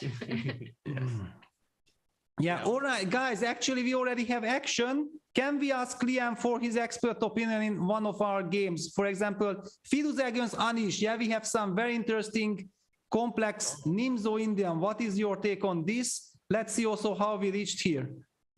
Okay. Bishop d2 system. Yeah, Alireza keeps on playing this bishop d2. So Anish deviates now with c5. And we see this variation. A very sharp, very complex position. Do you mind, Liam, to stay with us a little bit? Sure, no problem. Yeah, great. So takes, queen e7, rook d1, knight c6. And look at this, Alireza up on the clock. I mean, Alireza seems to be very well prepared because I haven't seen anyone else really putting Anish so much under pressure in the openings than Alireza today. Yeah, this is perhaps Alireza's candidate prep, right? So he was playing so fast. Yeah, but it feels like he's playing in a completely different style than in the candidates, and it's working kind of. I mean, his openings work much better here than at the candidates. So positionally, white is doing great here. So black has to take some convict actions. Yeah, otherwise white will just go bishop b2, knight g3, and it's very bad for black. So before white finishes development, black needs to do something. Yes. And how can you make that happen? Trying to get d5 with like rook d8, bishop b7 ideas, is that something? Yeah, I'm thinking. Or knight f6, d5? Yeah, I think so. Black has to try something to get d5 in, but how to do that? Maybe you have to. But it's always very easy for us to say that we should get d5 in, and as a player, you are sitting there, you are sweating that how do I make it work, right? Black has to take c3 probably. The bishop is too dangerous if you allow white to keep it. Yeah, there is also this very artificial, but okay, I can't believe I hate moves like knight a5, but maybe one needs to pay attention. Yeah, we hit the pawn. Yeah, it may work. Yeah. But maybe you can just come back with the queen and then knight d5, yeah? Ah, that's true. Maybe actually queen d3 is a nice way of solving the problem. Yeah. Yeah, no, of course, I'm not liking knight a5. All right, so it's very complex. Yeah, Anish is taking his time. Even Anish doesn't know exactly what's happening. And all right, so Hans has already lost one of these structures and he keeps on playing. What is your kind of take? Do you have any experience in these positions? Yeah, I think I played it a couple of times, mostly online, but I suffered so much that I gave up the life for black. I mean, it's just defending and trying to make a draw. I guess you can play it like that and be solid and try to outplay your opponents, right? Kramnik used to play this many times also. Yeah, but actually I remember that it was mentioned, no, that here after knight h for bishop e7 is kind of important, that after g3 you have f5 or something. Right. Yeah, so I'm not sure because look at the clock. Hans is blitzing out. Maybe it's some deep preparation. I don't know. We are not gonna find out at this moment, but it's kind of interesting what is happening here. Takes, king f2, long castles, a4, bishop e7, knight f3, f6. This must be bad for black, no? I mean, how to evaluate this craziness? So white is gonna go rook hc1, maybe knight e2, knight g3. Exactly. How do you targeting the weaknesses? Yeah. Oh, I don't like black position for sure. Yeah, there are not so many resources, yeah, in the position. No, I think he blundered strategically with that move. knight b6. Yeah, I also feel like, yeah, this knight b6, because this is supposed to be a famous mistake. Yeah, knight b6, f4. And you know the reason why I remember it very well, that in 2011 maybe I was practicing one time this endgame with Kasimdzhanov with my good friend Rustam, and I went for this endgame and I blitzed out knight b6, and I saw the big smile on his face. Yeah, and he played f4, and oh my God, I wanted to design on the spot, but I was not an expert. I just played it out of practice, and I remember it forever, that you shouldn't be blundering this. Right. Yeah, so okay, he's in some kind of a trouble. That's what we are believing. And look at this, Levon keeps on playing the King's Indian against Magnus. Yeah, I want to ask Liam, what do you think about Lev playing the King's Indian? We don't see that very often. Definitely a surprise, although I don't think it's too much surprising, because he tried sometime before against me as well. So he definitely has some prep, some ideas here. Maybe he decided that this is his best chance to play against Magnus, get to a complicated position where Magnus may not be as complicated. Wow, I mean, we have to mention this, that after queen d2, he simply ignores the fact that the h6 pawn is hanging. Yeah, he wants to create double h position, f5. Takes, and just goes on to play for compensation. Takes, look f6, all in. Is he in a must-win situation? Yes, because it's 2-1. Yeah, okay. That explains the King's Indian as well. That makes sense. Yeah, he played it in the earlier round as well. So today he's played 2. This is his second game with King's Indian. I see. And what is your feeling here? How much compensation Black has? Would you be afraid of this, or you would just say, thank you very much, give me this pawn, I will consolidate and win the game? No, I think he must be happy now. In a must-win situation, you get this position. This is the best you can get, right? Playing King's Indian, my only worry is that if White wants the draw, he can take on e5 on the 7th move. So why didn't Magnus do that? Because it's Magnus, yeah? He doesn't play for a draw, right? Right, yeah. If it were me, I could try to make a draw immediately. Yes. Yeah, so actually we are getting a game. This is very good news for all of us, I believe. Right. Very exciting games, yeah. So yeah, who do you play tomorrow? Do you know? I think I'm playing Magnus tomorrow. Oh, nice. Okay. Yes, you are. So we've been asking the players what they do between the rounds, those 10 minutes that you have. What is it like for you? Yeah, 10 minutes is really short. I just go to my the restroom, and relax there. And yeah, I mean, sometimes they bring food into the relaxed room, and then I try to eat a little bit, get some energy. But I don't even have my computer there, so I don't know. I don't have my phone, I don't have my computer, so I don't even know what time is it. So I mean, sometimes I have to ask other people, what time is it? Do I need to go back now? But anyway, I mean, it's fun. Yeah. Yeah, at least this case, you know that you can rest during that moment. Yeah, you are not torn between preparation or resting. There is no computer, no technology. You can focus on the game. But at the same time, if you, because we talked about this, that if there is a second with you, he can, for example, tell you immediately that, come on, in this game, you can continue, repeat the line, because everything is fine. But this case, you have some kind of a problem. Yeah, how to adjust if there is a certain problem in your openings. Exactly. Yeah, that's a drawback, because sometimes you need to know if you did well in the opening or not, right? If they have some surprising ideas, you have to be ready right away. But I think I have enough ideas. Maybe I can switch to other lines. Also, Liam, we would love it if you stayed, but whenever you need to leave, like, just let us know. Okay, I don't need to leave now, so if you guys still want me, I'm gonna say a little bit more. Yeah, I think that's the advantage of starting at 12 o'clock, yeah, that you are not under time pressure in the afternoon. Yeah. And also, when I finish in only 3 games, yes, lots of free time left. Yeah. Also, maybe we can switch to the Alireza Anish game, Peter, because Rook D8 was played. The bishop on the. But look at this. Is it true that Anish is down to 3 minutes on move 14? Yeah, and Alireza's got 15 minutes. Wow. Oh my God. And now can he actually go immediately with Maybe knight a5 is. knight a5 now? But we might be even sacrificing the pawn. No, you knight f4 or something. Yeah, for sure. White will go knight g3 or knight f4, and then bishop b7 back. Yeah, bishop b7 on the board first. Also nice because you want to go knight a5, d5 next. Right. So do you go knight f4 anyway? No, but then knight d4 is No, but then queen b7. knight c2, king e2, nothing, yeah? Yeah. I really had to check out what's the standing between these two players because they played such crazy games that I just couldn't believe that it's really tied. The score is tied at the moment. Also, Tad is informing us that Anish took 7.5 minutes to play rook d8. Wow. Yeah.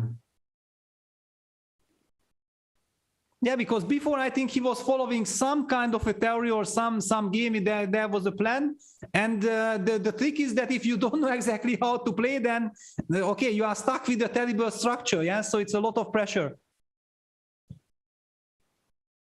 Bishop b7. So black is trying to jump. For example, knight b4, queen takes b7, knight c2, checkmate. We have to highlight. Right. Which is why we were looking at knight f4 here. Is that an option and just hoping you don't have a super dangerous jump? Yeah, knight f4 or knight g3. Yeah, those are the moves. So knight f4, I think black has to go rook f e8, threatening knight f2. Oh. And what do you do with white here? Yeah, maybe we have to come back with the queen to the, but then you jump knight e5 already. Yeah. Yeah. Yeah, that's a whole different story. Besides also some queen h4. Maybe then let's get rid of this knight g3. Let's be Knight professional. G3, Yeah, knight g3, knight a5. Maybe queen h5. Just give up the b3 pawn.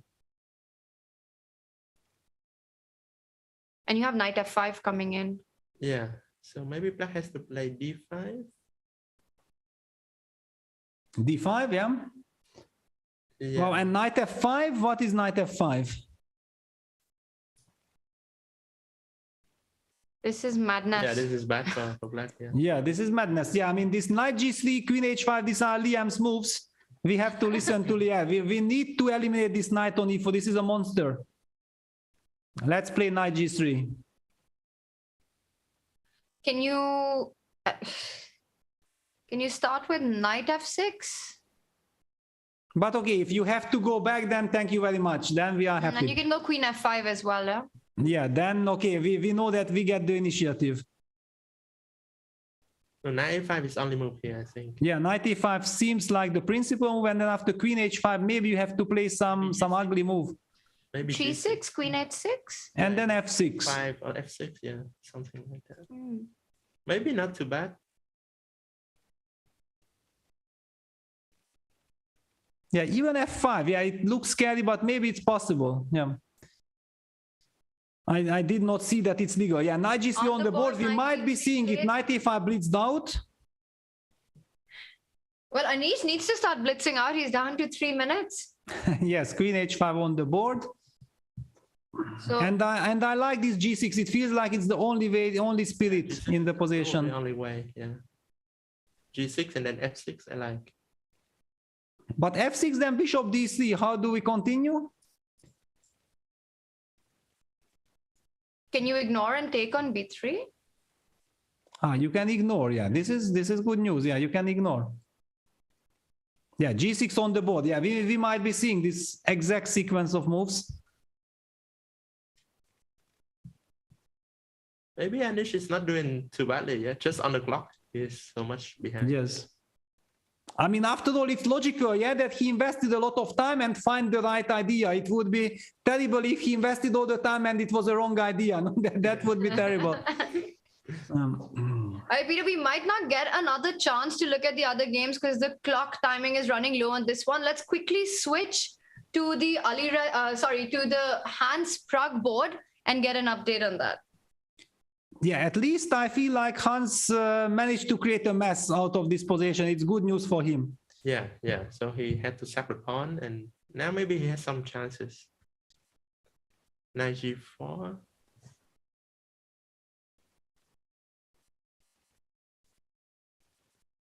You have to go rook d6 or rook f8, yeah?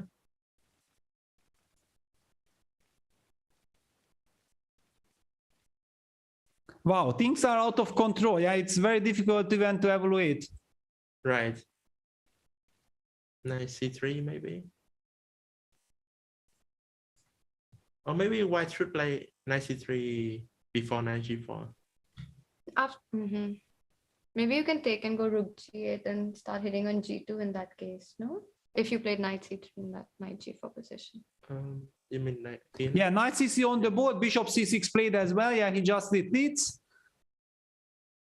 And now the two rooks are basically ready to open up the game. Right. So maybe rook d1 now. Maybe rook d1, yeah, or yeah, rook d1. Yeah, also on the board. And by the way, yeah, Firuza versus Giri game exactly went along our lines. Queen a6, f6 on the board. Nothing new yet. And also we should jump to the Magnus game, because look at this, like all of Levon's pieces are targeting not only white's king, but also white's queen. Yes, the rook h6 is a very nasty threat. Bishop d6 finishing development is in the air. I mean, Magnus in some kind of a practical and Levon up on the clock with 13.5 minutes. You got to love this. Yeah, this is definitely what Levon is looking for. So, Peter, where was the change from their earlier game in the King's Indian? Where did Levon deviate? No, it was Magnus who deviated that no more fancy bishop d3 stuff, but he just played bishop e2. He played the classical stuff, and okay, this h6 is a new fashion, yeah, new fashion, and Magnus played in the most principal way with d5, but it leads to this very double-edged tricky structures, yeah. d5, knight b7, bishop e3, knight h7. It's this pawn sacrifice that first we have seen from Anish against Prague in that moment when Ramesh came to our studio. You remember it, something like this happened. Yes, queen d to f5 is the same spirit. Just give up this h6 pawn and create a counterplay. yeah, I like the way he's playing. Very, very, has a good flow, yeah, on the pieces such as coming out to attack. Like a lot of energy and also keeping the time. He's got 13.5 minutes, which is so important. Right. Knight h4 played. So bishop e7, I guess. Yeah, important that rook h6 lands into knight takes f5. We have to highlight this, I think. Oh, nice. So rook h5, knight g7, and in the end, the rook is hanging on h5. Yes. Yes, this is the justification behind knight h4. And okay, another big question also, black has to find the way to put the pressure. Knight g5 played. He goes knight g5. No, yeah, knight g5 right away here. It's good, yeah. But f4, now suddenly computer loves white. I mean, Magnus gets some stability. Of course, he might have to sacrifice some material for it. But just before knight g5, maybe bishop d7, f4, e4 was an idea, because bishop e8, the queen is quite uncomfortable, no? Yeah, but he can go bishop d1 maybe. You mean after e4, just vacate the e2 square with bishop d1? Yeah. Wow. Because positionally, this is bad for black. White will go bishop a4. But do you have rook h? No, not anymore. Yeah, you've got knight f5 still. I mean, still knight f5 is possible. Yeah, seemingly. Nice. Yeah. In any case, according to computer, knight g5 was a mistake, but it's very difficult to understand all these things with few seconds. I mean, few minutes on the clock. Levon wants to keep the pressure on Magnus, but Magnus calculated something. So I believe the critical test and question is what happens after ef4. Yeah, because rook f4, there's knight h3, and gf4, it's hard to imagine that gf4 is possible, but maybe gf4 is possible. Exactly, that's the big question. Yeah, what Magnus has in mind after ef4? It's very tricky position. Peter, gf4, how are you taking advantage of any check? Well, I'm gonna ask Liam. Yeah, he's very sharp. So no, I don't see a good way to take advantage of it. So probably it's just worse for white. Okay, ef4 on the board. We will be seeing how Magnus reacts to ef4. Yeah, it's kind of hard to see a good check there. gf4 played. Wow. Yeah, now incredible, if black doesn't have any good check, then white is completely winning. Yeah, just king h1. Yes, then the g file open up for us. Yeah. Then suddenly black's king might be in danger. Exactly. But this is crazy. It takes some nerves to play gf4. All right, knight e4 check, king h1. Rook h6, I suppose, is the critical line. Knight f5, rook h5, knight g7, knight g3. King g2. King g2. Peter, let's just have that on the board anyway. So Yeah, so what is your move? rook h6 is what we... I mean, king h1. Yeah, king h1, rook Yeah, h6. rook h6. Yes. Knight f5. Oh, but knight f5 there's... No, knight f5, bishop f5. That's that's why I was pausing. Yeah, that no, knight takes e4. Oh, wow. right. Oh, that's the trick. Wow. Wow, that's the trick. That's the key. Wow. Whoa, and Oh rook my g1 God. is coming in. Oh my God. That's what Leko missed. He played knight g5 too quickly and he did not calculate all the things. Okay, we have to take it step by step. Knight e4 check, king h1, rook h6 seemingly working for black because knight f5, bishop f5, queen f5 runs into knight g3, winning the queen and winning the game. But suddenly it turns out that there is this incredible devilish knight takes e4, queen sacrifice. Rook takes h5, bishop h5, and now if black collects the knight on e4 with fe4, it runs into rook g1, winning back the queen, winning the game basically because white will be pawn up and have the advantage. So Leko opts for queen h6, but this case white has wonderful compensation for the queen. Rook and the minor piece pass pawn and the nice structure. Yeah. Yeah, white is doing great here. But it's so easy to miss this knight e4, bishop h5 idea. Yeah. It's incredible. Magnus found this f4 and saw all of this. Yeah. Yeah, pretty nice. Yeah, I think now Leko is very upset with himself that he got chances for counterplay and then he rushed with knight g5. He had 30 minutes on his clock against Magnus's 6 minutes or 7. He should have spent more time and missed this wonderful queen sacrifice. Yeah. Yeah, the problem for black now is he cannot get the rook out here. If somehow black can put the rook on the 7th rank, he would be okay. Yeah, Magnus using the momentum. I mean, one really feels that black needs to play queen f6 to stop rook e7, target the knight on h4, because also rook g1 is coming. Yeah, yeah. So queen f6 is perhaps the best move. And then knight f3, I guess. I mean, even here, if you want, you can maybe even include rook g1. Yeah, but then king h8. And yes, maybe you don't need... Leko, okay. Leko goes all in, b5. He also needs to win the game. Right. But okay, now things clarified here. Magnus is safe. That's very important. And I see that we have things completely out of control in the Alireza game. So queen h6, f6 happened. Bishop d3, knight takes b3, f3, knight g5, bishop take, no, king f2 first. And after d5, bishop g6 on the board. Wow. So h4, guys, please make sense out of it. Wow. Wow. Okay, so knight f7 isn't possible. That's easy to see. Queen g6, bishop f6. Yeah, knight h7. Knight h7 is the only move because if you go knight... Okay, so knight h7 keeps things under control. So what happens after knight h7 here? Queen g6, queen g7, you want to go? I guess so. And then maybe queen c2.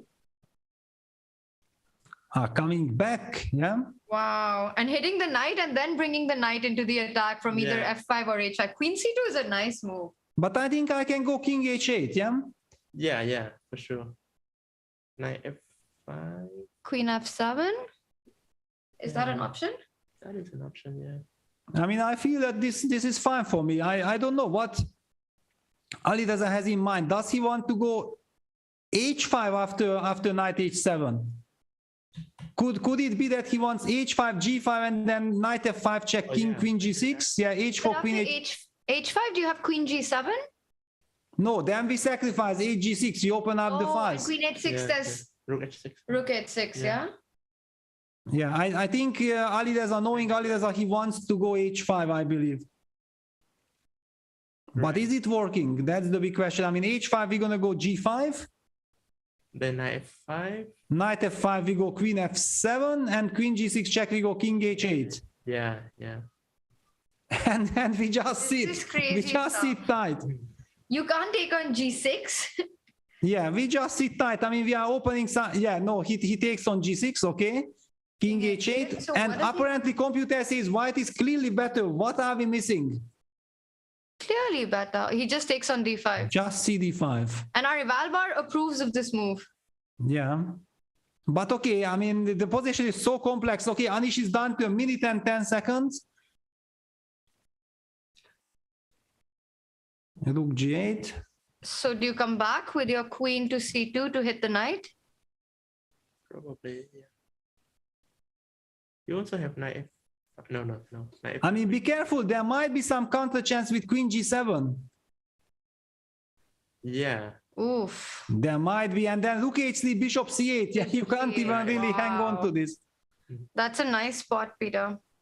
Yeah, suddenly, okay, just to show the counter chance that suddenly the G file opened up. There is a counter play here, and rook h3 can even be answered by bishop c8 hitting the rook and hitting the knight. I mean, things are completely out of control. Madness, madhouse, and no time on the clock. Well, Alireza still got some time to figure out these complications. All right, if queen c2 and even queen d3, I think can be met by Peter's idea of queen g7. So you actually have to go knight f5? But knight f5. Yeah, knight f5, but then queen f8. Oh, queen f5. Yeah. I thought maybe queen e3 also works.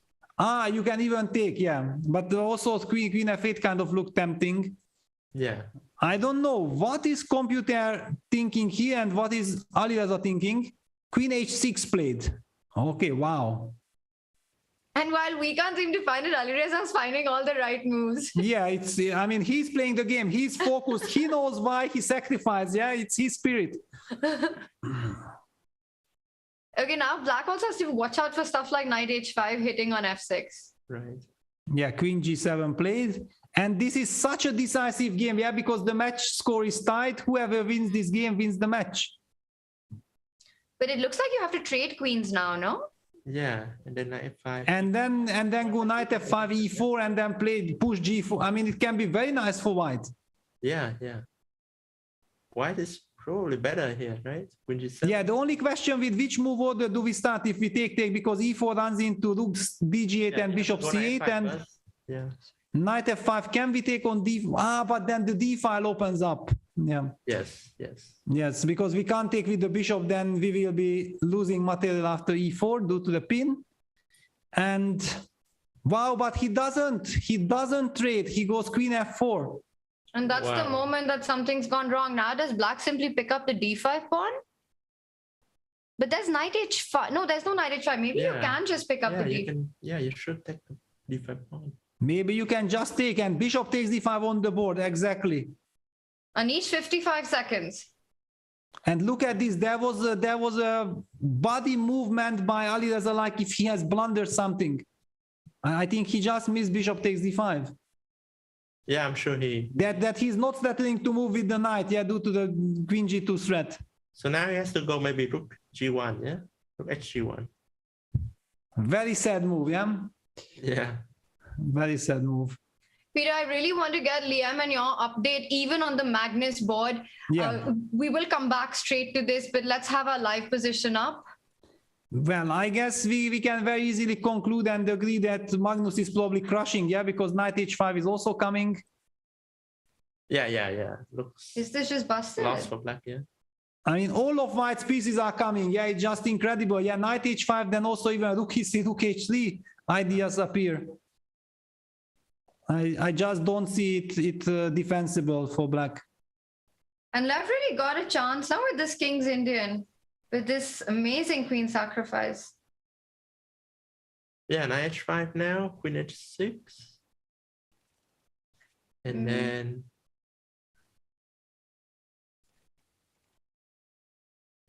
maybe just rook g5, yeah?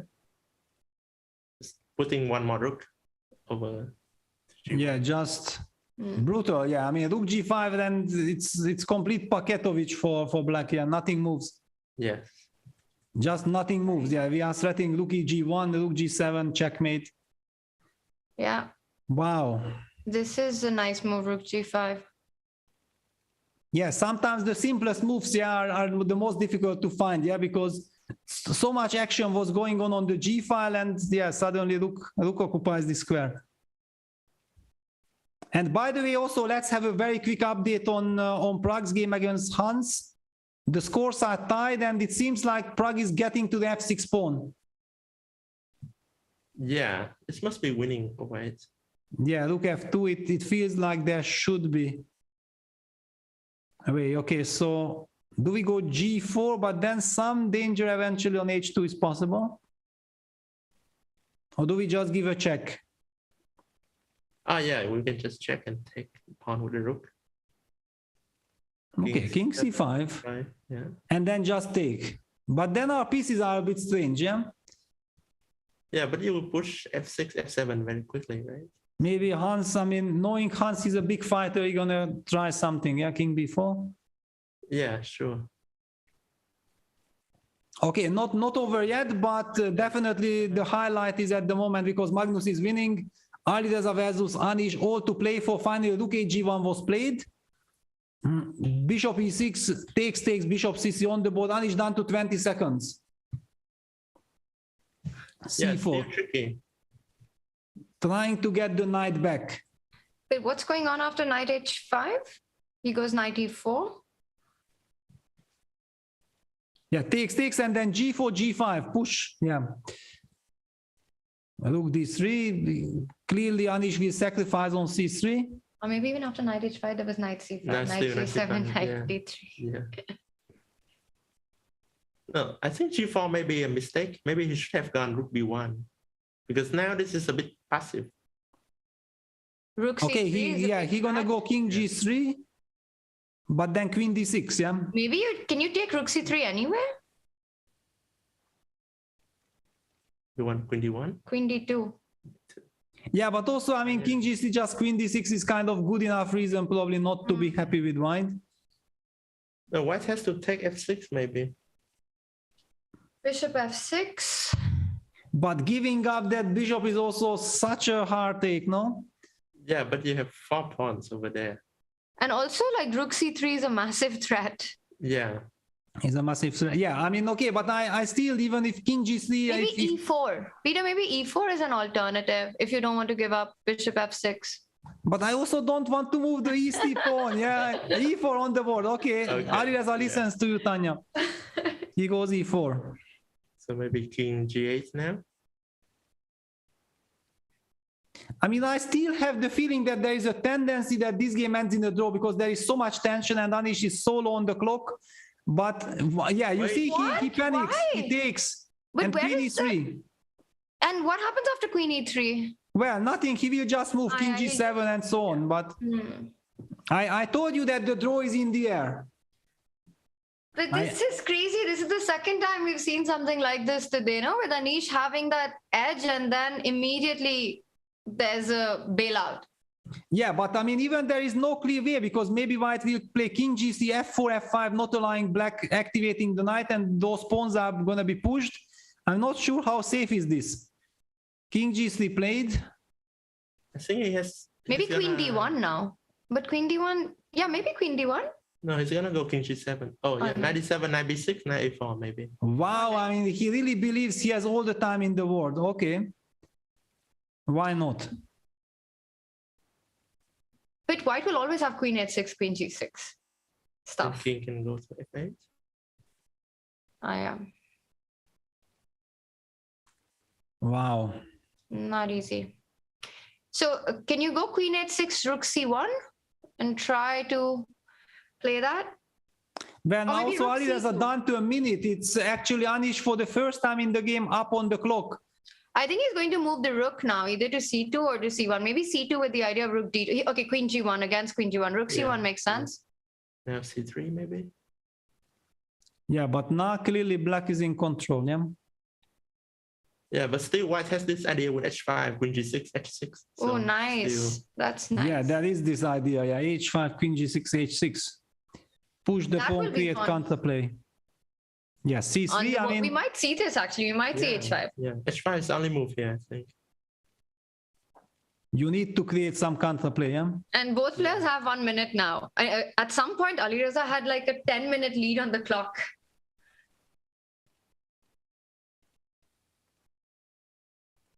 h5, maybe bishop f7, yeah? No, check. Then do you go? No, you can't go g5. Yeah, g5 just queen d2. So start with queen g6. Does that help? Start with queen g6, then h5. Yeah, but then queen d2. Yeah, he opted for queen g6 check. I'm guessing king f8. Anyway. I don't know. Maybe h6 anyway. Wow. And now queen d2, a big threat, yeah? But I don't know. Queen c1, queen g7, h7. Yeah, What is then happening? c2, h8, king e7. No, I'll keep queen g7 check first, no? So, Peter, So you guys are discussing this madness, yeah? yeah, madness. Just playing to the galleries. Yeah, check, king e8 and h7. Who knows what's going on? Who knows what's happening? Wait, queen g1? Queen King g1? h3 only move, yeah? And then... What is wrong? I'm sorry, but what is wrong with king f4? Okay. Queen h2, queen d2. Oh. Well, okay, queen d6 check play by Anish. Yeah, he wants to lure the... Wow, king h3, apparently now it's finished. Queen f4, no, queen f4 rook c3. Why is it finished? Is it knight e5? That's queen f6. Why is computer so harsh? So what was wrong with queen f4, rook c3, knight e5? Where's the queen going? h7, but... He goes queen d2, just queen d2. But now after h6 we can still get your line, yeah, which means that that line is just hopelessly lost for white. Thanks, Peter. No, I mean look at the evaluation bar, yeah, that it's, I mean, I told you it's a madness, but computer does not agree. h6, we're gonna see this. And oh my god, and now it's working. I mean, what is queen g7 on the board? I can't believe you have this position. Right. Wow, so then maybe he should have included some bishop f7. It's working. The eval bar is here. Wow. It's working. Wow. This is Tania's magic, no? We found it. We found it. Wow. And now king g3, and this is a draw. Also, Peter, can you point out the mate that Liam showed, that if white goes king f4, there's queen h2, queen d2 mate? Yeah. Yes, but white is definitely very happy to survive here. Repetition, yeah, they should be very happy. I mean, both were lost at some point. Yeah? Yes, I think both can live with this. A lot of entertainment. They know that the public enjoyed it, loved it. Nobody even lost it. Great. They will have a blitz play of the win for black. Can you go back a little bit? Maybe queen f4, yeah, instead of queen d2. Yeah, probably. No, but queen d2 still, computer was confirming that queen d2 was winning, and then suddenly, wow, okay, draw, and Levon also agreed, I mean, escaped with the draw because Magnus was wow. But he loses the match. Yeah, no? Exactly. Yeah. I mean, that's the reason I think Magnus allowed this, this kind of... Yeah, he didn't need to allow this. Yeah. Okay, so Magnus played this wonderful queen sack. Thanks to this, he changed the character of the game, so Levon's incredible initiative vanished. I mean, we have seen magic here, we have seen magic there, and we still have the game Prague versus Hans Niemann. And also that means we're going to have a playoff as well between Ali Reza and Anish. That's going to be fun. Yeah, definitely. And wow, what? Maybe here, because no, Prague is down to 30 seconds, that's why he's repeating. He won't to repeat for the third time, that's for sure. And Peter, we have to see how Lev survived it. Later on, we're going to check how Lev survived it because it looked very scary. Yeah, it looked like it's going to be over. And Prague down to 10 seconds, yeah, 94 check. He has to play f6 at some point, yeah? King d5, f6. Rook f1.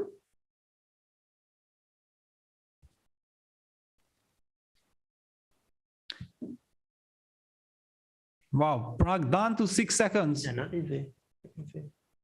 Knight f2. F2. What is the idea of this move? Well, hopefully not knight g4, rook h1. Yeah, that's... Okay, but what? Yeah.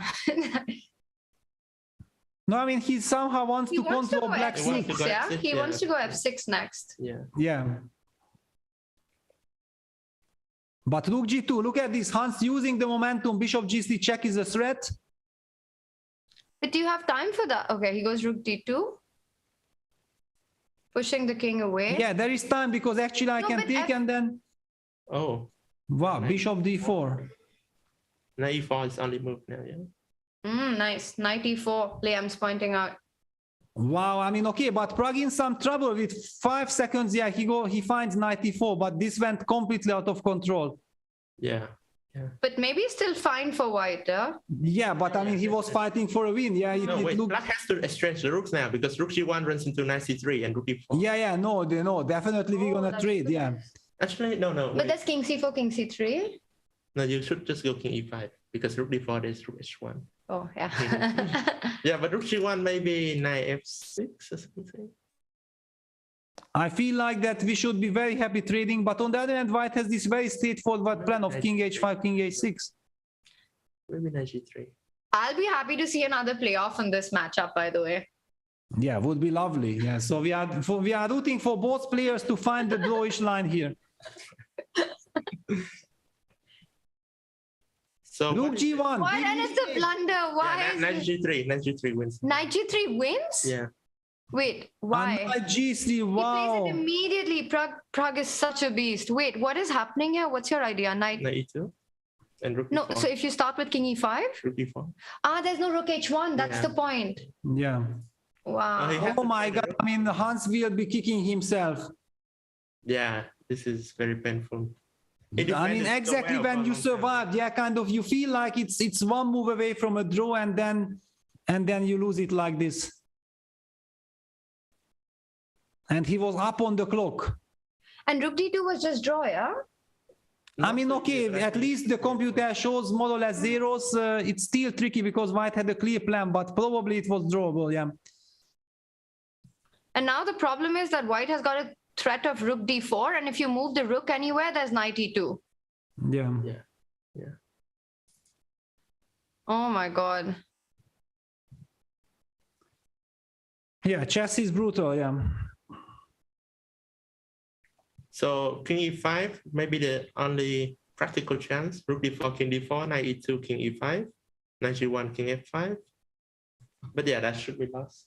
I mean, yeah, that shouldn't be any practical problem. I mean, if you already get the pawn, you can exchange the pawns on the queen side. Yeah, you need those pawns very far advanced. Yeah.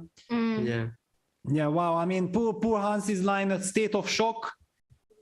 I don't know if he will find them. Yeah, he goes rook a1. And now you just go knight e2, rook d4, rook a4, f6. F6, yeah, exactly. I mean, you can also take on d4 first because f6 is coming anyway.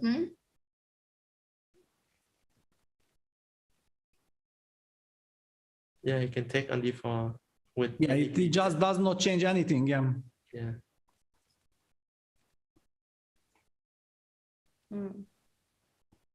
Yeah. Okay. Wow, Prague is winning his third match. Unbelievable. Thank you so much for joining us, Liam, and for your time. And all the best against Magnus tomorrow. We're looking forward to it. Thank you. Yeah, bye, guys. Good luck. Good luck, Liam. Bye-bye. Wow, what a dramatic last round. I mean, incredible action in all the boards. Wow. Unbelievable. Yeah, that was some crazy stuff. And that's it. Hans Niemann resigns. He had that moment where he could have escaped and forced a playoff, but it wasn't to be. Hans trying to get more, push for more, not trading off the rooks, ended up making a blunder. And with that, Prague takes his third match.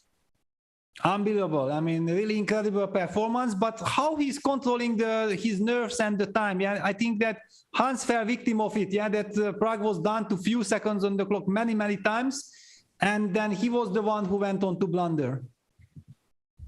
All right, and we have Prague with us. Let's hear it from him. Seems Prague that Hans had a chance to get away here, but couldn't find it at the end. How did you feel about that? Yeah, I think that should have been an easy way to win, but I couldn't find with a little time. It's always tricky. And he always had this tricks from behind, so it wasn't so easy. Probably instead of rook g1, he could have exchanged the rooks and maybe it's a draw. Did this feel like a bit of a strange match, that it was not necessarily always your best play, but you still got away with it? Yeah, I think in the first game, yeah, I didn't play so well. I mean, I just got, I mean, that one moment where I misplayed and okay, it was over after that. In the second game, I think I played very good. Comparing it's just a rapid game, I think I outplayed him very nicely, and In the third game, I had one chance where I could play for win. Probably I was much better, but I missed it. So I just took a draw there. And okay, this game, yeah, I felt like I should be better, but then some of the game kind of equalized, I think. And then again, I got chance. Then again, it was counterplay. So it was just a strange game. If I play an opening against you and it fails, is it stupid if I want to play the same opening again? Not necessarily. I think it was an interesting choice from him because maybe he just looked at it during the break because we had quite a long break because we finished the game earlier. So probably he just looked at the lines at that point, and I was kind of expecting it. So. It's shaping up to be the same we saw in Oslo Esports Cup. It's you, it's Magnus Carlsen. You're battling it out, still early, but have you gained experience from last time? Yes, hopefully I won't lose the next round because I lost the last fourth match last time. So good luck, Prag. Yeah, thanks. A very happy Prague, and he should be after that his third match win. Peter, some exceptional confidence there. By Prague, how he handles these interviews. I've seen him for many years. I've seen him growing up, and there's this huge change in him over the last year. Yeah, well, I mean, he's winning game after game, match after match. If after all those wins you are not gaining confidence, then how else do you gain? Yeah, it's just fantastic. I think it's connected with his incredible performances throughout all his tournaments. Yeah, also at the Olympiad he won many crucial, very critical games for the team. I mean, really, he's in incredible shape. No, it's super nice to hear him and his thoughts and the clarity with which he expresses them, and of course a big win by Prague. He was he had the better position throughout in the final game, and there was this moment Hans could have saved it, but again, when there's so much pressure throughout, often the player crumbles, and Prague managed to make the most of it. Peter, we've got a big tiebreak, a big playoff coming up between Anish and Alireza. Very, very crazy chess by these two players in each and every game that ended in a draw. They were all fighting games, up and down, complete roller coaster ride, and we're going to see two blitz games, 5 minutes with a 3-second increment. And if that's a tie, we might get an Armageddon today. Also, we are being told that Anish will start with the white pieces in the blitz.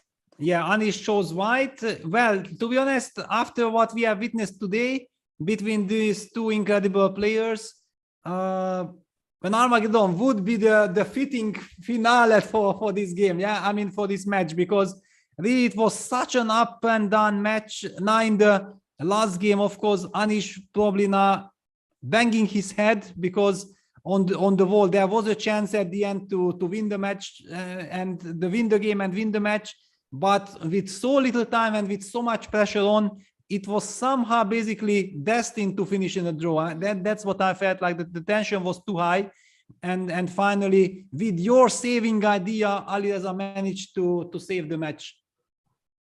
100% agree on that, but a part of me did want to see a playoff because it's always so exciting, and once again a roller coaster match. It only makes sense that we do have a tie. And Anish, starting with the white pieces, let's talk opening predictions. Peter, what are we expecting? Well, I mean, so far they were debating this Catalan with d takes c4, c5, and both times, no, actually in the first game, Anish got something, but in the second game, he got nothing. The big question is, does he have a third alternative there, or will he just deviate already in the first move? It's so difficult to predict. I somehow feel that he will deviate. Well, we got to ask chat. Whenever we don't know what's going to happen, and with these two, we have no idea, let's put up a poll for our chat. In this blitz portion, who do you think is a favorite between Anish and Alireza? Both players extremely strong in these shorter time formats. It's going to be quite a ride for us. Absolutely. I'm very interested to see how the chat sees things, because many times I'm, skeptical of what the chat is saying, and then they turned out to be right. Yeah. And then I'm already very careful to judge what chat is saying. I know that they know. Anish, Alireza, or do we go to Armageddon, are our options? Peter, if you had to pick one, which one would it be? Armageddon. Let's see the Armageddon, guys. Yeah. Bring on. And look at Ali Reza. He looks super happy to get into the blitz portion. And very D4, we're confident. gonna see another D4. Catalan. We're gonna see another Catalan now. Yeah, that's And it. there it is. Peter, you're on point. Catalan with C5. And the same line. Now, this is very interesting that Will Ali doesn't deviates. I mean, he doesn't want to play the same line, which served such a nice purpose. And they play this queen c3, I mean, queen takes b5, queen c3, b4, strategical line. Anish is coming prepared. Ali is also blitzing everything.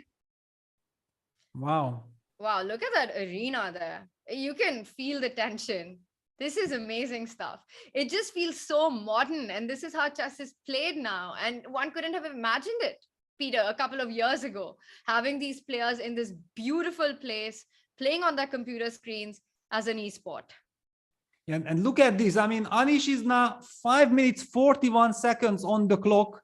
Also, Ali Reza has done his homework and he's blitzing things out. But I mean, Anish's speed is just incredibly impressive, which means that he has studied this position. It's kind of his idea that maybe I can put some questions.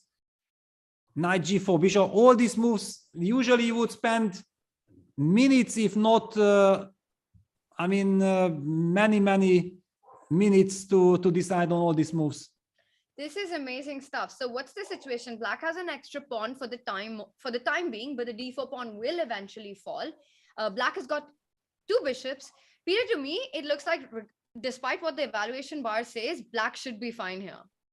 Yeah, but there is a new element to the position. Yeah, that Black's pawn is already committed to b4. The knight on b3 very nicely gets ready to jump to c5, or also to support any kind of rook c1 eventually. If for example, queen takes c8, maybe the move like h4, kicking the bishop away and then getting rook c1 in is important. I feel that there is a certain new element to the position which might give white the advantage. I mean, the initiative. Also, Peter, just a quick update. Our chat has spoken about the poll, and surprisingly, only 19% want to see an Armageddon. And even more surprisingly, now usually whenever there's a poll regarding Anish is a big winner on it. But today it seems chat is with Ali Reza. They think that he is the favorite to win the blitz. Wow, I mean, it shows that the people have tremendous respect for Ali Reza's blitz skills, yeah, because but here we see that it's a 5 minutes blitz game with 3 seconds increment. It's not exactly the usual typical online 3+2 kind of let's play as quickly as possible. Here you can get into very big finesses. Anish has showed some incredible preparation, banged out the first 18 moves. He's up on the clock.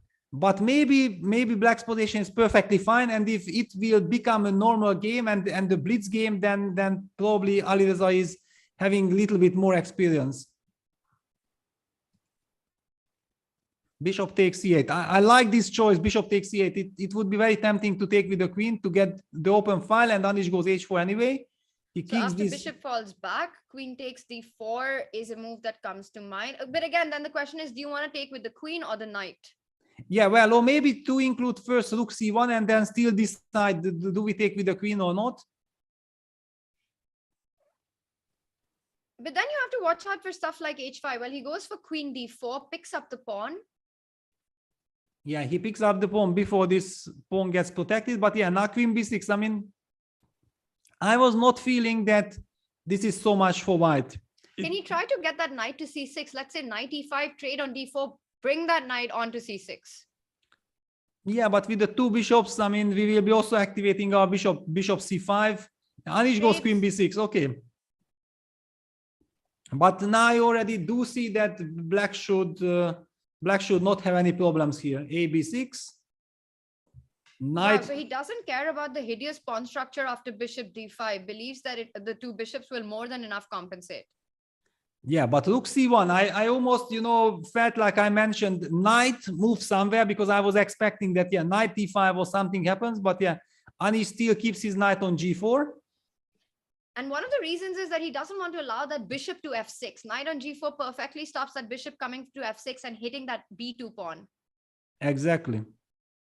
So bishop a6 played, and we see that computer suddenly believes that there is something for white, but it's so difficult, so hard to say what is it. Knight d4 played, protecting the e2 pawn, eyeing the c6 square. Of course, very logical. I feel at some point we can expect black to go h5, kick that knight, put that bishop on f6.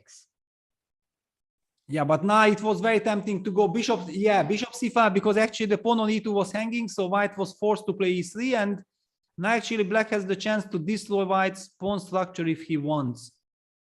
But it's tricky, because if bishop takes d4, ed4, then we also might reckon with some bishop takes d5, ed5, and then good knight versus bad bishop, and the rook on the c file might give white the advantage. So be careful, it's not easy yet. Might be time to bring in that other knight to e5. Yeah, well, I mean, okay, now black has to make a choice, and it's not an easy one. I mean, do we take on d4 or not? Yeah, that's very, very critical. He goes rook c8, knight e5.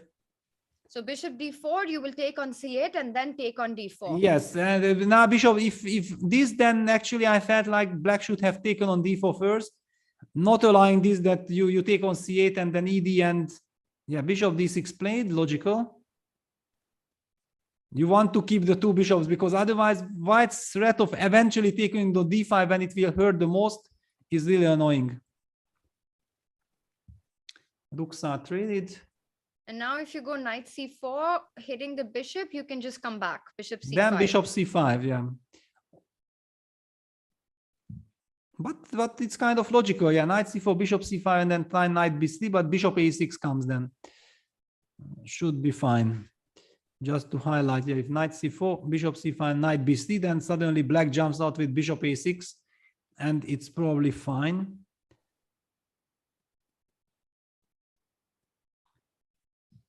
So it's a blitz game, it's an end game, and still the players have 3 minutes on their clock. Yeah, it just showed that it was kind of a controlled blitz game. They knew what they were doing. They definitely seem to know all the plans and how to handle these kind of Catalan positions. We see both players have about 3 minutes on the clock. Black in this endgame has got the two bishops, but not a great pawn structures, and white's knights are very well placed. There's always the option of even going bishop d5 and creating a further weakness. But actually there is this very important touch, yeah, that after bishop c5, what I was mentioning, knight b3, bishop a6, white can defend the knight with bishop f1, and that little detail actually can have devastating effect. Maybe white gets a wonderful position there. So I understand why Oliver is taking his time. He probably has spotted this. You have to go bishop c5. Bishop c7 feels wrong with knight knight b5 stuff coming in. Yeah, but I mean, he noticed this knight b3, bishop f1 idea, and it's kind of scary, because you are in some kind of a trait which you might not want to allow. Yeah, knight b3 and bishop a6, bishop f1, and then knight takes b6 is a tactical threat there. It's not easy to deal with that. Yeah, just to show that if bishop a6, bishop f1 is the move I'm talking about, and this knight takes b6 tactic, and also if you take bishop c4, yeah, bishop a6, bishop f1 blitzed out. That's the key. A lot of pressure on Ali Reza now.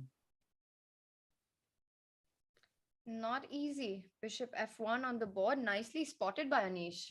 Yeah, I mean this, because first I thought that bishop c5, bishop a6 solved all the problems, and then when I spotted bishop f1, I got really worried. All these tactical problems, and the problem is that bishop c4 is kind of a, yeah, it's played, but what do we do? Yeah, now bishop takes d5, ed5, and then this structure can be very unpleasant. I mean, this is a forever torture, no? You play this amazing knight versus this bad bishop and this bad pawn structure, where white can just play forever and play for two results. Yeah, well, the situation is such that if now black has the chance to move the knight away, then it should be a draw, right? Also, bishop e5 coming in, hitting that pawn on b2, which is the only weakness in white's camp. Yeah, but on the other hand, if we take on d5 and ed, we probably have to play knight c1, knight d3 or something, and then you will have time to activate the king. I'm not sure how much it is. Maybe it's holdable. It's unpleasant, but it's still unpleasant, but it all comes down to how much Anish will want to push this position. Well, he wants to push. I mean, if he has the chance to push, he will, but how? That's the big question. You go knight c1, you go knight d3, and then you slowly improve your king. You start pushing your pawns on the king side, and then you see what happens. Yeah, that's kind of probably the best what we can do. And by the way, also the pawn on b4 is some kind of a problem, yeah, for black. If we get knight to this, but when we have knight on d3, eventually when black will get king to e6, then he will be having this, and maybe pawn to f5, and then d4, e4, king d5 counterplay will be possible when we keep a knight on d3. So I understand why Anish is taking all his time now. But Peter, he needs to go bishop d5. I mean, it just feels like it's the position that he can try. Once the knight moves, I think it's harder for white to try and create something. And he doesn't, yeah, he doesn't, yeah, he goes knight d4. Okay, maybe he thinks that the pawn on b4 is a long-term weakness. He doesn't want to. But now you just come back knight c7 or knight f6. And bishop e5 is coming in. Yeah, knight f6 is kind of clever because he wants to have counterplay with knight e4 or knight g4 if white's king starts to march toward the b4 pawn. Yeah, then immediately you touch the f2 pawn. So I'm also expecting some h5 move just to fix all these pawns on the dark squares. And it will be very hard to imagine that white will be able to push his pawns. Both players about a minute on the clock. It just feels that still this bishop versus knight would have given Anish better chances. Yeah, it feels like, yeah, he was probably burning a minute on it, and then he disliked something, or he was confused about all the different plans, and then he decided not to. What about you, Peter? Peter, would you have gone for that endgame? You know, I'm always very careful as a commentator. It's so easy to make up my mind, and I know if I'm sitting there, you know, I have all the doubts in the world about everything, so I have no idea what I would have done. Bishop b5, h5, yes, so yeah, Anish, wow, he wants to put bishop on f3 and then start moving his king towards c4 and then knight c6 check. Yeah, bishop f3. Anish has a vision. He has a vision. So, all right, a man with a plan, king d3, king c4, but he's not allowing it. Knight is coming to e5 to stop this idea.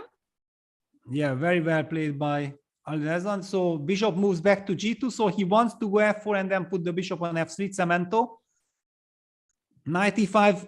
Somehow I feel like Alireza wants to provoke b3 so that he will make sure that white will never be able to get the b3 square for his king. Knight c6, thank you very much. Draw for finito. Okay, Peter, draw. knight c6 is not a man with a plan. No, it shows respect for Alireza's great defense. Now the game is just a formality. Repetition happens. Draw. Wow. All right, so this one ended in a draw. A slight pull Anish had with the white pieces throughout the game, but Alireza kept it together, didn't give too many weaknesses, and it ended in a draw. We've got one more blitz game coming up. Peter, you might be on point. We might head to an Armageddon, and there we see our players rushing. I doubt we'll have an interview between blitz games. No, definitely not, Jan. It would be way too much. That would be just too much. Yeah. And there is swear. Oh, is he going to manage to catch Alireza? Is he going to? No, he's not. No, he is not even trying. I mean, he knows that this is a different situation. This is a different situation. Absolutely. So we've got one more blitz game coming up in about 5 minutes time. All right. What is our chat saying? How is it going, chat? What do you think is going to happen in this? Do you think Alireza with the white pieces will be able to strike in this one, or will we see an Armageddon? 19% of our chat thought we might head to an Armageddon. It might have increased by now. Yeah, definitely. I mean, if it's not increasing at this point, then when it should. But on the other hand, you know, there is so much tension in these games that any of the player can win at any moment. It's and maybe exactly at the moment we are not expecting, or the least expecting, that somebody wins, then they will strike. All right, let's do a little recap of what we've seen so far, Peter, today. This one, of course, is going into a second big blitz game. But what about the other games? What stood out for you? Well, I mean, everything. This incredible fighting spirit, for example, between Alireza and Anish. I mean, all the draws, but all incredible fights. So many dramas, so many ups and downs. I don't know how they are handling their nerves, because I feel like I'm completely knocked out of all the action. Actually, Peter, I just realized that's 5 draws in their match. Exactly, but I mean, so full of okay, one can argue that this game was a little bit slow. If this game would have been a rapid game, we would be saying that it was slow. But since it was a blitz game and with so much at stake and so many finesses happened, I feel like it was a very intensive game as well.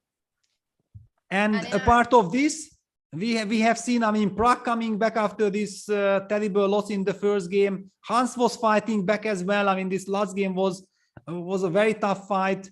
Magnus Carlsen against Levon Aronyan was also an incredible fight. We have seen two kings Indian there tried by Levon, then a queen sacrifice by Magnus, stopping Levon's initiative and so on. Really so much to talk about. Prague and Magnus on fire. Completely agree. Well, that means actually the two of them, having won 3 matches in the rapid section, will actually go on to day 4 as the leaders of the event. Once again, I have to repeat myself that Prague really seems to be on, just everything seems to click for him in these events. We saw him at the Oslo Esports Cup. So far, so good, but still a long event to go. Lots of big matches coming up. But today, Prague managed to overtake Hans in his match at the very end. Magnus, a nice win against Lev. Things could have been different in that last game, but Magnus played this brilliant queen sacrifice, and it seemed as if that King's Indian defense just did not work out for Lev. Of course, we had Liam with us in the studio, which was super nice, Peter, to hear his thoughts on the current games, as well as how he kept talking about that missed opportunity against Lev. To me, it just went on to show that, you know, it's so hard to get over these things. Yeah, very hard, because it was the start of the tournament. Yeah, and you feel like if you would have not, I mean, if you would have won that game, then maybe you would have not lost that first match.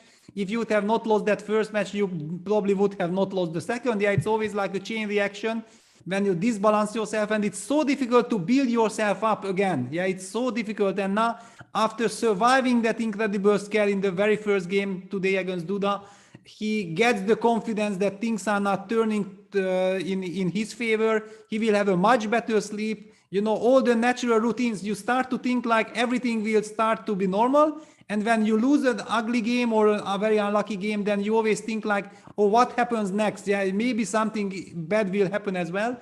So for the mindset, winning a match like this is super important. Absolutely, especially when you've struggled in the first 2 matches, to open your scorecard with such a dominating win where you wrap up the match in 3 games. It's not just the result, but also the confidence boost in having done it in this style. That kind of sets the tone for the upcoming games. So that was very interesting to watch.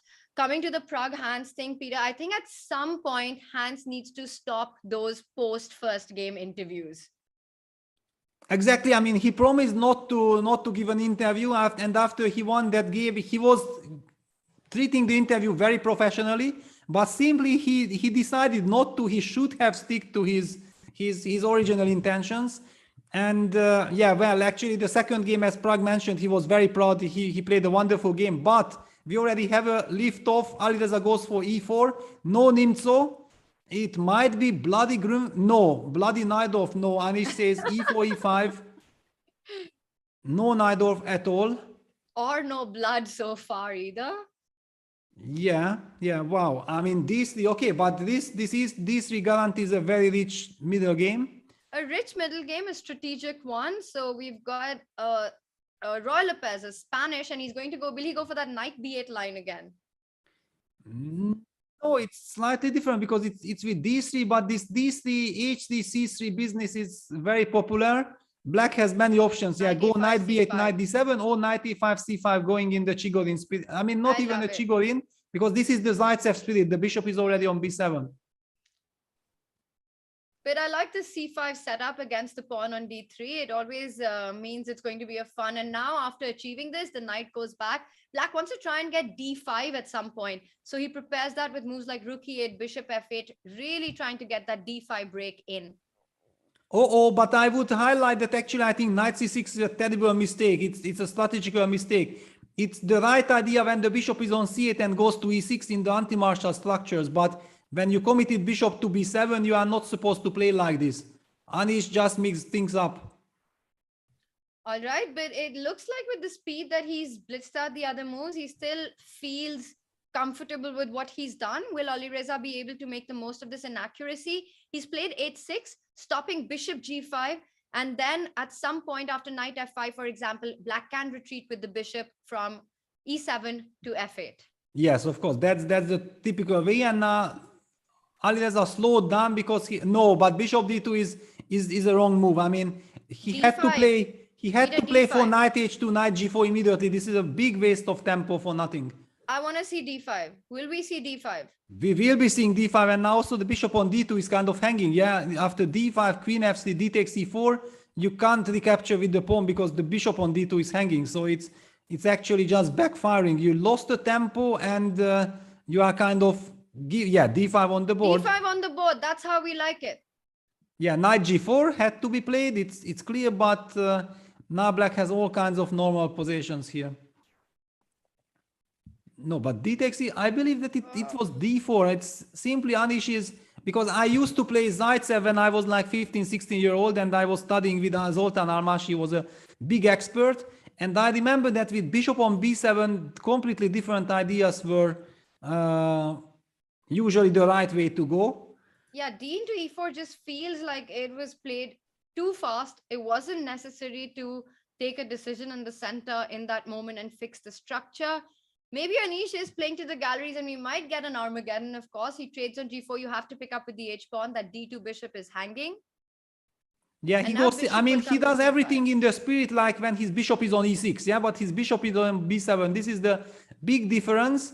And of course, the bishop on b7 is much worse. I mean, the bishop on e6 gives all the stability to the position, makes the king side much safer.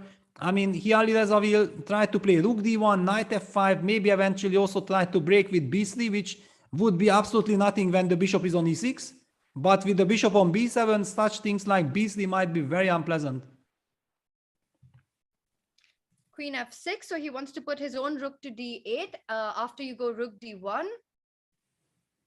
Knight f5. Now g5, a5, queen g4 kind of things are typical threats. You have to watch out, but I'm expecting the move rook a d8 or knight d8, knight e6. That's another typical reroute. Is there time to play knight e7 in such positions? Well, there you have on it. The board, he does it. He does knight e7. It's kind of also logical, yeah, to eliminate this knight. Bishop e3. And now the question is that do you actually take on f5 or do you go rook d8? Maybe you don't need to rush with taking. He goes g6. So what? Yeah, he goes nice. g6. Knight I mean, knight h6 loses a piece, takes g5, yeah? Yes. That's super stuff. Then the bishop is trapped. I mean, you know, I have the feeling that both players are not playing it correctly. Simply they don't spend enough time. I understand that they are in a hurry and everything. They treat it like an Armageddon game, but there is 5 minutes plus 3 seconds time control, and it's very important to control the game. And I don't feel like any of the players really control the game. They just make moves, yeah, without any deep, real fundamental idea. Now, knight d4. What about knight d4? Wow. All right. So if you pick it up and fall back with the bishop, you have d3 coming in. Well, I mean, yeah, I'm happily sacrificing a pawn, whatever. I mean, to get the light square bishop, and then this knight on my 2 bishops are alive. I'm just very surprised that how quickly they are making those moves. It's not right. But also, let's not forget, Peter, this is the end of the day after 4 rapid games, 1 blitz, and we have it knight d4. Anish not shying away from the complications. And after c takes d4, e d4, as you're pointing out, black will sacrifice a pawn, but get a very strong, a very powerful bishop pair. Yes, this is what I felt. We have witnessed one tiebreak between Duda and Anish Giri in Oslo. I think in the Oslo esports event, and there Duda exactly outsmarted Anish in the blitz playoff because he was spending time, and Anish was in a hurry, like if it's a 3 minutes blitz game. And knight works for him because this knight d4 trick is very nice. You know that with black you cannot lose. I mean, black simply cannot lose with all this activity, with all the dark squares, but can win. That's the terrifying thing for Alireza. Bishop d2. The only thing that probably black needs to make sure is that white doesn't get bishop c3 after this d3 stuff. So you're going to pick up bishop d3, c d3, queen d3. And white can land his bishop on c3 next. So maybe you have to make a move like b4 just to be in the clear of no activity for this bishop. Well, but you also have tempo with rook a8. Yeah, rook a8 first. Bishop c3 now, and then you just pick up the queen, bishop f6. I mean, GC, yeah, it's, I mean, black will come with bishop c5, the knight will be hanging on GC. I mean, all kinds of things are shaky for white, I believe. Shaky stuff. But I mean, what to do? Yeah, it's now you can't really move the queen to e2 because then queen takes b2 comes. So maybe you have to play bishop c3, good or bad, you have to. But maybe after bishop c3, there's some queen f2 stuff. Oh, yeah, that hurts. Oof. Yeah, queen f2, basically game over, because if the structure is spoiled, then it's finished.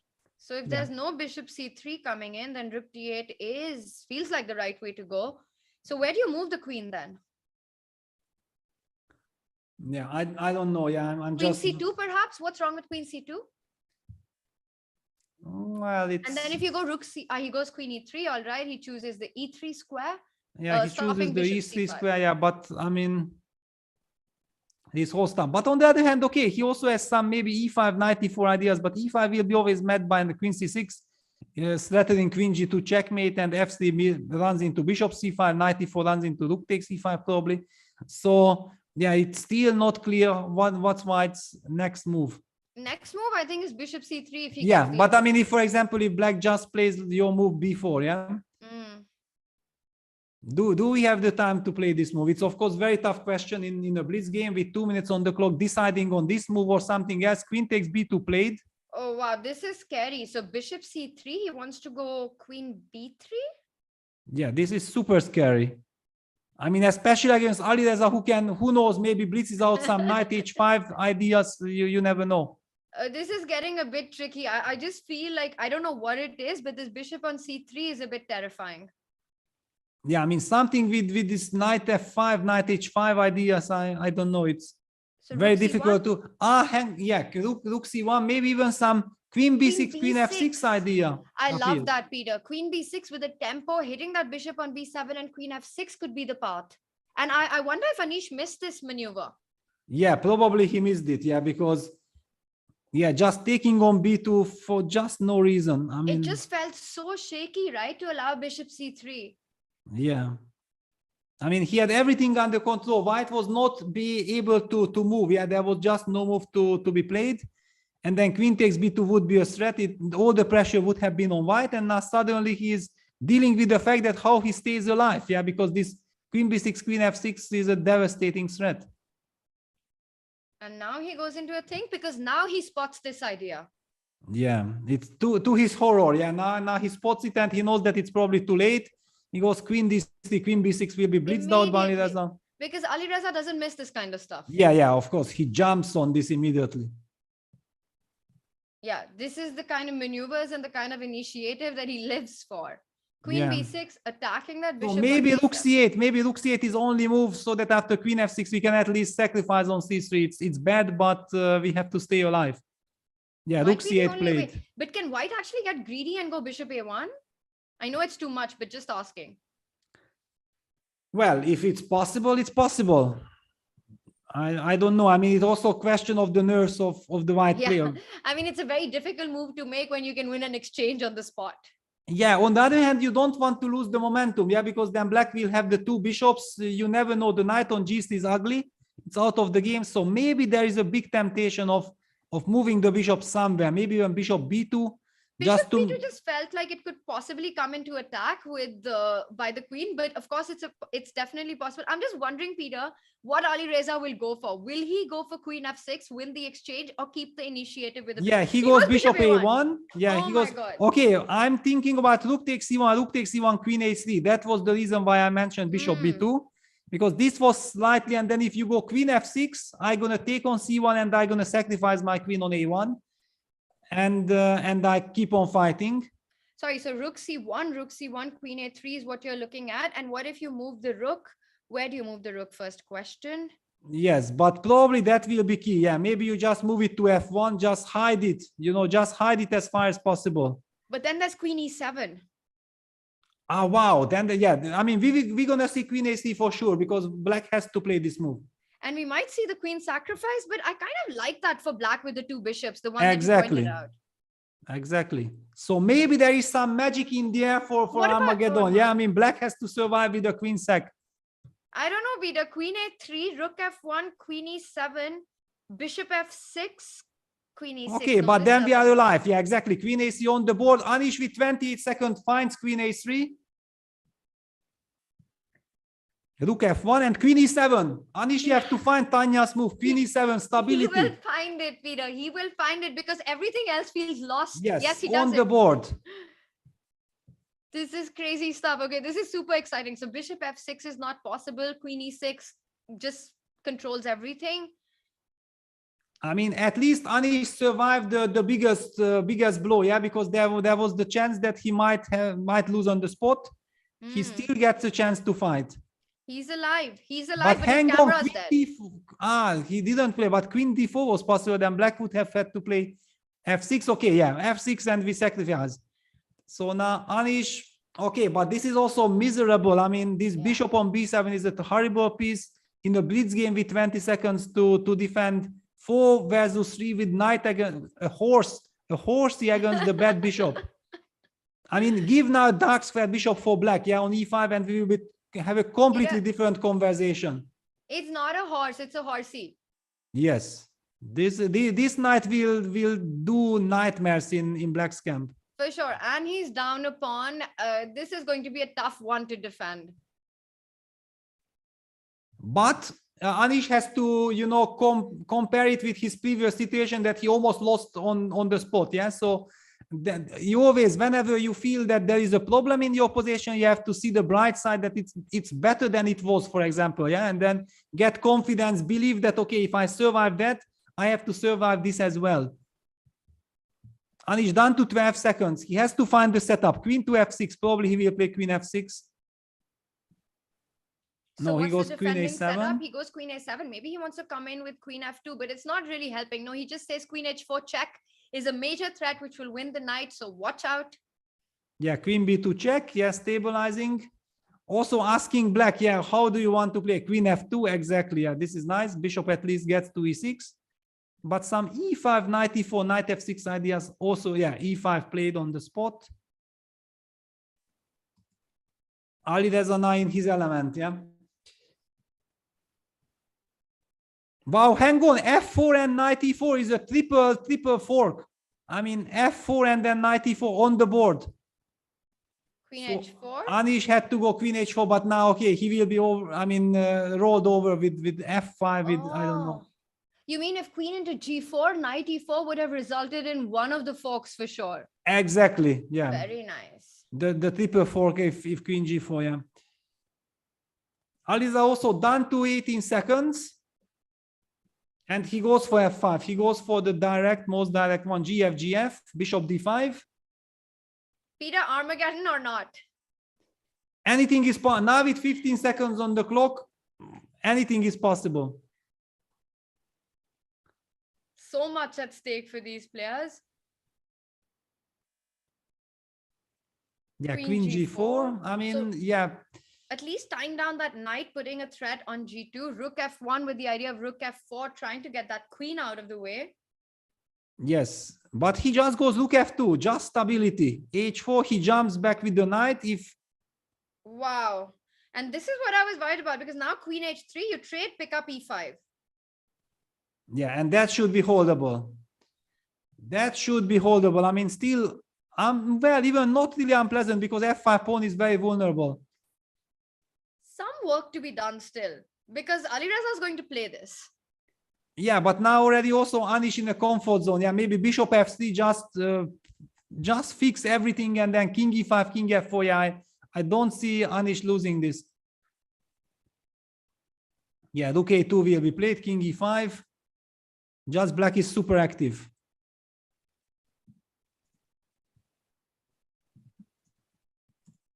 Anish will get a lot of strength from saving this game for the Armageddon. King h2, rook d3, and there is a lot of pressure on Alireza with just 5 seconds on the clock. It's also not a position where you can just easily make moves. Yeah, black is just too active. Probably he has to he has to Maybe agree just to a draw. and there we have it. We're going to see a repetition and we get an Armageddon. Oh my God. And Ali Reza a little disappointed. He knew that he had his chances in this game. Anish survives this one. Well, in the first Blitz game, it felt like Anish was the one who was putting pressure. In the second one, it was Ali Reza, both ending in a draw. And we see the chief arbiter there, Tania. She's mentioning perhaps the rules of the Armageddon and how it's going to go ahead. Let's also tell our audience about it, Peter. In the Armageddon, first, Anish decides whether he wants to play white or black, is what we're being told. And more importantly, white gets an extra minute. So white gets an extra minute on the clock, but a draw means black wins. So white has to win on demand. White starts with 5 minutes. Black has only 4 minutes. There are no increments. Yeah, very tough spot there for Anish to decide against Ali Reza which situation he prefers. Yeah, because Ali Reza is super fast. So having 4 minutes against Ali Reza against 5, very scary. On the other hand, draw is enough. Yeah, Anish is usually comfortable with such situation. Do we have a confirmation which piece, which color Anish chose? Yes, we do. Anish has picked black, which means that Anish has a minute less on the clock, but a draw means Anish wins. And well, Peter, they've had 6 draws so far in their match. He just needs to continue the momentum. Well, but I mean, we have seen what kind of draws. I mean, any game could have gone differently. I mean, both players had their chance also in this game. Yeah, finally it was Ali Reza who got the upper hand, but Anish also had his momentum. He had a wonderful possession. So yeah, but I understand the logic, because in the Catalan he was not really making any progress. Basically out blitzing Ali Reza, I don't think it's possible. Yeah, Ali Reza will be always very fast. So having this kind of control that with black you can just stick to your main repertoire, there is no pressure of a draw, yeah, and just make natural good moves as quickly as possible. And the pressure is on Ali Reza to show that how he wants to break Anish. This is just a fabulous event. I'm loving the chess. Everything feels like it's just action all around. We get an Armageddon today. And chat, we'll have a poll up as well. What chat thinks about this Armageddon where Anish starts with the black pieces, but he needs to win on demand. Otherwise, Ali Reza wins the match. Ali Reza gets an extra minute on the clock. Also, if you're enjoying the FTX Crypto Cup experience, it has been an absolute blast. Do get your FTX Crypto Cup key, with which you get exclusive access. There's a lot of fun stuff going on, $100,000 in prizes being given out. There is exclusive content for everyone who's got the FTX Crypto Cup key. What you have to do is go to ftxcryptocup.com and just sign up for it. It's completely free. And then you get the immersive experience of being a part of this event. So support the tour, be an active part of it. Go to ftxcryptocup.com and sign up. Yeah, so much tension. I mean, really, this match is driving me crazy. Yeah, so many ups and downs, and still the draw has not been broken. All games finished, 6 games finished in a draw. I mean, did we ever see Ali Reza making 6 consecutive draws? I'm not sure if it ever happened. I mean, the chat is calling it the Dramageddon. Yeah, well, it's definitely we're gonna have a winner after this game. Yeah, it's there is no other way. Chad is having a bit of a laugh there, but definitely I have to agree with you that 6 draws with each of these games could have gone either way. I mean, it was an absolute roller coaster of a match, and the result that we see on the scorecard is not at all reflective of the kind of chess these two played. Yeah, I think the only thing that reflects what happened is the 3-3. I mean, that the match is tied, the players are giving their maximum, and they are fighting like crazy. I mean, really unbelievable fight, but so far none of them managed to break the other, which also speaks volume of the opponent. Yeah, that, I mean, withstanding all this incredible pressure, creating your chances in bad position, not letting it go, and not make it easy for your opponent. Unbelievable fight. Super tough. And it's kind of hard to pick. I don't think you can ever pick a favorite in the Armageddon, because it's just such a different format and goes down to the wire. Well, this match has. But Peter, there's one way we can pick a favorite. And we had this question from Magnus and Lev. So I'm going to ask you again. What about if it was settled through an arm wrestling match between Anish and Alireza? Looking at the two of them, one gets the feeling that it would be a fair fight. Yeah, it's kind of a fair fight, probably draw. Yeah, I mean, I think it would be logical that they would be like, and yeah, that's it. Nobody wins. Yeah, finish, draw. Wow, so that might also be a draw somehow. And we've got just a couple of minutes to lift off. So Peter, let's just talk about this Armageddon stuff, right? It means Anish starts with black, Alireza gets white. He has to win on demand. E4 is something that we can expect from Alireza here, right? Yeah, definitely. I mean, I feel like, what he has done in the previous Blitz games, playing so quickly, and I was critical about it. That's definitely the right strategy in the Armageddon. Yeah, here you have to put the opponent under pressure with the clock. You have no right to think there is no increment. Yeah, but exactly that's why I was so harsh with that. There is no reason to rush, because you have 5 minutes plus 3 seconds increment previously in the playoff.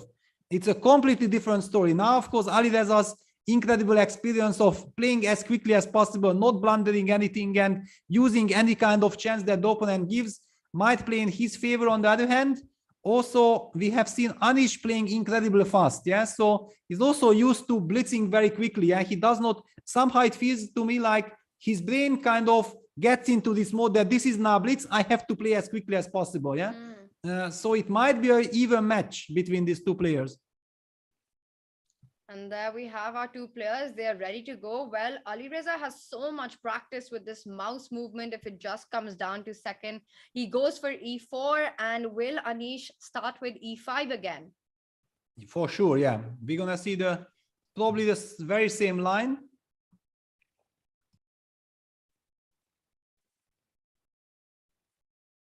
Yes, we're going to see the same line. Yeah, it's very logical. But now Anish will never bring his... okay, so Alireza switches with A4.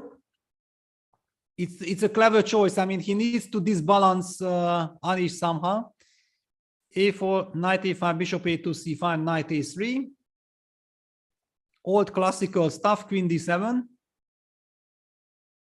But I believe that this is also some kind of a structure where Anish is familiar, because this is a modern kind of anti-marshalish structure. In the previous one, that was an old Zaitsev D3, yes, suddenly, which is very, I mean, very old-fashioned, and I don't think that people have it on their radar. So yeah, bishop G5. The idea is usually that white tries to go knight C2, knight E3, and then take on F6 and fight for the D5 square. But this is the drawback of putting the bishop on A2, that black can very often just pick up this pawn on A4 and go knight B3 and neutralize this bishop. Exactly, yeah, but it's also kind of a very difficult decision. The first time I ever seen this BTX A4 idea was by Tomaszewski. Evgeny Tomaszewski was the one who, in anti-marshal, suddenly played BTX A4, and the first reaction was, how is that move possible? And the other question was that how does Tomaszewski, an incredible positional player, make a move like BTX A4, and then it clicks. Yeah, if he plays such move, it means that it's even strategically justified. And that's how I think it was shown that this works absolutely fine, and is the point where black finds his counterplay against this setup when white decides to target the F7 pawn. Knight H4, knight F5, Alireza going for the most direct way of trying to build an attack. The queen coming to F3. At some point, he's got to play knight B3 to make sure that he shuts off this bishop. Yeah, but it feels to me like now white gets very strong initiative, and look at the engine bar. I mean, the evaluation bar is jumping very high. Now F4, I mean, Anish played all the moves that usually you do, but this is a completely different position and he might get crushed. Rook takes F4. I mean, he just might get checkmated here.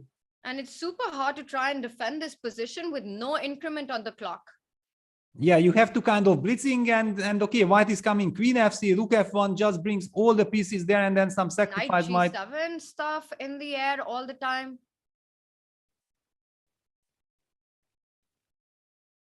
Yeah, this is now also the problem that Anish needs to spend time. It's he just cannot play now automatically.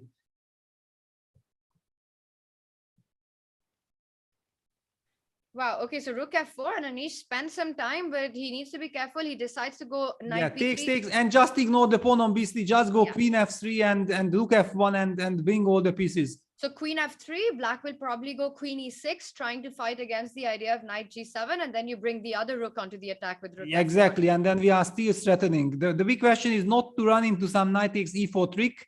Yeah, because queen f3 played. The only danger that I'm seeing eventually somewhere knight e4 if it works. If it doesn't, then white is having a wonderful position. So knight e4 directly here, it doesn't seem possible because after rook e4, bishop g5, there's queen g4 stuff. Sorry, knight e4, d4, bishop g5, queen g4, and knight h6 check. Yes, this is one of those motives. Also after knight e4, maybe you can just take on d8 as well. Yeah, so Anish goes the most practical way. I mean, just double defense. Yeah, knight But what e8 about making. queen g4, Peter, here? Yeah, but knight on e8 protects the g7 pawn.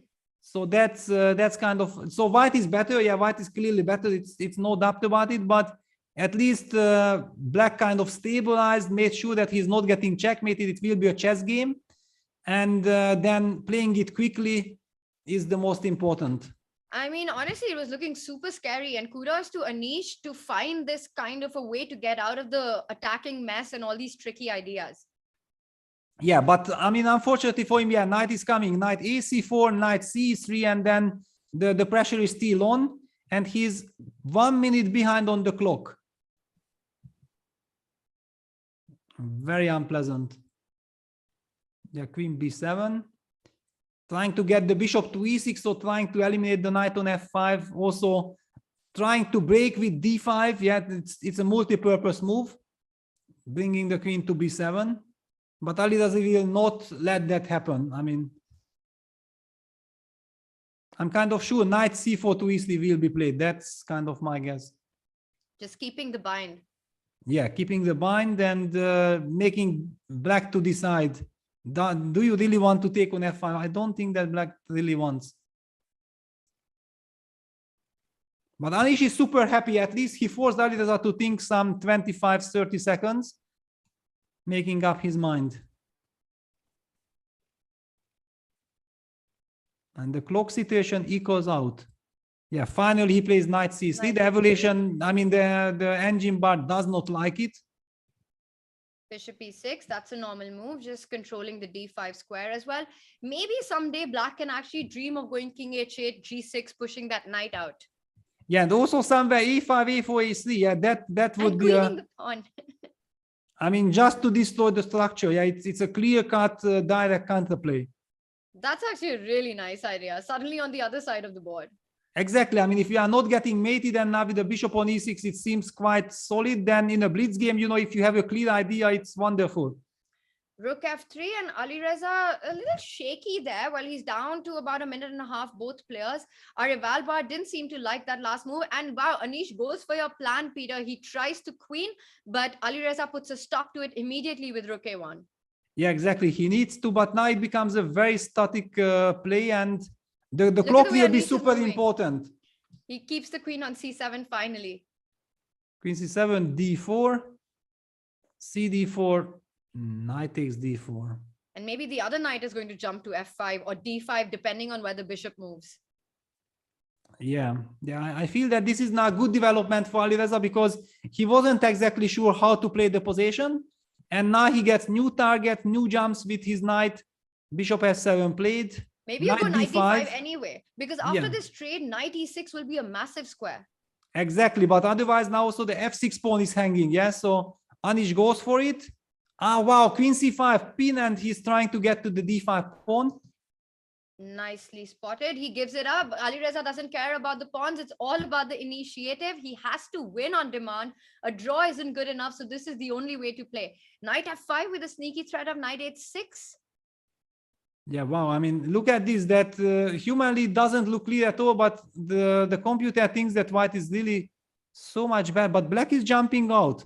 But Peter, we might see some dirty flagging in this one. Wow, but it's still a little early, no? For F6, wow, F6 Anish just blundered his f6 pawn. Did he just blunder the pawn? Yeah, no. I mean, knight will be just hopelessly lost possession because white is completely dominating. That's it. Wow, Finish. and that's it. That's another fork on the board. Yeah, and then just queen f4, queen e5, or yeah, g4. Okay. G4. If you move the knight, rook f8 was coming in. The rook is attacked. He can also even just pick up rook f5, but decides not to. He goes rook e6, queen c7, king g2, knight h4 is coming. So king g1 would have been played. Yeah, now only chance for Anish is to flag, but he's 20 seconds behind. I mean, there is no chance. It's just hopelessly lost. And to flag Alireza is, it hasn't happened too many times. Yes, I understand. Wow, 12 seconds. And this looks like Alireza is going to take this one. Yeah, I mean, okay, Anish is down to 10 seconds. Some incredible miracle has to happen. Black can't even move, yeah? Whoa. Wow, queen c3, but look, the checkmate finish. That's it. That is it. And with that Armageddon, Alireza having to win on demand, and he does it. He does it, winning his match against Anish Giri. What a day of chess. Yeah, what an incredible fight. Yeah, finally. Alireza, okay, Alireza showed his blitz skills. It was really very impressive in this Armageddon, what he has done. Two players walking out, and neither of them are in the mood for an interview. But Anish, the sportsman that he is, stops for one. Yeah, we have Anish who stopped by here. He turned into a bullet match after a while there. Yeah, I mean, I blundered f6 pawn, but at that point I was mostly looking at the time, and I'm a little down, and it's a bullet game, and he's like pretty good at this flagging stuff. So I think I was kind of doomed at that point. My position was not good enough. Maybe objectively, comp will say it's comfortable for black, but like, no, I think even objectively he's probably good for white. Like white is not worse, and it's just very hard to move. My knight on g7 is bad, and yeah, it was no increment. At some point I didn't know it, and then I looked at some point there was no increment. It was still early, but yeah, it's just hard. My position was hard to play a little bit. Like it's okay, but it's passive, and at the end he's gonna flag me some. But overall, I'm satisfied with today's result. I think I got on the scoreboard against an opponent like this. It's not easy when things are not going your way, so I was happy with that. And I think the match, okay, with lots of up and downs, lots of mistakes, but overall I was fighting more or less on equal terms, and I'm happy with that. Thank you for that, Anish. And just based on how you summarized his, I'm going to call it his bullet game. You're not surprised that he chose white, are you? I chose black. You chose black, yeah. Thank you. But I thought we played all the draws so far, so mathematically it should be good. And our games were crazy, like anybody could win, but I thought having a draw is good.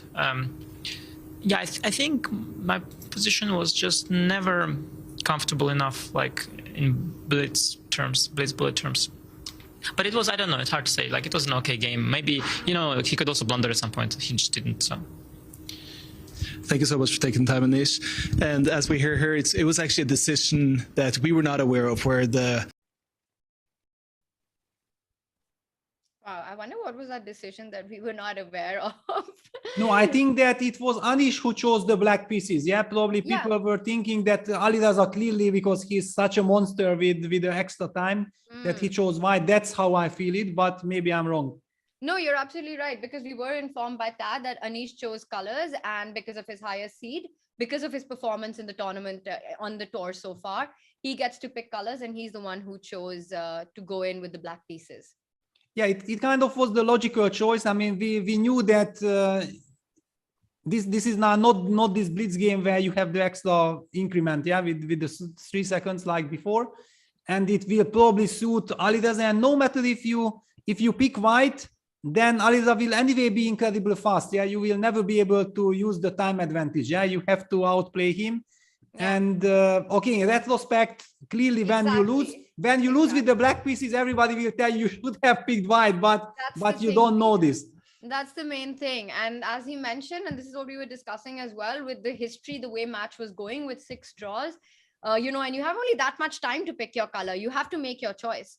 And the player feels that this is where his best chances are, and then you go for it. Yeah, well, I mean, I'm not even sure that you are even capable of really thinking about where I have the bigger chances. Yeah, you go with the flow. As Anish also mentioned, he felt like it's logical that they had 6 draws. On the other hand, judging by the games, I mean, there was no safety for any of them. Yeah, so it could have been anybody's